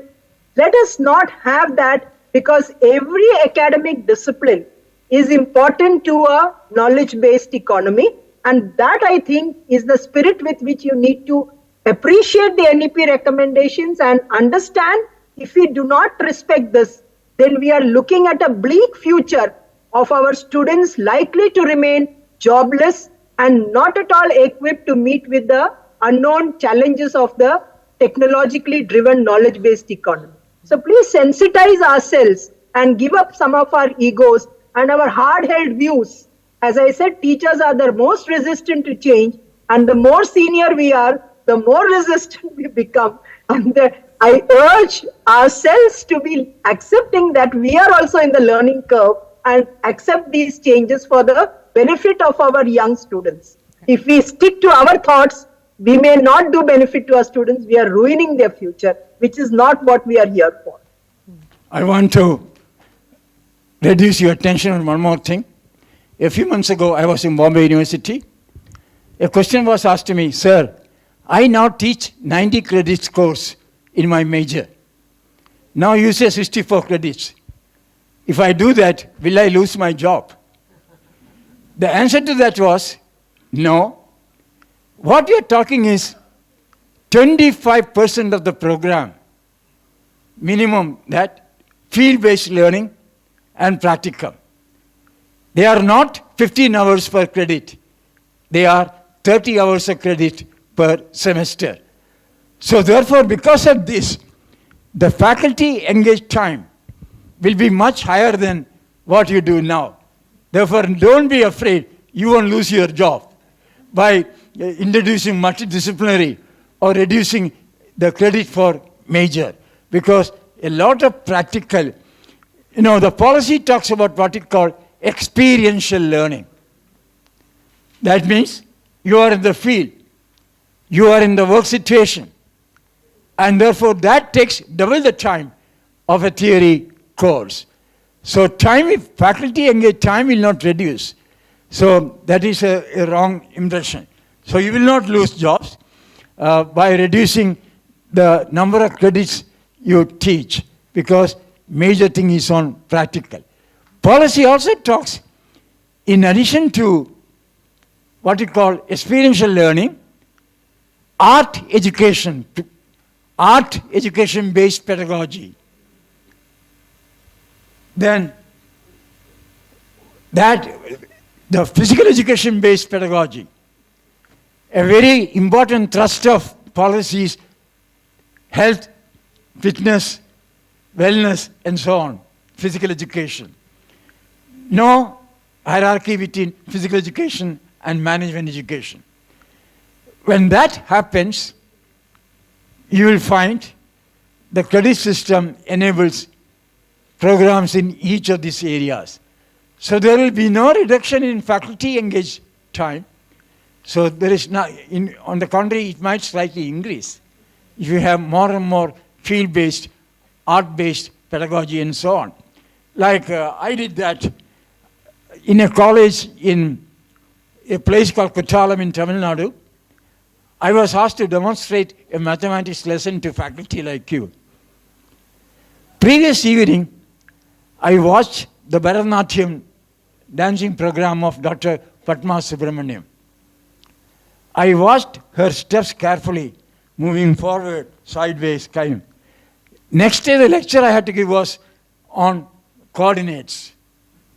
The entire lesson I did next day was based on Dr. Padma Subramanian's dance steps. This is what we call art-based pedagogy. Physical education. I am against teaching in the beginning individual games. Teach first group games, where you talk about what you call the coordination, supporting others. If you are playing soccer, at the last minute somebody passes to somebody who can hit the goal. Selfless thing, that promotes what you call team spirit and that kind of thing. That is possible through games. So therefore, sports-based pedagogy in many of these areas to create what you call leadership readiness, skills, coordination, work and so on.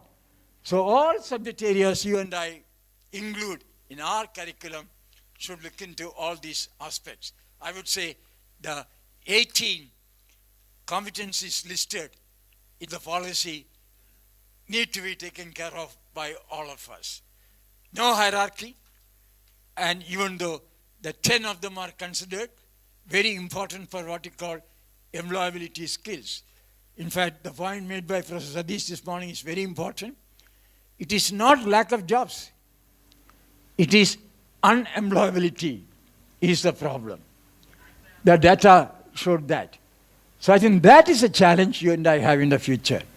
So therefore, the policy will help improve the overall scenario, and it is not trying to do. Thank you for raising this question.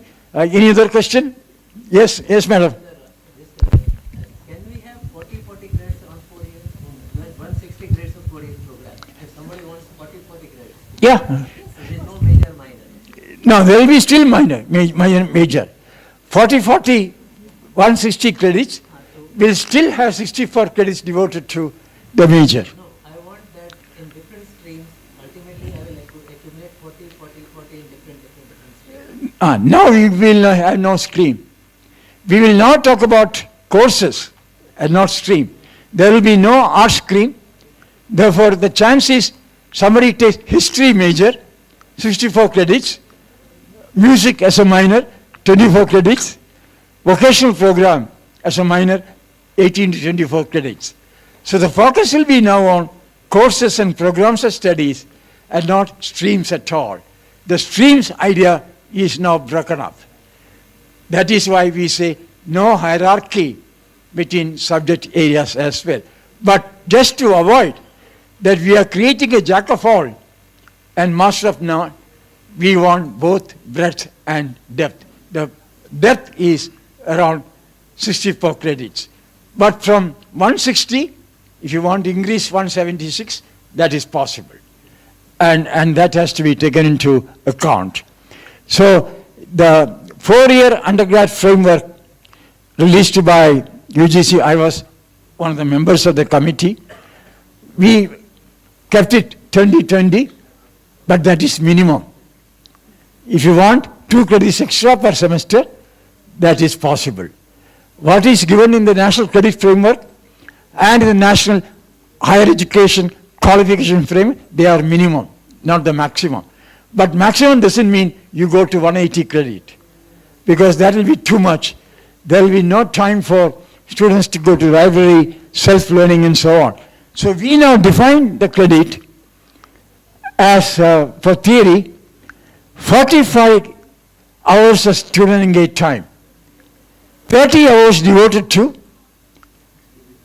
experiential learning, and also devoted to self-study, devoted to library work, and so on. The complaint from students are, sir, too much classroom learning, no time for anything. Therefore, in a notional manner, we define theory 45 hours, including 30 hours notional hours, practicum 45 hours again, 30 hours classroom-based, 15 hours extra to prepare for practicals, collection of data, and so on. So therefore, the faculty-guided time will increase. So again, no loss of jobs because of that. Thank you. I think clarify all your doubts. Yes, madam. Good evening, everyone present in this meeting. My question is, as we are very close to implement the NEP 2020. The question is, sir, we are talking about the students, we are talking about the curriculum, we are talking about the 5+3+3+4 stages. What about the teachers? Are there any professional development courses? Because it is very important that out of the classroom preparation must be done by the educators before entering in the classroom. So we would like to know about any professional development courses which can be recommended to teachers to achieve the goals of NEP 2020. Thank you. Yeah, what he proposes, there will be a systematic need assessment to find out what are the training needs. As I told you earlier, professional development, continuous professional development means 8 to 9 parameters. 1, training. 2, exposure to lectures by experts. 3, demonstration lessons. 4, digital, all in-person learning resource centers. 5, action research. 6, participation in seminars and meetings. 7, even international exposure, and so on. All together make what we call professional development activities, not just training. We do envisage in the policy 50 hours of time in a year for every teacher for continuous professional development. The challenge therefore is we create an institutional or even district-specific development plan to ensure that every year a teacher gets about 50 hours of learner-engaged time for continuous professional development. The policy articulates that very clearly. So there is a great emphasis on professional development. IGNOU is now trying to train 1.3 million college faculty. Currently it is online mode. I do lecture there. We want that to be a hybrid model so that certain practicals can be done through in-person and theoretical part can be done through online. So 1.3 million faculty of universities and colleges will be trained through this effort. So that is the idea. Then same thing for 8 million teachers, school teachers. We have a program called NISTA, which is hybrid. Through that we want to ensure all our teachers are trained the next 2-3 years. And my caution to all of you is, before you introduce 4-year undergraduate program, multidisciplinary master's program, please do reorient the faculty. The faculty must be on the board. So even if you don't introduce that 2023, 24 doesn't matter. 2023, 24 we can use it for buying into the faculty. Series of faculty development program. When they feel comfortable, go ahead, introduce the one. Otherwise, we might lose the impact of the innovation we are talking about. Thank you, Madam, for raising this question. Hello. Thank you. Good question. I think I'll just come in on the capacity building. I think adding on to what Professor Ramachandran ji said about NISTA and also in terms of the fact that the workshops and the IGNOU is going about doing the online programs, UGC, the ministry, the AICT, all of them have mandated higher education institutions to conduct workshop-based training programs for NEP. The idea is that, listening to a talk and actually you carry back very little when you get back. So we are talking in terms like right now the SPPU in Pune is doing a 1-month faculty induction program for the newly appointed assistant professors who are within their 7 years of teaching experience, which is something we had started under the initiative of Pandit Madan Mohan Malviya National Mission on Teachers and Teaching, and which the UGC has adopted, and now it's become a regular stream for that 1-month induction program, which is actually hands-on workshop kind of training. Similarly, we are talking in terms of the traditional UGC refresher programs at National Mission on Teachers and Teaching. The centers which have been created are in a self-sustaining mode. They charge top, but they are conducting these 7 days program, 10 days program, 15 days program, which are either on multidisciplinarity or which are basically on technology-enabled learning. And that is, mind you, all the NMTT centers are not centers who are only are in IITs, they are in NITs, and it is open to all the participants to sort of take advantage of it. What is essential is that the NEP recognizes the need for professional capacity building of faculty. And at the same time, institutions are very conservative in releasing their faculty to go in for these training programs. I think the balance is to understand that an institution's growth to a very great extent depends upon how much do you invest in your own faculty's professional profile being developed, which includes participation in seminars and so on. So the capacity building, that including leadership development, is something that has to happen in a continuous manner, and where fortunately right now, because of the national education policy, all the regulators are encouraging their higher education institutions, both by the UGC the AICTE, the AIU, all of them coming forward, including the NMTT centers, to take advantage of many of the training programs. So I really would like all of you to start scouting for it. Maybe we can find out ways in which you can access this information. But even within Maharashtra, let me tell you, many of our centers are actively doing it. Right now, there is a faculty induction program which is being held by the SPPU.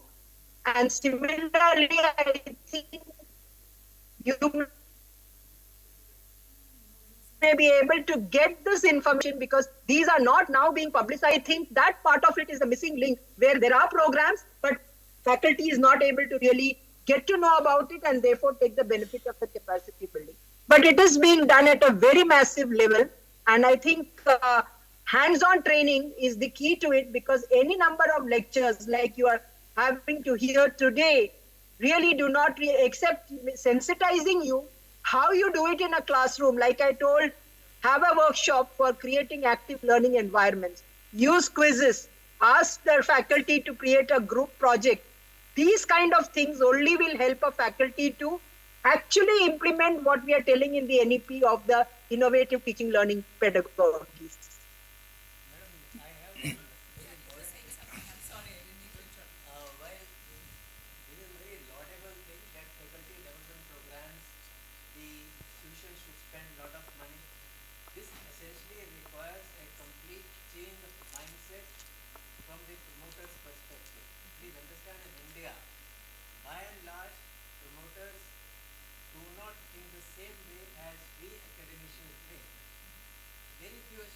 Fortunately, I worked there in KJ Somaya Institute in Mumbai and IIT Hyderabad.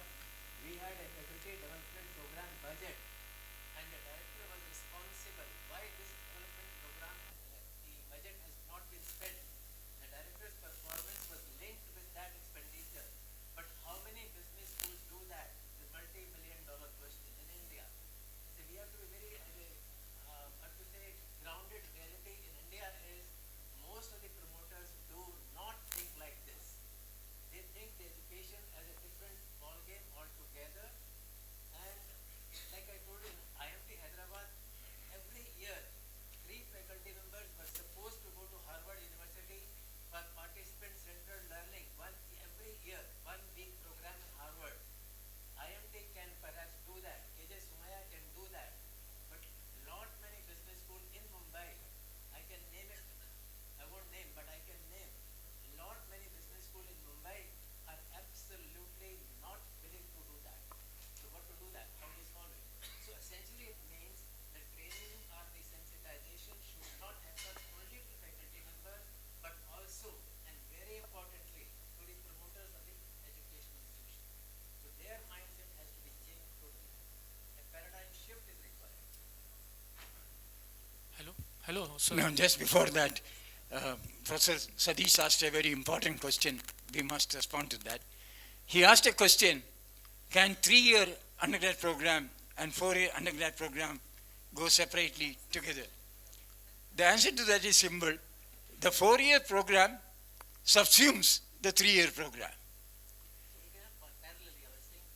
No, it's not parallel. There is nothing about 3-year program, 4-year program. The 4-year program, those who want to leave after 3 years, they are free to with a bachelor degree. So the 3-year program is subsumed into the 4-year program. So no need to run separately. And it is giving an additional chance to continue in the 4th year.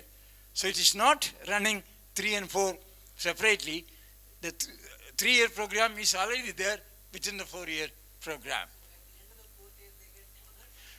2 degrees. If they take an additional 24 credits, advanced courses, they get BA, BSc honors. If they do a 12 credit dissertation, then they get BA, BSc honors with research. So in the 4th year, they get 2 degrees, honors with research. That depends upon the time spent on research. 8 credit program may be spent on research methodology, 12 credits for actual doing research and a dissertation. They get BA, BSc honors with research. So the 3-year program is automatically embedded into the 4-year program. Thank you for raising that, otherwise you would have missed that. Hello, good evening, sir. I am having one question. My question is regarding with the vocational education. Actually, in Aurangabad, Dr. Babasaheb Ambedkar Marathwada University is the first university in India to implement Bachelor of Vocation course. This BVOC course was introduced in automobile and industrial automation, which was with the current needs of the industry in this region. And it was in 2012 this department was formed. Under the UGC 12 plan, okay, this department got flourished. There were the all the infrastructure teaching posts. Okay, now the main problem is this 3-year degree program, that is BVOC, is having 180 credits. Okay, and the 4-year BTech program is also having 180 credits. And the problem is, if I am a teacher of automobile, there is a BTech automobile course and there is also BVOC automobile course. And the current new guidelines of AICT gives us the vertical mobility from BVOC to BTech. So how we can manage in 3 years 180 credits? For the BTech it is for 4 years we have to give 180 credits. Correct. Okay. So I'll attempt a first answer, but I think the confirmation can come from Dr. Ramchandran that the new credit framework is saying 20 credits per semester. That will lead to the requirements on BVOC also coming down. Okay, so BVOC has 30 credits now, which is pretty heavy actually. And in that 12 credits are general education. So people are learning English and they're learning health and wellness and they're learning digital literacy, whatever. Yes. So that part can be cut without compromising the quality of the domain knowledge courses as well as the practicals. Okay. So I think that will happen, but I agree with you that everybody is worrying about whether UGC is going to give an explicit clarification that BVOC also will go with 20 credits. Let's ask Dr. Ramchandran that. Yes, in the National Higher Education Qualification Framework, it is what she said, 20 credits per semester, minimum. But if you want 22, fair enough. The National Credit Framework also is now talking 20 credits per semester. So BVOC will not have 180. They'll have to come down to 120.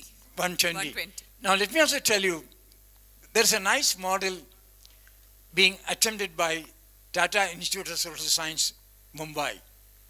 You know how many programs they are running? 34 credits, 34 programs. How do they do it?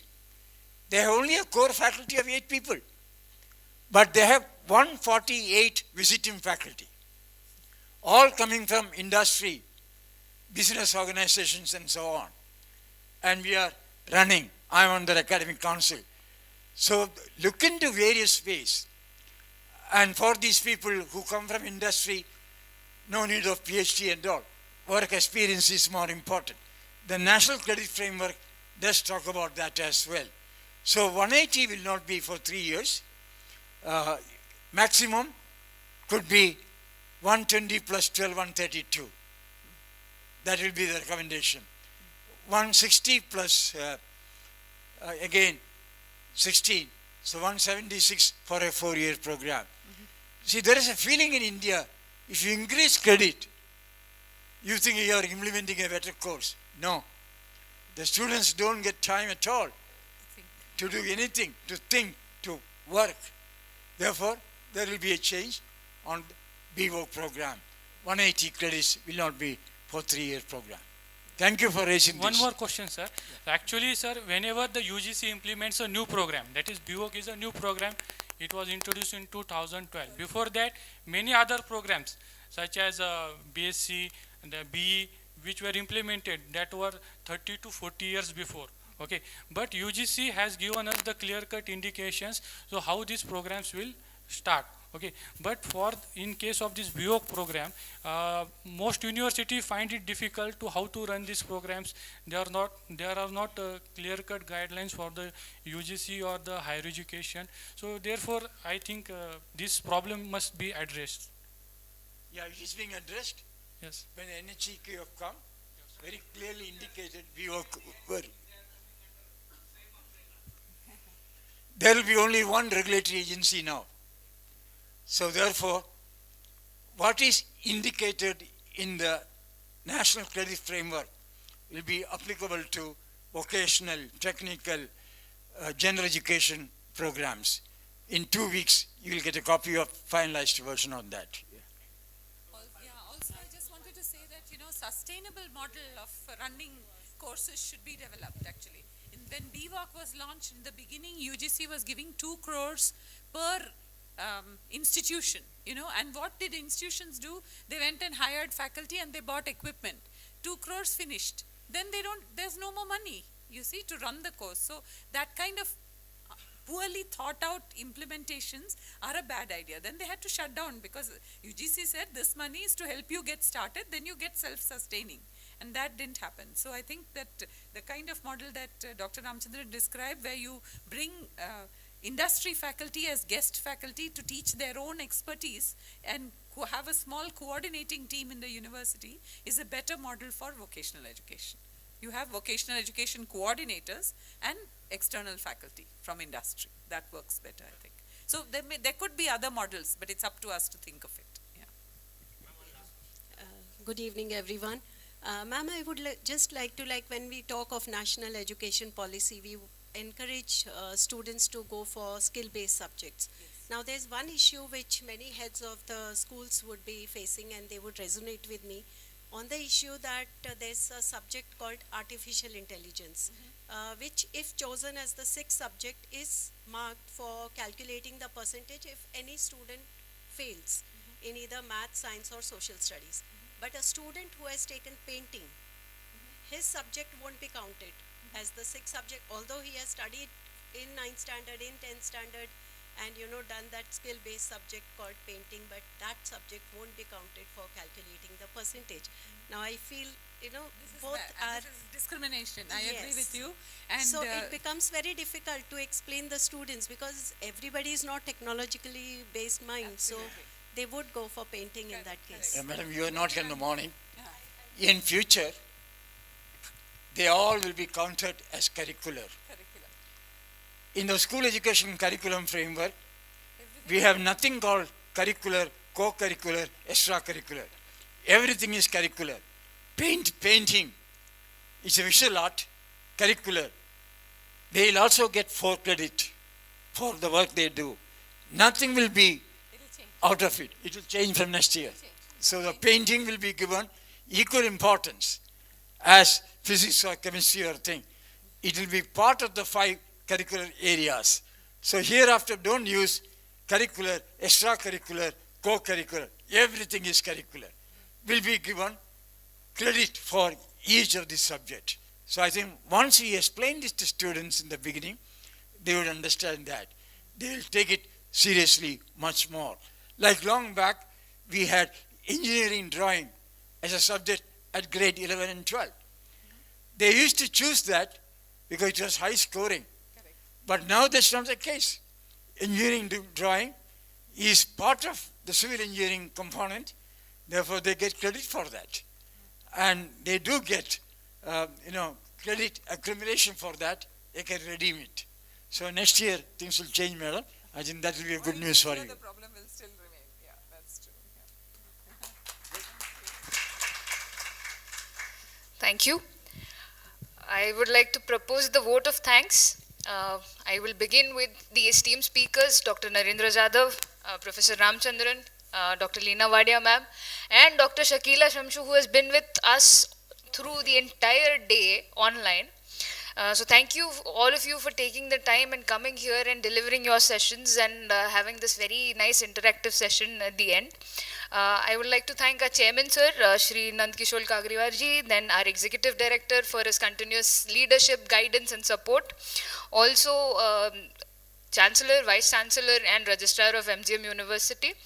I would like to thank my faculty colleagues and the staff of Nath School of Business and Technology for being actively involved in the organization and coordination for this conclave. Also, the back-end support that we received from Nath Group. I would like to thank my student volunteers who have been here coordinating with the delegates, coordinating with the hotel, and giving all kinds of support that was required. Also, people from Hotel Ambassador Ajanta for their support. And last but obviously not the least, the delegates for being here in large numbers today. And we at NSBT hope that this is just the beginning of a very good partnership that will lead to the development of the educational ecosystem in Marathwada. So thank you. Good night. Tea is being served. So high tea is being served.